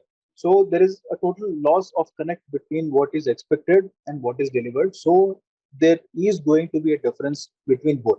So to avoid this huge gap of communication, this DOD plays a very, very, very major role, right? So even in the textbook, DOD is given a lot of importance, right? So as you can see, all these are key terms that we get to see in the examinations. So just keep them in the back of your mind. You don't have to learn these definitions by heart, but I think by now you understood what these DOD agreements are. So in from seller's point of view and buyer's point of view, what is the difference between the understanding level of the deliverable, and then the shared vision, right? What I think or what I see, even you should see the same. That's the shared vision. So the project manager's duty it is that he has to share this sense of shared vision. So to understand this, there could be so many tools and techniques that can be used, right? So the visual models is just one of them. I talked about giving a rough drawing. So that is one of the models to enhance this shared vision. So there are other visual models also. Like for example, there is a use case diagram. You might have heard the term use case before. For those who has not heard this term before, use case is nothing but a basic representation of about how the user is going to look at the deliverable, how he is going to use the end product. So for example, take an example of YouTube, right? YouTube has a lot of videos. So we usually go to YouTube to watch the videos. But there are also some content makers who go to the YouTube to create the video. So as a user who watches the video, for me, the website looks totally different in my point of view. It only thinks in a way that what video I should seek, for entertainment or education purposes, for whatever purposes he's looking at YouTube, his way of thinking, the user's way of thinking is going to be, to grasp the knowledge from the videos. So he will look only towards the search button. He will understand only the search criteria, what suggestions the videos, what suggestions the website is giving for me to watch. These are my important points as a user who logged in to watch the videos. But for a person who has logged into this same website to create the content, he will look for the video content creating button. Where is that plus button which allows me to create that video, right? So the same website, but the point of view is totally changed. So this same explanation that I did today, it is given in an pictorial way. It's a very simple, vague pictorial way. Here is a user who wants to seek the videos. So for him, what is important is how he has to log in. So registration is important for him. So after he registers, he has to enter his credentials. Every time he log in, he has to enter his username, password. This is about any generic website, for example, Facebook. So another thing could be, I want to search some content, search some document, or search some video. And then finally, what are the suggestions that I have? Even without searching, what suggestions do I have? Right? These are the interfaces in the use case of a video seeker. Right? This is nothing but the use case or user case interface. If we uh, if we talk about multiple users for the same interface, the interface is going to be the same, but a new user is going to be added again. Who is he? Like for example, the developer, or the admin of this same website, right? So what does he look at the same screen? He will look for a development tool, right? He will look for the maintenance of this screen. He will look for the UI, UX, user interface, and all that stuff. So I hope you get the idea. This is a simple representation of how a use case is going to look like. Green zone and red zone. Basically, green zone people are the happy ones, right? So they are the people who are happy with the agile processes. They may not be happy in life, right? Jokes apart, everybody should be happy. But the green zone people are the ones who are actually adhering to all these agile practices, who are always motivated, who are happy to work in the agile way. So the project manager has to categorize or profile each and every stakeholder, understanding that okay, this set of people, or out of the 7 8 people I have in the scrum, 4 people are in the green zone, and out of the 9, 5 people are in the red zone. Who are the red zone people? Red zone people are the people from the same scrum team, same agile team, or same the project team, who are totally not motivated to contribute to the project, right? So we are talking about engagement, right? So the people who are in red zone are our main targets to boost the engagement. So I think you have all already understood about how the engagement level is profiled or how we analyze this. If we go back a little in the engagement lesson, we have identified a list of stakeholders, and then we have identified in different sections what is his current stage and what is the desired stage, right?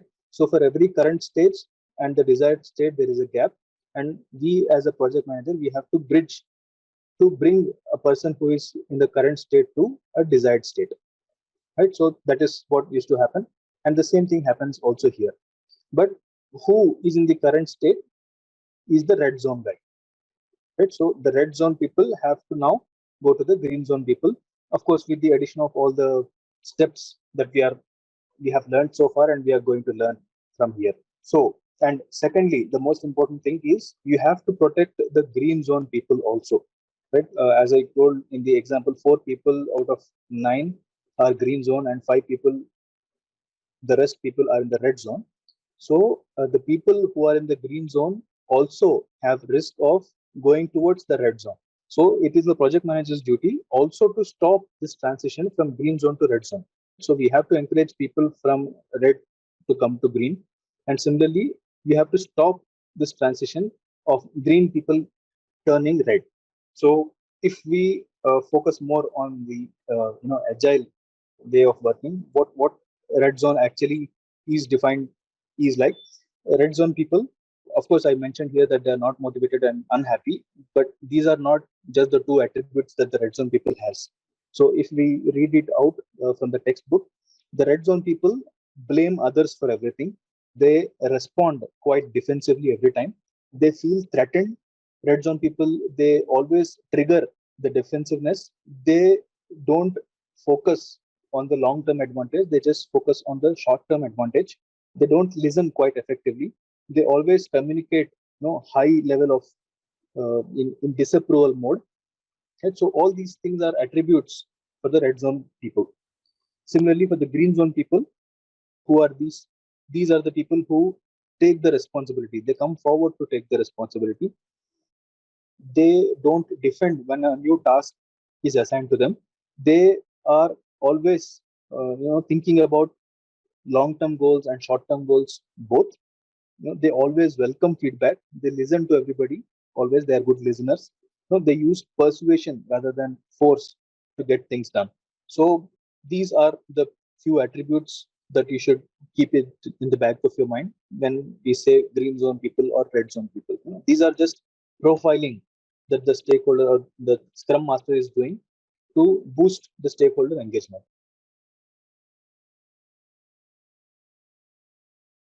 Moving on, different types of communications. To make the conversation more fruitful between the stakeholders, the project manager, what he has to do is that he must understand what different types of communications are available.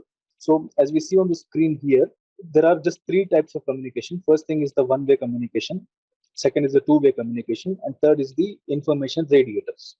I think we have touched a bit about what this one-way communication is and what two-way communication is. But just for the people who have not seen the videos before, one-way communication, it's nothing but the knowledge sharing, the status updates, the project requirement updates, or the lectures. Some consultants are there to provide knowledge transfer sessions. So the communication here is always one way. There is one speaker, giving away information to one or more listeners. So the two-way communication is when both the parties act as sender and receiver. Right? One person sends some information and second person responds to that information. Right? Some email exchanges, for example. These are the types of two-way communications. Or in the brainstorming sessions or in the technical discussions, the communication goes both ways. Right? So this is not just flow of information in one direction, but two directions. They are the two-way communications. So the more focus has to be now given to the information radiators. What are these information radiators? This is a new term which we have not learned so far. So just learn it for the sake of exam at least. Also important as a project manager, if you want to succeed as a project manager, information radiators are a great tool, a visual representation which is displayed either physically or digitally. The main target of these information radiators is to distribute the knowledge, give away knowledge transfer for free. Of course, nothing is for free, but it's like even if somebody has not asked for this information, just by looking at these information radiators, the conversation about that topic starts happening. What can be the example? For example, you are creating a smartwatch, right? So all the visual features, all the technical details of this smartwatch, if they are displayed on a huge life-size chart and they are displayed on a huge, beautiful beam in one of your office. So you are working in a smartwatch making company, and this all the features and all the technical details about how this works, how that button works, how this button works, what is the latest Bluetooth technology, right? What special features it has. If all of these features and how the technical details of the watch, if they are all mentioned on the chart and displayed, it attracts a lot of stakeholders, right? So whoever is passing by that wall, they tend to talk about this. So, or for example, if you are working for a car company, consider a car is displayed in the front of your reception, right? So a brand new car with all the top class features, the real product is displayed there. So even that can be considered as this information radiator. So similarly, for people who are working as mechanical engineers, a cross section of your engine maybe, right? So a vehicle engine that can be positioned. So all these are very nice examples of information radiators. Right? I think you get the point. Moving on, boosting the engagement. See, how can a project manager enhance the engagement? So we have learned a few techniques until now, for sure, but with a few more additional soft skills, like activities, the engagement of a stakeholder is going to get boosted a lot. The soft skills are like active listening, ability to resolve the conflicts, emotional intelligence. Emotional intelligence is very important. The drive of the engagement, it gets better. If you talk about the activities to boost the engagement, they are like the agile workshops, for example. What are agile workshops? Basically, the retrospective meetings. So these retrospective meetings are nothing but agile workshops. So and some handy activities like brainstorming, all these help as booster activities. Okay, moving on. The two models of team development. I think it is important that you learn these two models by heart. At least one of these models will come as a question in the exam. So what are these models? These models are nothing but the skill levels of a stakeholder. So what is Dreyfus model?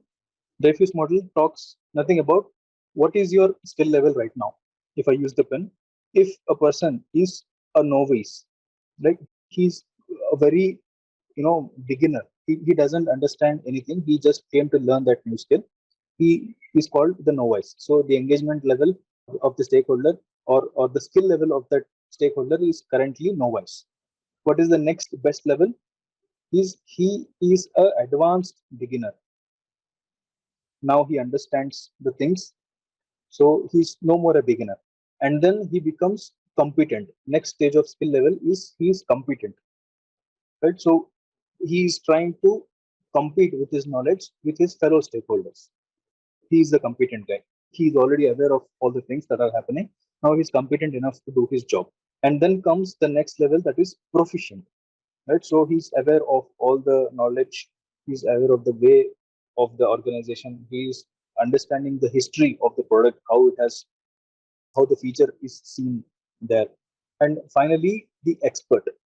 Expert is somebody who can actually break the rules, right? So he is the one who can do things differently. He already understands the ways.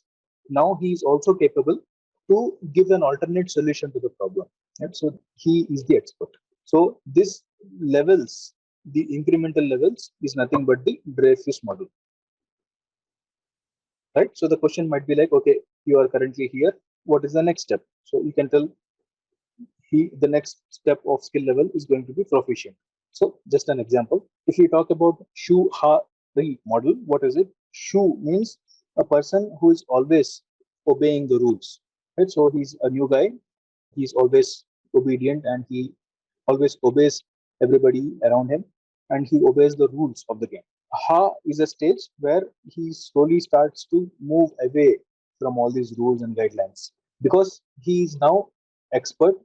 Things starts to come to him automatically. He doesn't have to follow that particular process. When I say move away from the rules, don't misunderstand me in a negative way. He or she, they are actually trying to do things automatically. They don't have to think before you drive. Consider an expert driver, right? So as an expert driver, she doesn't have to think, okay, now I have to shift to a second gear or a third gear. They directly, involuntarily, the hand goes towards the shift lever, and then the car moves ahead in that particular speed. Similarly, re is finding your own routes. Remember, we talked about Dreyfus model, and he's an expert. So re can also be a similar explanation of the same. All right, I think with that said, we are closing this topic. I know this was a long topic, but it was important because we have to set the agile way of understanding. So I think you have learned something new here.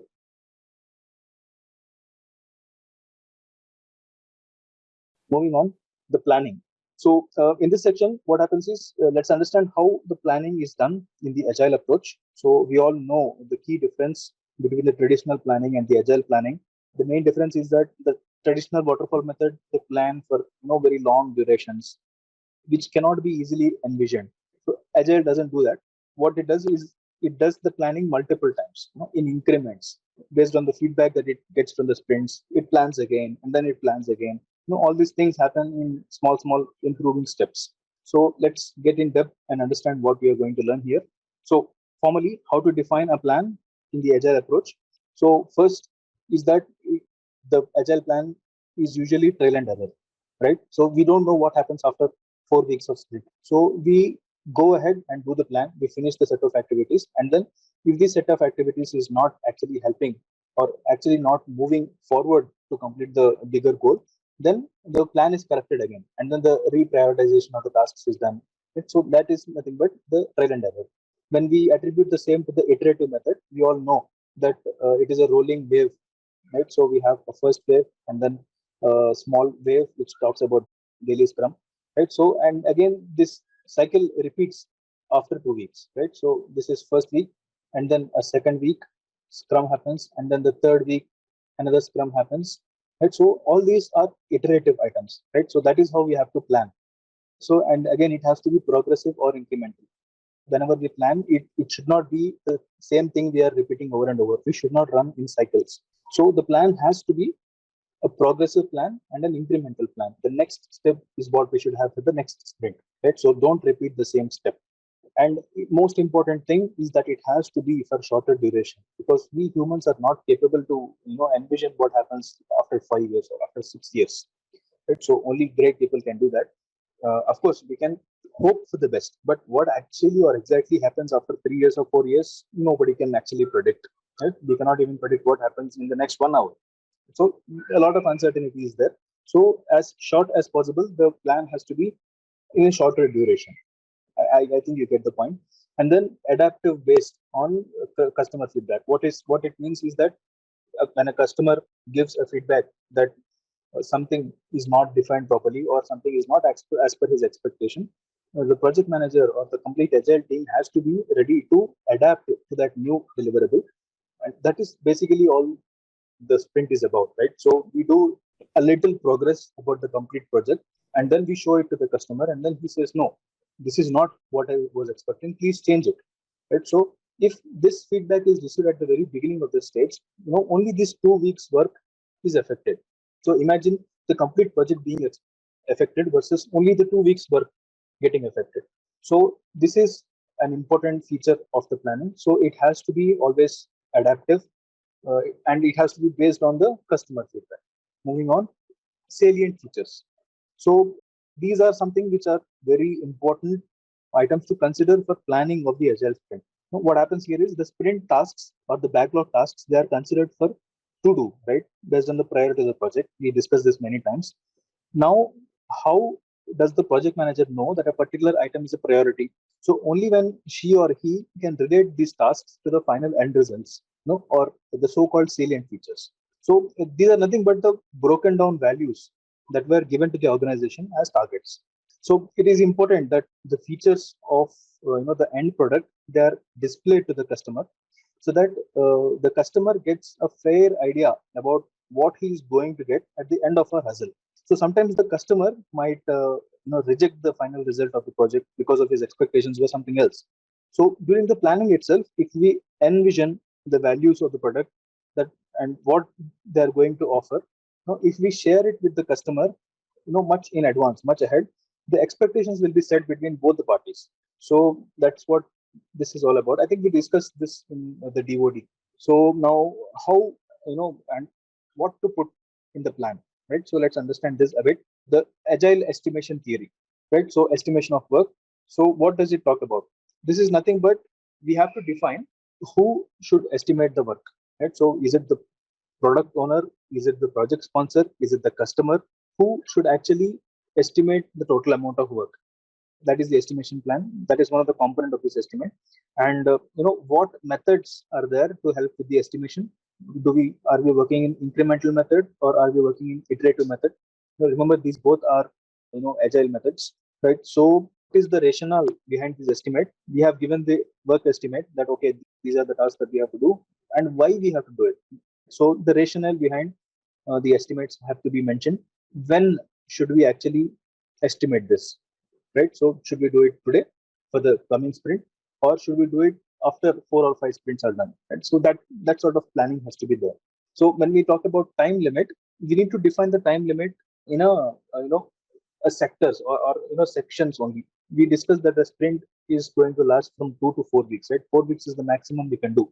So what happens here is we are time boxing the activity. So this is the theory of time boxing. The sprint itself is a box of time. So everything that has to happen should happen only within these 2 weeks of time or 4 weeks of time, right? So everything beyond that or everything before that, it doesn't matter for the people who are in that sprint run. So what happens here is that it's a tendency, it's a human tendency. Even the agile book talks about this, that if you are given 2 weeks to do a simple task, you are most probable to do it at the end of 2 weeks only. Even though this work can be done in just one day, if somebody tells you that okay, this work has to be done in 10 days, you as a stakeholder will tend to do it on the 10th day only, even if it is a 1 day work, right? So you won't do it today and then wait for the 9 days.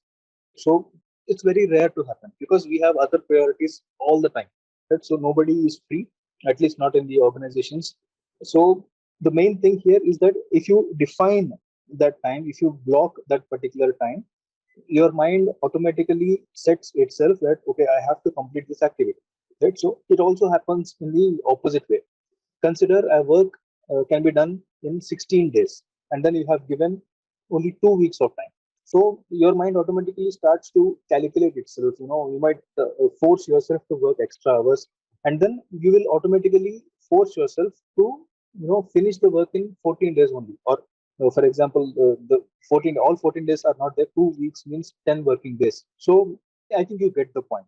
So the people who tend to work a little longer, they work shorter, and then people who work very quick, they tend to work in a bit of leisure, right? So, but everything will be done within this time boxed frame only, right? So that's an advantage. All right, moving on. You have to tell a story, right? So I think this point also we have discussed before.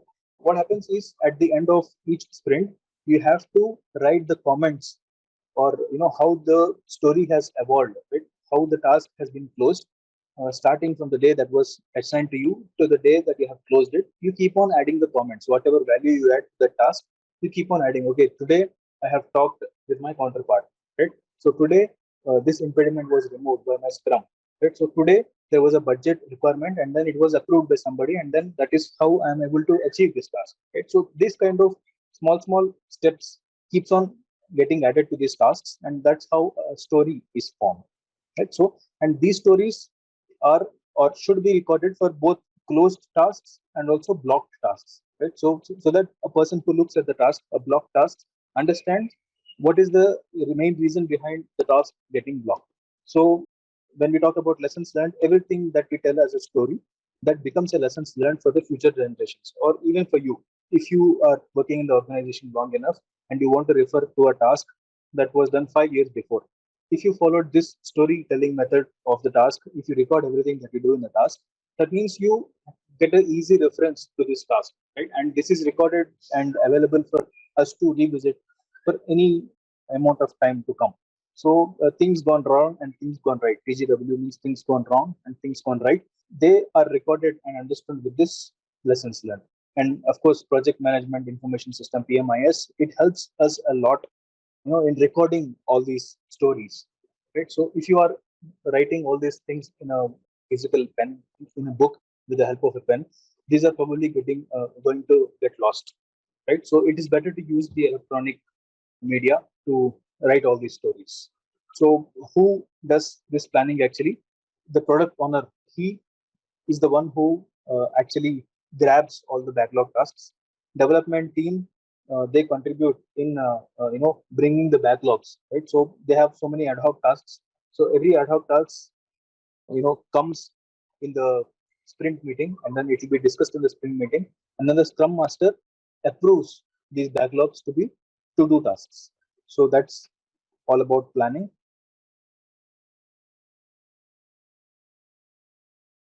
Let's quickly move on and see what we have in the problem solving. So what is problem solving? As a project manager, we have to solve a lot of problems, direct problems or indirect problems, and problems come every day. I think this we have touched upon in the previous lessons. So I'll quickly try to hurry it up. So the direct problems, what are these direct problems? The problems that you as a project manager has direct influence over. So the direct impediments. Consider, when a development team comes to you in one of the sprints saying that, hey, scrum master, I have an impediment in one of the tasks, please help me remove it. So you use your influence as a project manager, you talk to the person who is creating this blocker, and then you try to remove this impediment, get an approval of the cost, get some additional time from the customer, all these activities which you can directly do as a project manager. They are the direct problems. What are the indirect problems? Indirect problems are the technical problems. So a person who is expert in that particular field, only he can solve the problem or she can solve the problem, right? So you as a project manager, you cannot just go and sit and code the complex website. So you have to rely on the person who is actually expert on that. Right? So these are the indirect problems, but you as a project manager, you have to enhance or drive this solution of indirect problems as well. Okay, let's understand this topic in depth. So what happens here is that first we are going to define the problem, and then we'll work on how we can solve a problem, and then how we can detect a problem, prevent a problem, and then what are the effects of the problem, and then we'll touch upon a bit also on the costs involved. The first thing here is the definition of a problem. How we define a problem. I think we talked about the direct problem and the indirect problem.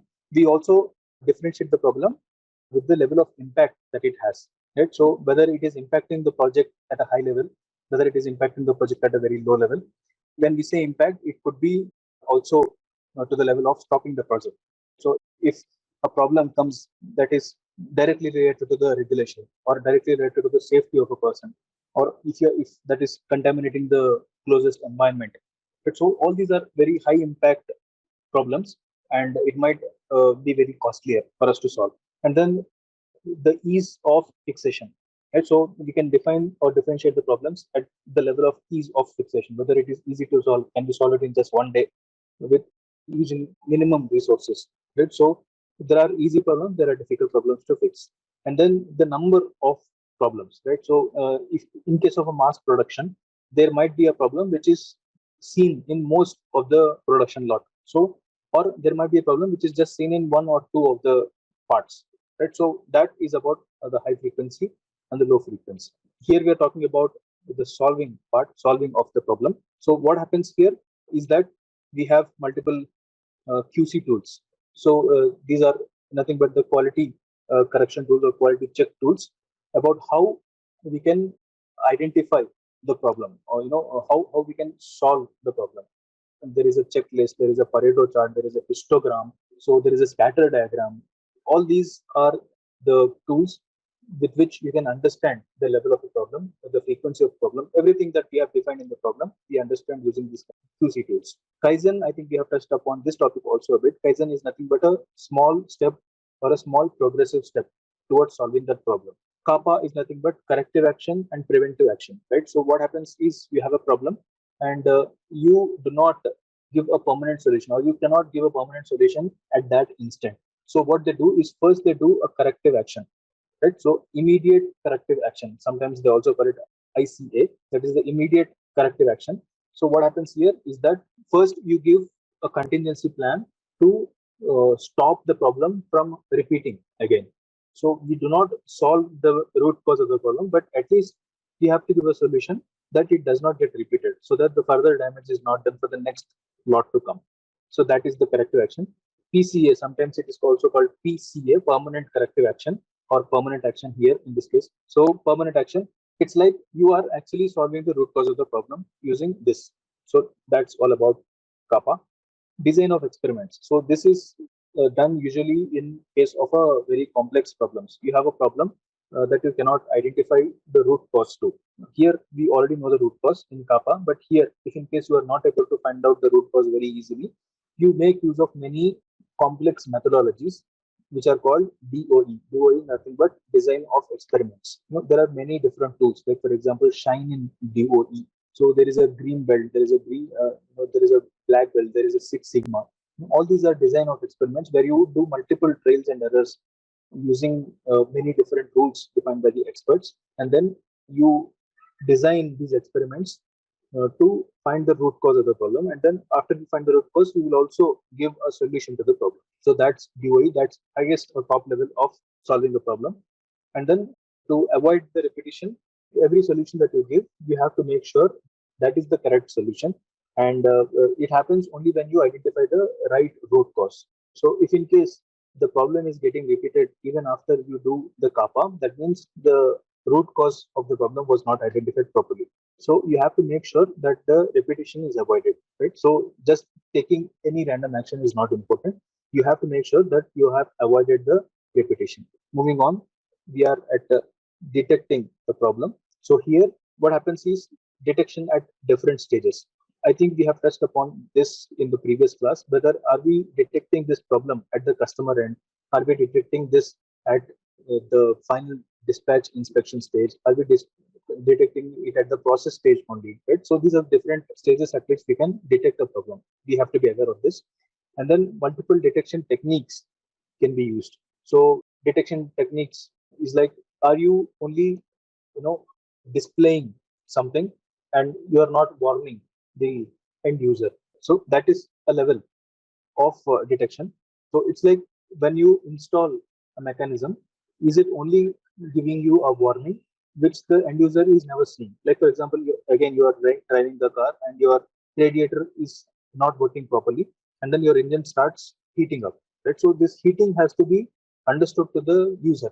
So a blinking warning is shown on his dashboard. So this is nothing but warning.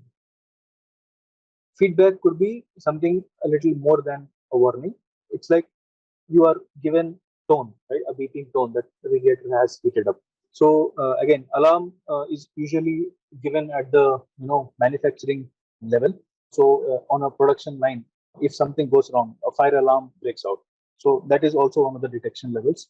And then to prevent the further damage, all these detection levels that we have done, there will also be a system that will stop further damage. Like for example, consider the electric circuit.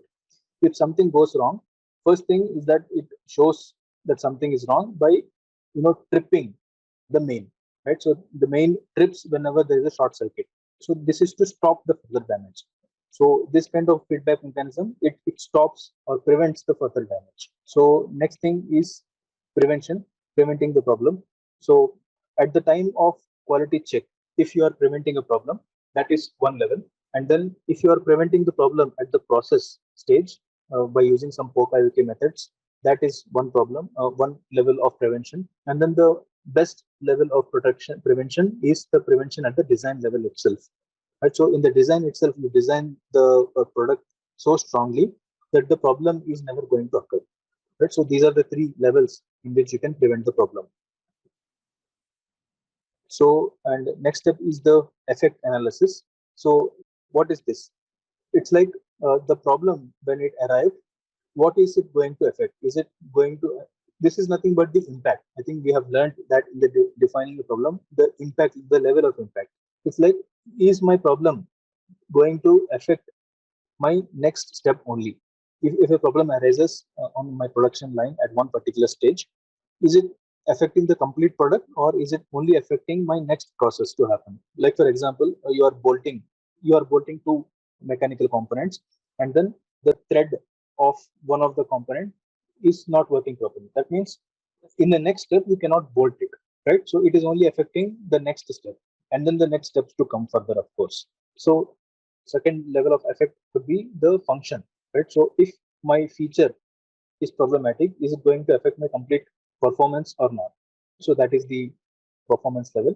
And last thing is, or the worst thing is that whether it is affecting the safety of my customer or whether it is violating any regulation. So that's about different effects. Cost. I think I have shown it in the very first slide. Cost. The cost of problem solving. See, I think this step was also discussed in our previous classes. It's about when a problem is occurring, the organization goes forward, and then the problem or the root cause is agreed that it happened because of the organization. They will either bear the repair costs or they will bear the replacement costs. So, and then in addition to these costs, the cost spent to identify the root cause, the cost spent to implement the corrective action for this root cause, and then the cost spent to installing all these detection and the prevention methods. All this is a cost of quality. This cost of quality, this cost of solving the problem is much cheaper than the cost of poor quality. Right. So we discussed about the safety regulations. If in case some safety issue happens, like when you're constructing a bridge, if the bridge is not built safe enough, and if a number of lives are lost because of this, that cost is much worse than the cost of repairing that bridge. So we have to understand and be aware of the costs always.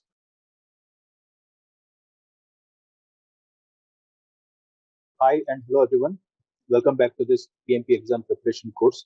We have so far covered a lot of topics. We started with learning the new latest exam updates, and then we have learned how to apply for this PMP exam. And then we started with all the three domains as per the new latest exam content outline. And then we have learned the 10 knowledge areas from the PMBOK Guide 6th edition, where we have covered 49 different processes. So what we are going to learn, let's go ahead and search. See, the project manager's mindset. So the project manager's mindset is a state of mind which actually gives us involuntary decisions when faced with a difficult situation. This is not a born talent, but a skill which can be developed by learning and understanding the ethics. Being agile is more important actually than doing agile. So we are going to learn all these professional ethics, and after that we'll be learning how to acknowledge this agile mindset. When we have learned the agile processes, we must have observed that we have not learned anything new. We have learned all those 49 processes, and agile mindset just tells us how to do the same things in a agile way. So what happens here in professional ethics? First, we will be learning about four ethical values. There are majorly four ethical values that are defined by the PMI. So we learn all this four, and then we have in agile mindset section where we will first understand how to form this agile mindset, and then we'll understand the key differences between the knowledge areas. So a knowledge area when done in a traditional way, how it looks, and then the same knowledge area when done in an agile way, how it looks. So all this content that is shown here, it is almost available for free, especially the professional ethics part. You can download it for free from pmi.org website, because this is ethics and it is totally based on some values and principles. We cannot actually change it. So that is the reason why I have copied the same content from that website, which is available for free for your reference. Please go through that website, pmi.org, and then you can search for professional ethics or code of conduct, and then you'll find this link for free, and it's quite easily searchable. All right, let's get started. So PMI has defined a code of ethics and professional conduct, which is, as I told, is available for free download in pmi.org. So this topic is not directly related to the questioning style of PMP exam. Right? So please keep this in note. All the lessons that we are going to learn today, they are not directly going to come as one of your questions, but they are very important for your exam, because even if you do not read the questions, for example, and just look at the answers itself will hint you about different attitudes about the problem. So for example, consider there is a urgent situation, right? So there is a high pressure from somebody, let's say customer, and then he's asking you to rush to do something wrong. So one of the options will be that just to satisfy the customer, do something against the ethics. Another option will be do something right, even if it hurts the customer, even if it delays the project. So such answers will be there, which are very critical to answer. You cannot just understand this, or you cannot answer such type of questions if you just learn the processes. So setting the project manager's mindset, setting the agile mindset also is quite important. And this mindset forms only when you learn all the ethics from the project manager's point of view. So the selection of choices from the options that we have from each of these questions, that comes instantly, involuntarily, only when you are training your brain from this ethics point of view. So I know it sounds a bit philosophical, but this intuition from the brain, it can be developed, it can be trained once you learn all these ethics.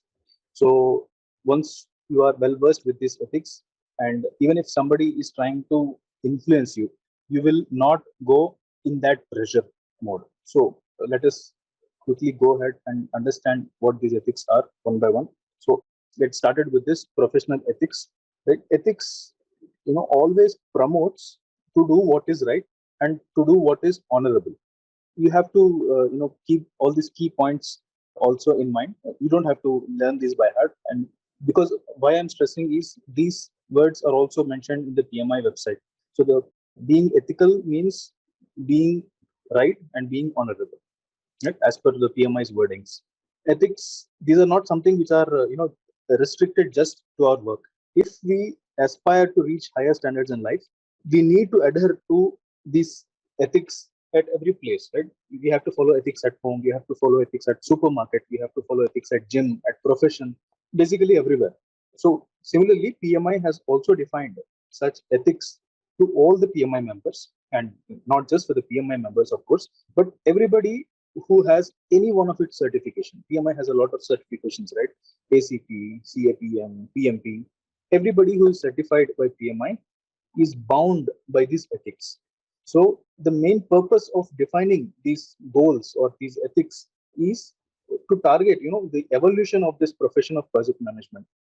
PMI strongly believes that project management is based only on these ethical values. So, what are these ethical values? As you can see on the screen: responsibility, respect, fairness, and honesty. These four are the ethical values. And now, what is this aspirational and mandatory conduct? We will learn each one of these ethical values in the slides to come, of course, and we will learn them by understanding these aspirational conducts and mandatory conducts. These conducts are actually associated with each other. So that's why before we move ahead, it's important that we learn what is an aspirational conduct and what is a mandatory conduct as defined by the PMI. So aspirational conduct is nothing but it's a behavior that a project manager strives to adhere to. So concentrate on the words. It is not something we are bound to do, but it is an inner drive from the project manager himself to achieve these standards, to achieve these conduct. What can we quote as an example? As I rightly mentioned before, not hiding a delay in the project with the customer. There is a delay that is going to happen, and the customer has to know what is truth. So you as a project manager, even though it hurts the customer or your senior manager, you must hold to the truth, and it's your responsibility as a project manager to go and update this to the customer. Right. So that is the aspirational conduct the PMI is expecting from all of its project managers. Similarly, the mandatory conducts. These are slightly more tougher. When I say tougher, we are bound by these mandatory conducts. These are something which the project manager does not do from within, but he is bound to do this. So if a project manager does not hold to this mandatory conduct, then he may even be prosecuted for doing so. What can we quote as an example? Consider a customer is asking you to do something illegal. So some illegal doesn't mean you just have to do murder or theft or something like that, but illegal is anything that is not within the law of the land. So consider an example. In Europe, people are not allowed to work on Saturdays and Sundays. Just an example. But in India, people are allowed to work on a Saturday also, and sometimes even Sundays people are allowed to work. So if you go to a European supplier and if you force them to work on a Saturday, that is something illegal. So if you force them to work on a Saturday or a Sunday, you may even be penalized by this labor laws. So we have to follow the law of the land, and that is just an example. So there are so many such mandatory conduct against each one of these ethical values. We'll learn each one of them one by one. So if the basic difference is understood between aspirational and mandatory conduct, it is going to be very, very easy for you to learn all these four values to be a better project manager. So let's quickly go ahead.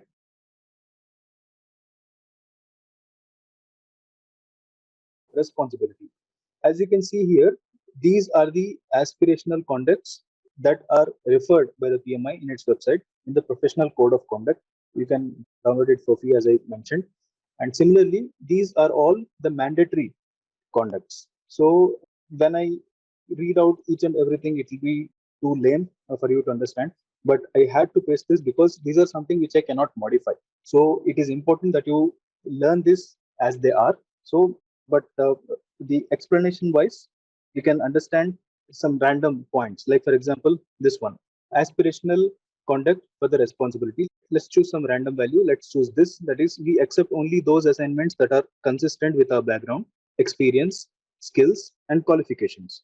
So what happens here is where developmental or assignments are quite stretched, right? So we have to ensure that all the key stakeholders, they receive timely and complete information.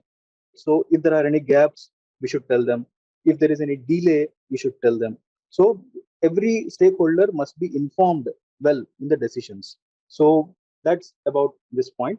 So similarly, what can we talk about? We can talk about we report unethical behavior or illegal conduct. You can see here, we report unethical behavior or illegal conduct to appropriate management and if necessary to those affected by this conduct. So what happens here is these provisions, they have quite severe or implications. These are something which we do not engage in any sort of illegal behavior. So when I say illegal behavior, you should not promote thought, theft. You should not promote fraud. You should not promote the corruption. So in any illegal or slander or libel activities as stressed by the PMI code, we as a project manager should avoid getting engaged in such unethical and illegal conducts. Moving on, respect. What does respect mean? Having respect means having a very high regard to somebody. So as a project manager, we need to show that it is first we have to respect ourselves and also we have to respect the others. When I say others, it includes people, the physical resources. You are working on a machine which could be like a 1 million worth. So right, so we have to be showing respect from within to this machine as well. We have to respect the environment. When I say environment, we have to make sure as a project manager that by the chemicals that I am releasing from my production, I'm not harming my environment. So, and the money that is within our power, we have to respect the money, right? So this money is a hard-earned money by somebody, of course, and then this money can add a lot of value for something. So we have to acknowledge this. We have to respect the money, and of course, we have to respect the time. We have to respect the opinion. So everything that is within your bounds, you have to cultivate the habit of respecting it. When you respect something, what happens is you gain trust from the stakeholders. So when you are respecting somebody's opinion, somebody said differently than all other group. If you respect their opinion and understand their perspective, their point of view, we will be gaining that person's trust. Especially this happens in a diversified environment. So let's have a quick look at what aspirational conduct and mandatory conducts that there are, which are related to this respect. So even here, if we focus about each and every point, it's going to take some extra time, but I'll quickly read this out. So as an aspirational conduct, we first have to inform ourselves about the norms and the customs of others and avoid engaging in behaviors that they might consider as disrespectful. Similarly, another aspirational conduct for the respect is that we are going to listen to others' point of view, seeking to understand them. Similarly, another one would be we approach directly those persons with whom we have a conflict or disagreement. Similarly, we conduct ourselves in a professional manner, even when it is not reciprocated. So, something to talk here as an implication of these provisions that we see. No, we could avoid, actually engaging in gossip. So, we can avoid making negative remarks, negative comments, demean somebody, undermine somebody's reputation. So, we as a project manager, we are bound by this duty to also stop somebody who is getting involved in such behavior, right? So respect that comes from within. So those are these behaviors. So similarly, when we talk about mandatory, that we are bound to do so, we have to negotiate in good faith, and we do not exercise the power of our expertise or position to influence the decisions or actions of others in order to benefit personally at their expense. We do not act in abusive manner towards others. We respect the property rights of others. So I have not modified any wording here, again, in respect to the PMI's guidelines. So have a look at it also in the website. It's a quite simple page. Moving on, fairness. Fairness is acting without partiality. So we as a project manager, we must make sure that there is no favorism, right? There are no favorites in the group. No, every decision that you're going to take must be totally unbiased. You should not favor somebody because he's your friend. So there may be so many friends in your organization because you might have worked for a longer time. You might have seen so many ups and downs with that person. But even in that kind of bonding, if somebody is going against the ethics of the program management or the project management, you have to stop them and you have to only take those fair decisions. So what are the aspirational conducts that are related to the fairness? First, we demonstrate the transparency in our decision making process, and then we constantly re-examine our impartiality and objectivity, taking corrective action as appropriate. We provide equal access to information to those who are authorized to have that information. We make opportunities equally available to qualified candidates. So when we say we constantly re-examine our impartiality or objectivity, what do we mean? Is that we have to, actually research with the practitioner, and when I say research, it must be on the subject of conflict. I know that it's quite a challenging job that the project managers quite often face. That one of the biggest problems is, not recognizing when we have a conflict. We will not even understand that there is a conflict going on between two parties. So it is our duty to first identify whether the environment is conflict free, and then start acting on it. So similarly, when we talk about when we make opportunities equally available to qualified candidates, what do we mean is that in case of contracting agreement, we have to provide information accessible to everybody who's involved in the process. So we cannot hide some information to some category. Everybody who's related to that work. Of course, if it's a confidential data, for my government organization or a confidential project, you cannot just share it for everybody in the project. But everybody who's at least involved in that process, he must be, accessible to this information. Everybody who's working on that particular project. So similarly, if we focus on the mandatory conduct that we are bound to do, we'll quickly go through this. So we proactively and fully disclose any real or potential conflicts of interest to the appropriate stakeholders. Secondly, when we realize that we have a real or potential conflict of interest, we refrain from engaging in the decision-making process or otherwise attempting to influence outcomes unless or until we have made full disclosure to the affected stakeholders. We have an appropriate mitigation plan, and we have obtained the consent of stakeholders to proceed. See what is happening here, and I know that's a lot to read here. So a conflict of interest, we keep on repeating this word, right? So when does it actually occur? It occurs when we are, in a position to influence decisions. So one party with such decisions or outcomes could actually affect multiple parties with this power of decision. Consider, for example, when we are acting as an employee, we have to be loyal to our employer. So when we are acting as a PMI volunteer, we have to be loyal to the project management institute, right? I think you understand what I'm trying to say here. So we must recognize these different interests that a person plays, and we have to refrain, from influencing these decisions that we have as a conflict of interest.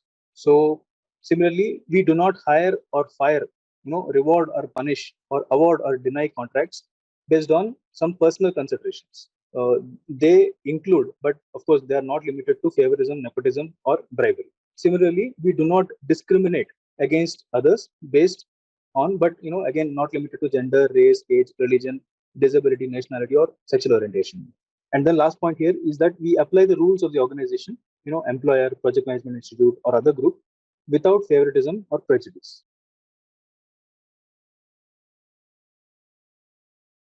Moving on, honesty. To actually become honest, first, the project manager should understand the truth by going to depth of the problem, and then being truthful about learning in our own communications. So we have 5 aspirational conducts to follow here. We earnestly seek to understand the truth. We are truthful in our communications and in our conduct. We provide accurate information in a timely manner. We make commitments and promises, implied or explicit, in good faith. We strive to create an environment in which others feel safe to tell the truth. So here also there is one catch. When we say we provide accurate information in a timely manner, what do we mean? Is that an implication of these provisions could be that we take appropriate steps to make sure the information that we are basing on is quite reliable, accurate, and timely. So it includes you have to have courage to share bad news also. And similarly, we have mandatory conducts where we do not engage in or condone behavior that is designed to deceive others. So including, again, but not limited to, making misleading or false statements, stating half truths, providing information out of the context, or withholding information that, if known, would render our statements as misleading or incomplete. So similarly, we do not engage in the dishonest behavior with the intention of personal gain or at the expense of others. So I think that's about it. I think the professional ethics based on the aspirational and mandatory conducts are well understood. It comes with practice based. This is not something that you should learn by heart. This is something you should practice a lot about. So with a lot of understanding of these values, these things should come, by your heart without a second thought. So again, do not expect any questions directly. What are the first aspirational conduct of honesty?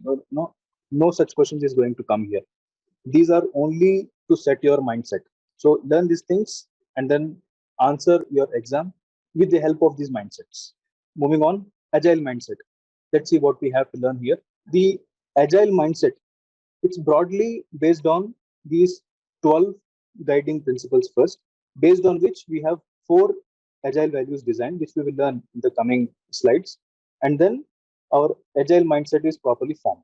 So I think we have touched upon the agile values before. So I'll just give you a summary just in a little while. But these 12 guiding principles that we see, we have not touched upon before. But it is important that you learn these to form that agile mindset. Let's quickly hover through what these guiding principles are. Again, here also I have not modified any of these guiding principles because as a project manager, we are not allowed to do so. These learning principles, they are designed based on or after so many discussions with multiple experts from multiple countries who came forward and then decided this. So just forward through them. You don't have to learn these things by heart, but read them as they are.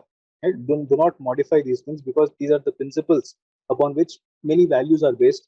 And then upon these values, again, the mindset is formed. So the first guiding principle that we see is that our first or highest priority must be to satisfy the customer through early and continuous delivery of valuable software.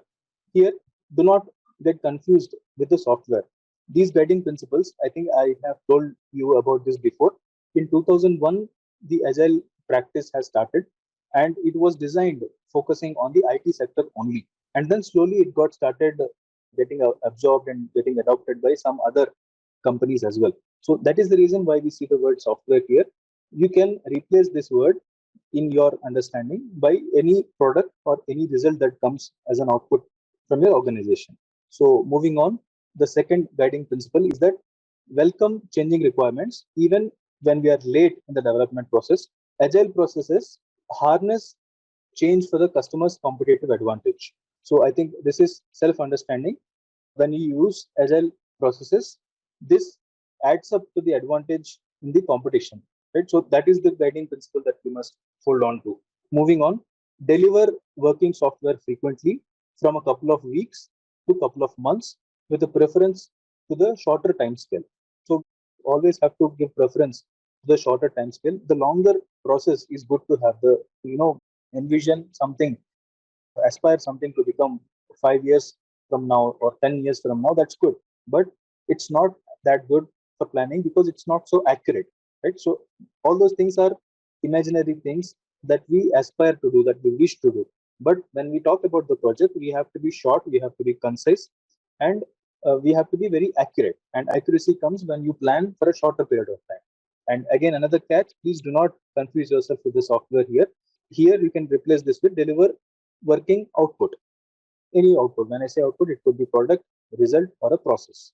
Moving on to the next principle, business people and developers must work together daily throughout the project. Right? So the stress here is about the daily part. Right? So we have Scrum meetings, we have daily Scrum meeting, we have weekly Agile meetings, we have bi-weekly retrospective meeting considering 2 weeks of sprint. Right? So this daily sprint is actually the most important part in the complete sprint.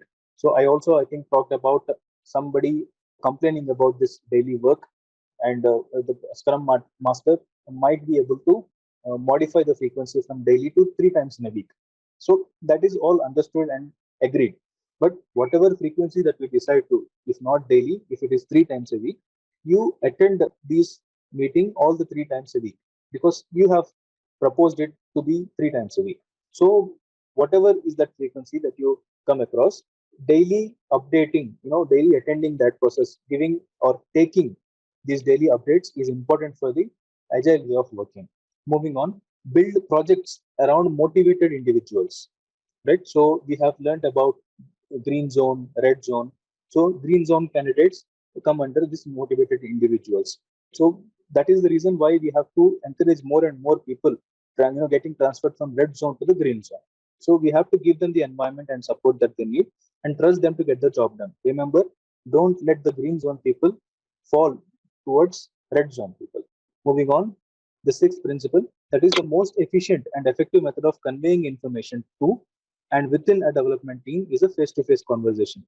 I know with the coming of the virtual team members more and more today, we are shifting our conversation styles or meeting styles more towards these team calls or Zoom calls. But you must have already understood this difference after working for 2 years, working from home because of the corona.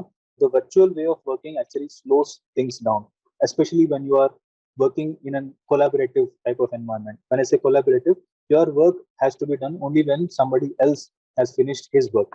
So when your work is something very dependent on somebody else's work, we always have to talk to them. So if you use the electronic media or this virtual meeting style, you have to take appointment of somebody. You don't know whether that person is free, whether that person is having some other work, some other urgent priority work. They are not readily available actually.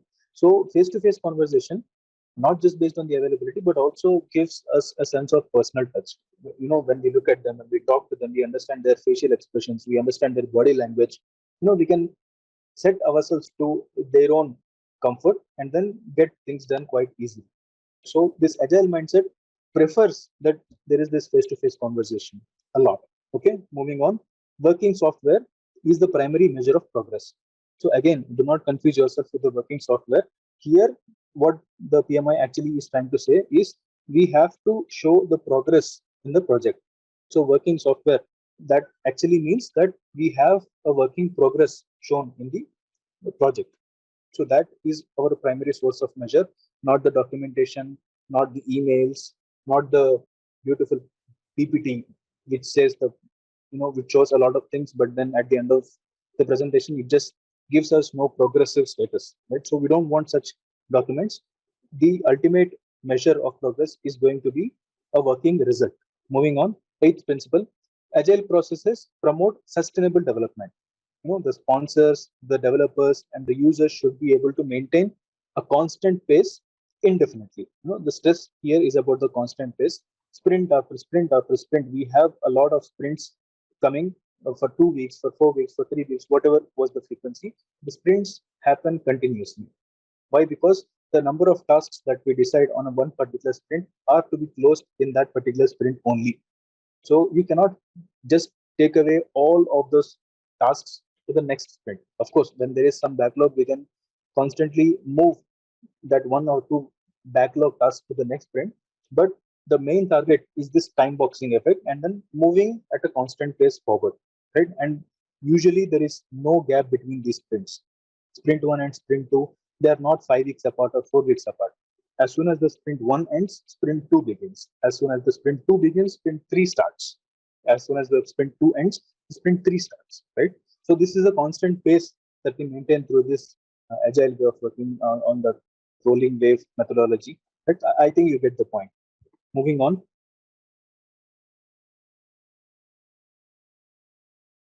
ninth principle is that continuous attention must be given to technical excellence, and good design enhances agility.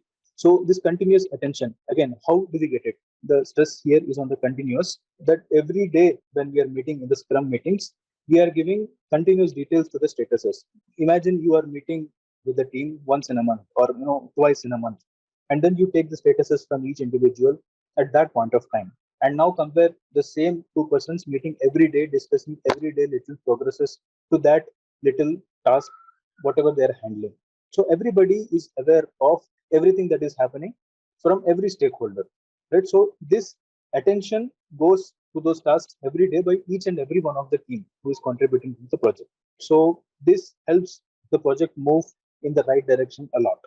Moving on, the 10th principle is that simplicity. The art of maximizing the amount of work not done is essential. The stress here is about not done. So we might consider the people here are lazy, but we have to also acknowledge that we are lazy. The more we don't do the work, the less energy we have to spend. Right. So being lazy is always considered to be negative. As I keep repeating the word lazy, lazy, don't also take my words in a negative way. This is something but smarter way of working. So if you avoid additional work, that means you have a lot of energy, or all the energy that you have, you can concentrate only on that little amount of work that you have to contribute to the project. So being simple, art of maximizing the amount of work not done, it's quite essential for the agile way of working. Moving on, the best architectures, requirements, and designs emerge from self-organizing teams. So what happens in a traditional way is that all the planning for the next 4 or 5 months of the project, they are actually given by these functional managers, or the project sponsors or the higher management. They decide what should happen in the project. The people who have worked in a larger organizations, they must be able to relate to me. All the instructions the people get from the higher management only, or the functional managers, or the heads of the department. There is no decision making given to the ground level people, right? So the ground level people are just following the orders from their respective managers. But in case of agile mindset, what happens is, whenever we meet for a Scrum meeting, you as a team member, as a valuable development team member, you bring out to the table all the tasks that you think are priority to you. So with this, what happens? Everybody brings their own priorities to the table from their own points of view. So different mindsets are there, different priorities are there, different points of view are there, and everybody is coming forward, contributing, saying, "See, this is my priority." So that task is actually taken as to do. That means what we are doing here, we are prioritizing the requirements based on the public opinion, or the teams who are actually working at the ground level. So this is the self-organizing teams that they're talking about, and PMI always tries to promote these things. We have the last principle, that is, at regular intervals, the team reflects on how to become more effective, and then tunes and then adjusts its behavior accordingly. Here, they are talking more about the retrospective meetings, the agile meetings that we learned about in the yesterday's class. Retrospective meetings is nothing but if any one of the project member or the team member feels that there is something wrong happening, right, or there is something unproductive going on, they can come forward and complain on this, saying that, see, we can do things differently here. And then they'll take the public opinion, and then they'll implement this change. And this implemented change is also not absolute, right? So after one sprint or two sprint, even if this new proposal stops working, they can modify it back, right? We can also go back to the original working style, or we can form a new idea altogether. So that's about this principle. So these are the 12 guiding principles upon which the four values, for the four agile values that we have learned. So for those who do not remember, here is a quick summary. The four agile values that we see here, the here more valuable and less valuable. This is talking nothing but what we value in the agile over something which is less valuable, right? So for example, the individuals are more valuable than the tools. The interactions are more valuable than the processes, right? So similarly, responding to a change is more valuable in the agile way than following the plan. So based on these four agile values, which were, again, in principle, the result of the 12 guiding principles are the basis for the agile mindset. So when we have adhered to these 12 guiding principles, when we have adhered to these four agile values, the agile mindset will automatically be formed. Moving on, now we will quickly hover through each knowledge area, and then we will compare how the same thing can be done in a traditional way and how the same thing can be done in an agile way. So we'll quickly go through each one of the point. So in the traditional way, what happens is we always have predictive approach to integrate something. Whereas in the agile mindset, we promote the iterative way of working and agile way of working to integrate something. So similarly, we allow the team members to determine how the plans and the components are going to get integrated in the agile mindset. And in the traditional mindset, the plans and the components are integrated by the higher managers. So in the agile mindset, again, the detailed product planning and the delivery is delegated to the team, whereas in the traditional mindset, the product planning is done by the functional heads. So agile mindset, we build a collaborative decision making by encouraging skills rather than some special skills. Whereas in the traditional mindset, we have learned in most of the processes that we usually go and consult one specialized expert.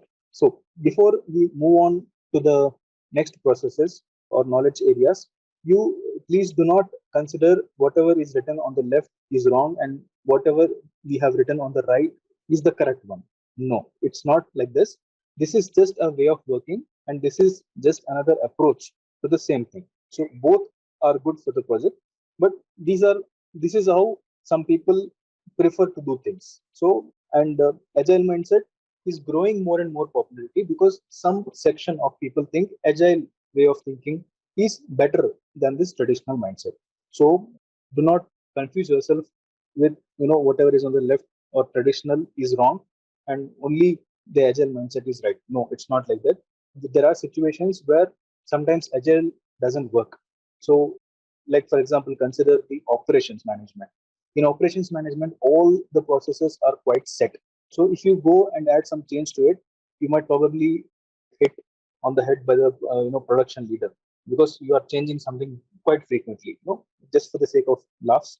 The point here is that sometimes only traditional mindset is the best solution to a situation. So agile mindset is good, but not for every situation. Only when you are having quite challenging or ever changing requirements. In such dynamic environments, agile mindset works best. So with that understood, moving on to the scope. So in projects evolving requirements, high risk or significant uncertainty, the scope of the project, it's not understood very easily, at the beginning of the project. But as we move on to the projects, we understand in depth, or we actually get a clearer picture of the project as we move ahead. So the agile mindset focuses only on this aspect, right? So if you take the traditional mindset, we have learned before that it has a fixed scope. That doesn't mean we understand each and everything that is going to happen after 5 years of the project. But the traditional way is like that the complete project scope is already predefined. But in reality, that defined scope might not be very useful. So quickly reading out, in the agile mindset, we shift the focus on establishing the processes rather than spending more time defining the scope. And in the traditional mindset, we usually have a fixed scope. Similarly, in the agile mindset, we acknowledge the real business requirements, and they are different from the originally planned requirements. This is what I'm trying to say. In the beginning, whatever we have planned, it might not be the same after not even 1 month, right? So the reality is quite different than what we can imagine. So similarly, the requirements once planned, they are rarely modified, right? If humans can predict everything so well, everybody will be rich by investing in the stock markets. So we hope for something. We hope for something good to happen, but things might not always happen as we have hoped. So here, traditional mindset focuses a lot on this hope, and then a strong and stringent planning, and then they try to bring people to achieve this. So it's the agile way of working actually tries to break this kind of working. So again, for the sake of time, quickly moving on. In the traditional mindset, there is a predefined scope. In the agile mindset, we will define and then redefine the scope in the sprints. So in the traditional mindset, we have backlogs and additional work to the requirements, but in the agile way, we consider backlogs themselves as the real requirements.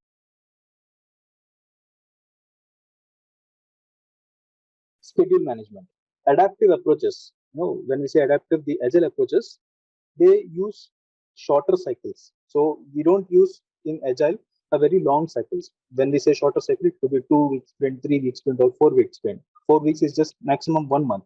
That's a short cycle considering a huge project. So in these short cycles, we undertake work. We review the results, and then we adapt as necessary. What happens here is that we get a rapid feedback. So that's about it.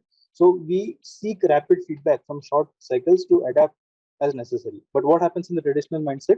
The project schedule, once it is fixed, once it is approved, it is not encouraged to be modified quite easily. So similarly, in the agile mindset, sometimes even the predictive and adaptive approaches are used together.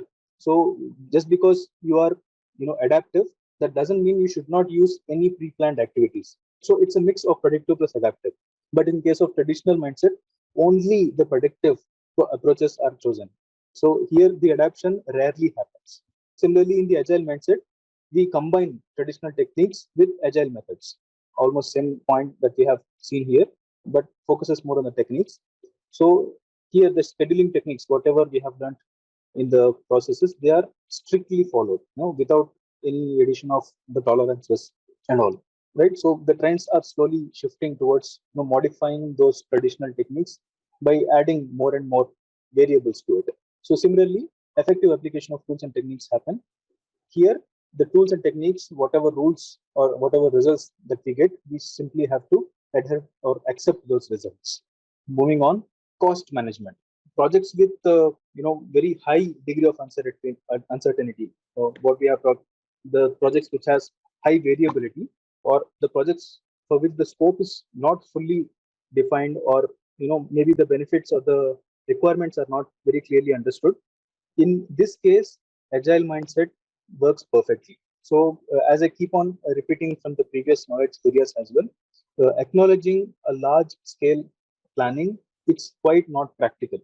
That is how an agile practitioner thinks about. But in the traditional way of thinking, the cost must be planned in advance for all the projects. So in agile mindset, again, very lightweight estimation methods. When I say lightweight, only for 2 weeks or 3 week sprints, they are used, and then they generate very accurate and realistic forecasts, and they give very fast results as well. But here, only the traditional estimation methods are used. So here, for the overall project, there is a very vague type of cost estimation, but for the sprint cycle, this vagueness will be converted to detailed estimation, because we only have 2 weeks to plan. The whatever plan we have done for these 2 weeks, it's going to be quite accurate, right? So there will be no, the cost overruns are very minimal in case of agile mindset because of this work breaking down. So here the detailed estimates are done for each and every component in the very beginning of the project. So it's quite unpredictable. What happens tomorrow, we never know, right? So there might be suddenly some power outage and one of the machines stopped working suddenly. The repair costs gets added, and this we have never considered for the project costs, for example. So this traditional mindset plans for the complete product life cycle in advance, but the agile mindset tries to break this mindset. Similarly, there is a need of a lot of reserves here, because what we have seen here, we have planned for the complete overall project in the beginning, and when the project costs reach somewhere there, the actual costs go somewhere like this. So there is this gap of planned and actual. To bridge this planned and actual gap, we need that reserve costs, right? That reserve budget is needed usually in the traditional mindset. And in agile mindset, what happens is that constrain the cost and modify the scope if necessary. In agile mindset, the same curve, whatever we have discussed, it is closer to the reality, because every now and then the planning keeps on changing in the direction of the actual costs. So we have not given that curve completely like this, or if I choose another color, instead of this traditional way of working, we will only plan the costs for 2 weeks, and then 2 weeks, and then 2 weeks, and then 2 weeks. So the curve of the actual and the planned cost, that follows almost the same path. Okay, moving on, quality management. So in order to navigate the changes, agile methods, they They call for frequent quality reviews, frequent quality checks throughout the project. They don't do the quality checks at the end of the project, right? So that's about this. So the frequently using quality checking methods throughout the project rather than at the end of the project. But here in the traditional mindset, these quality checks are done at a very set points, at usually at the project life cycle gates, or the validation plan. It is all predefined. We will be doing the quality checks only at those set points. So here nothing is wrong, nothing is right. Again, this is just a way of working. So similarly, in the traditional mindset, we improve. When we say improve, the improvement is a change. So that only happens when there is an unavoidable problem. But in the agile mindset, we call for changes. Where do we call for changes? In the retrospection meetings every 2 weeks, or in the middle of every sprint, there is this retrospective meeting where we assemble the people to give, or asking for the changes. Please tell us what we have to change. So you can see the difference in the mindset here. Similarly, in the traditional mindset, we try to achieve consistency, by statistical process controlling, right? So we do the process for a really long duration, and then we try to predict how my process is going to be for the next years to come. But here, the quality issues and the inconsistencies, they come out when the team works in small batches of work. When we work for 2 weeks or 3 weeks, the shorter durations, the quality issues for that particular time period are going to come up, and those inconsistencies will be solved there and then itself. Similarly, in the traditional mindset, the Kaizen is imagined or envisioned to happen in a progressive working style. But here, the same Kaizen is achieved in an incremental working style. Every sprint is a progress, right? So every second sprint is a addition of work to the previous sprint. Moving on, resource. So in case of resource, what we do is the projects with high variability benefit. The projects which are highly volatile, they benefit from this agile mindset. I think I already told you this before. But in the traditional kind of mindset, what happens is that task priority for the resources, they are set similar to both stable and highly variable projects. Even if it's a high variable project, same plan. Even if it's a very stable project, it is going to be the same traditional plan. Here in the agile mindset, they promote collaborative approach. That means people come forward, give collective ideation for all their respective activities, and then the solution is formed. But here, the all the activities of the individual people, they are actually integrated by the heads of the department or the functional managers. Agile mindset totally focuses on decentralizing the task and promote the decision making within the working team itself. Whereas in the traditional market, these deliverables, they are listed and provided at only the set stages of the project. So similarly, for the agile mindset, the agreements for the fast supply and the lean methods, they are very critical to the controlling of the resources. But in the traditional mindset, the modifications, they are totally not encouraged. The traditional mindset is totally against any small change.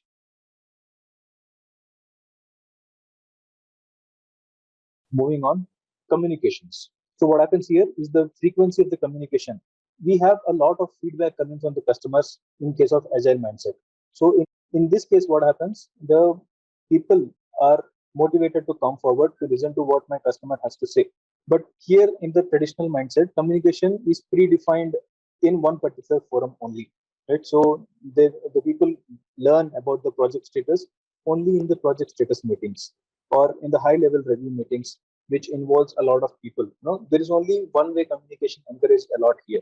But in the agile mindset, in every scrum meeting or in every sprint, the customer is also allowed to come and participate, right? So you can see the difference in the mindset here. Similarly, in the traditional mindset, the hierarchy is followed in the communications. So a project manager or the functional manager talks to the HOD, the head of the department, and then the head of the department talks to the managers, and then manager speaks to the deputy manager, deputy speaks with the associate manager speaks with the assistant manager. This very long hierarchy is followed in the communication. Because of this, there is a loss of what we want to actually deliver. And here in the agile mindset, what happens is everybody who's in the working team, they are allowed to directly speak to the product owner. Product owner is usually a senior person who has connections with all these higher managers. That means we only have to update to this product owner who is already an expert, right? Who is already a source of all the information technically, right? So we have a direct communication from a person who is expert or who is aware of all the project updates, and then the communication happens both ways. Here, as I mentioned, already covered, it flows only through desired channels. You are not allowed to speak to the functional manager of a cross-functional team. But here, it's not like that. Many people from many team members, they come forward, and then the exchange of information happens in every possible direction. Here, the flow of information is sometimes also controlled. So some people are not allowed to send emails to somebody. The design information is not accessible to the person who is doing the purchasing activity. Sometimes the purchasers don't even have access to the design tools. So there is quite restrictive control. But here, every related or every project related document is saved in a common drive, which is accessible to everybody. So there is no restriction for a R&D person to look at the quality documents or for a quality person to look at the procurement documents. Every document must be saved and stored in a transparent location. Moving on to the risk. So what happens here is when we keep on repeating about the high variability, highly dynamic environment, this actually calls for a lot of uncertainty. A lot of uncertainty means there is a lot of risk. So that is the reason the agile mindset also gives a solution to it by frequently reviewing these processes. So every 2 weeks, every 3 weeks, we have a review of the tasks that are done.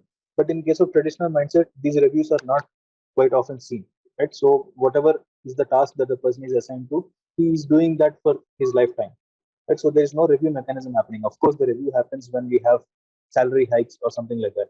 But here in the agile mindset, the people have to continuously face the reviews every 2 weeks, every 3 weeks. Whenever the sprint ends, we have to answer the status of the project, why we have done something to close a task in a particular way. Right? It is all public. We have to be quite open, and we have to give reason for every closure. We have to create stories, if you remember. So all these processes, what these are actually the reviews. So these reviews happen quite frequently. So in the agile mindset, the risk is controlled much better. Similarly, in the traditional mindset, the risk identification and mitigation is done in a predictive way. Whereas in the agile mindset, the cross-functional team, they propagate the knowledge from multiple points of view. Thereby multiple points of problems or solving the problem is done. So risk mitigation is much better here. Here the risks are listed only at very set, very predefined times, and only in those review sessions the risks are assessed. But here, each and every iteration, each and every sprint, we have a risk review. Here, the scope of work is unaffected by the risk assessment because the risk assessment is done at such point of time.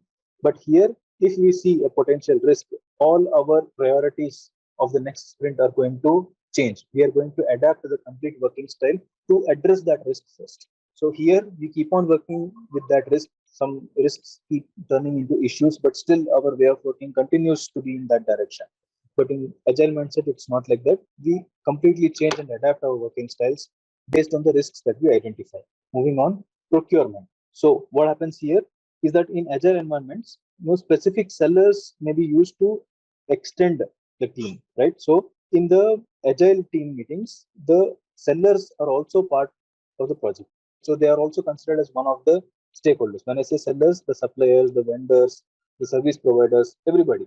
But here in the traditional way of working, the vendors, they are not part of the project meeting updates. They are considered to be somebody who's outside of our organization. Here in the agile mindset, whatever risk is identified, whatever problems we discussed, they are, the risk is actually shared between both the purchaser and the seller.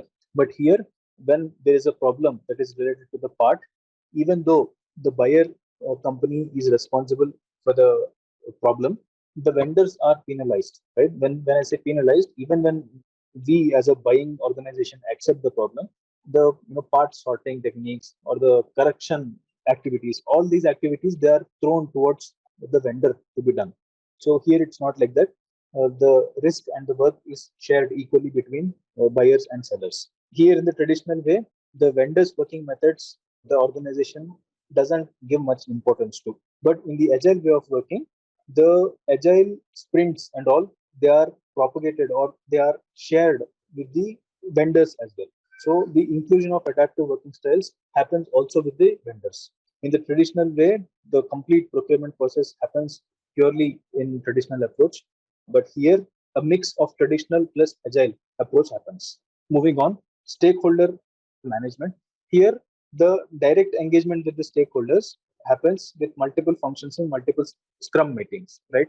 But here in the traditional way, what happens is there are set of rules, right? You are not, the designer is not allowed to go and meet the person who is doing the controlling activity. So the HR is not allowed to meet the finance. So the logistics person is not allowed to meet the quality guy. Such rules are already set in the traditional mindset.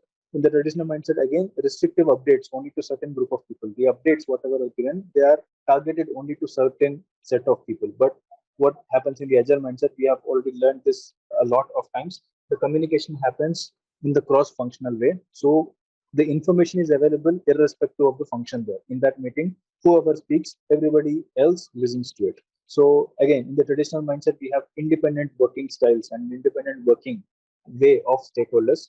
But here, because we are coming forward for a common cause, the other's working style might get adopted to somebody else's working style because that person is dealing with a more dangerous risk than us.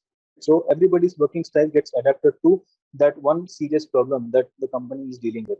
When I say company, that one person who is working for that company. Similarly, here all the misalignments and miscommunications, they are easily cleared out because people meet every day, right? People meet every day, people talk every day.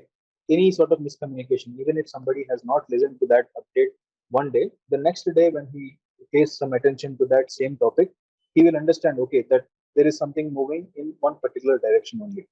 But here, the communications happen only within those teams. The cross-functional talking happens very rarely.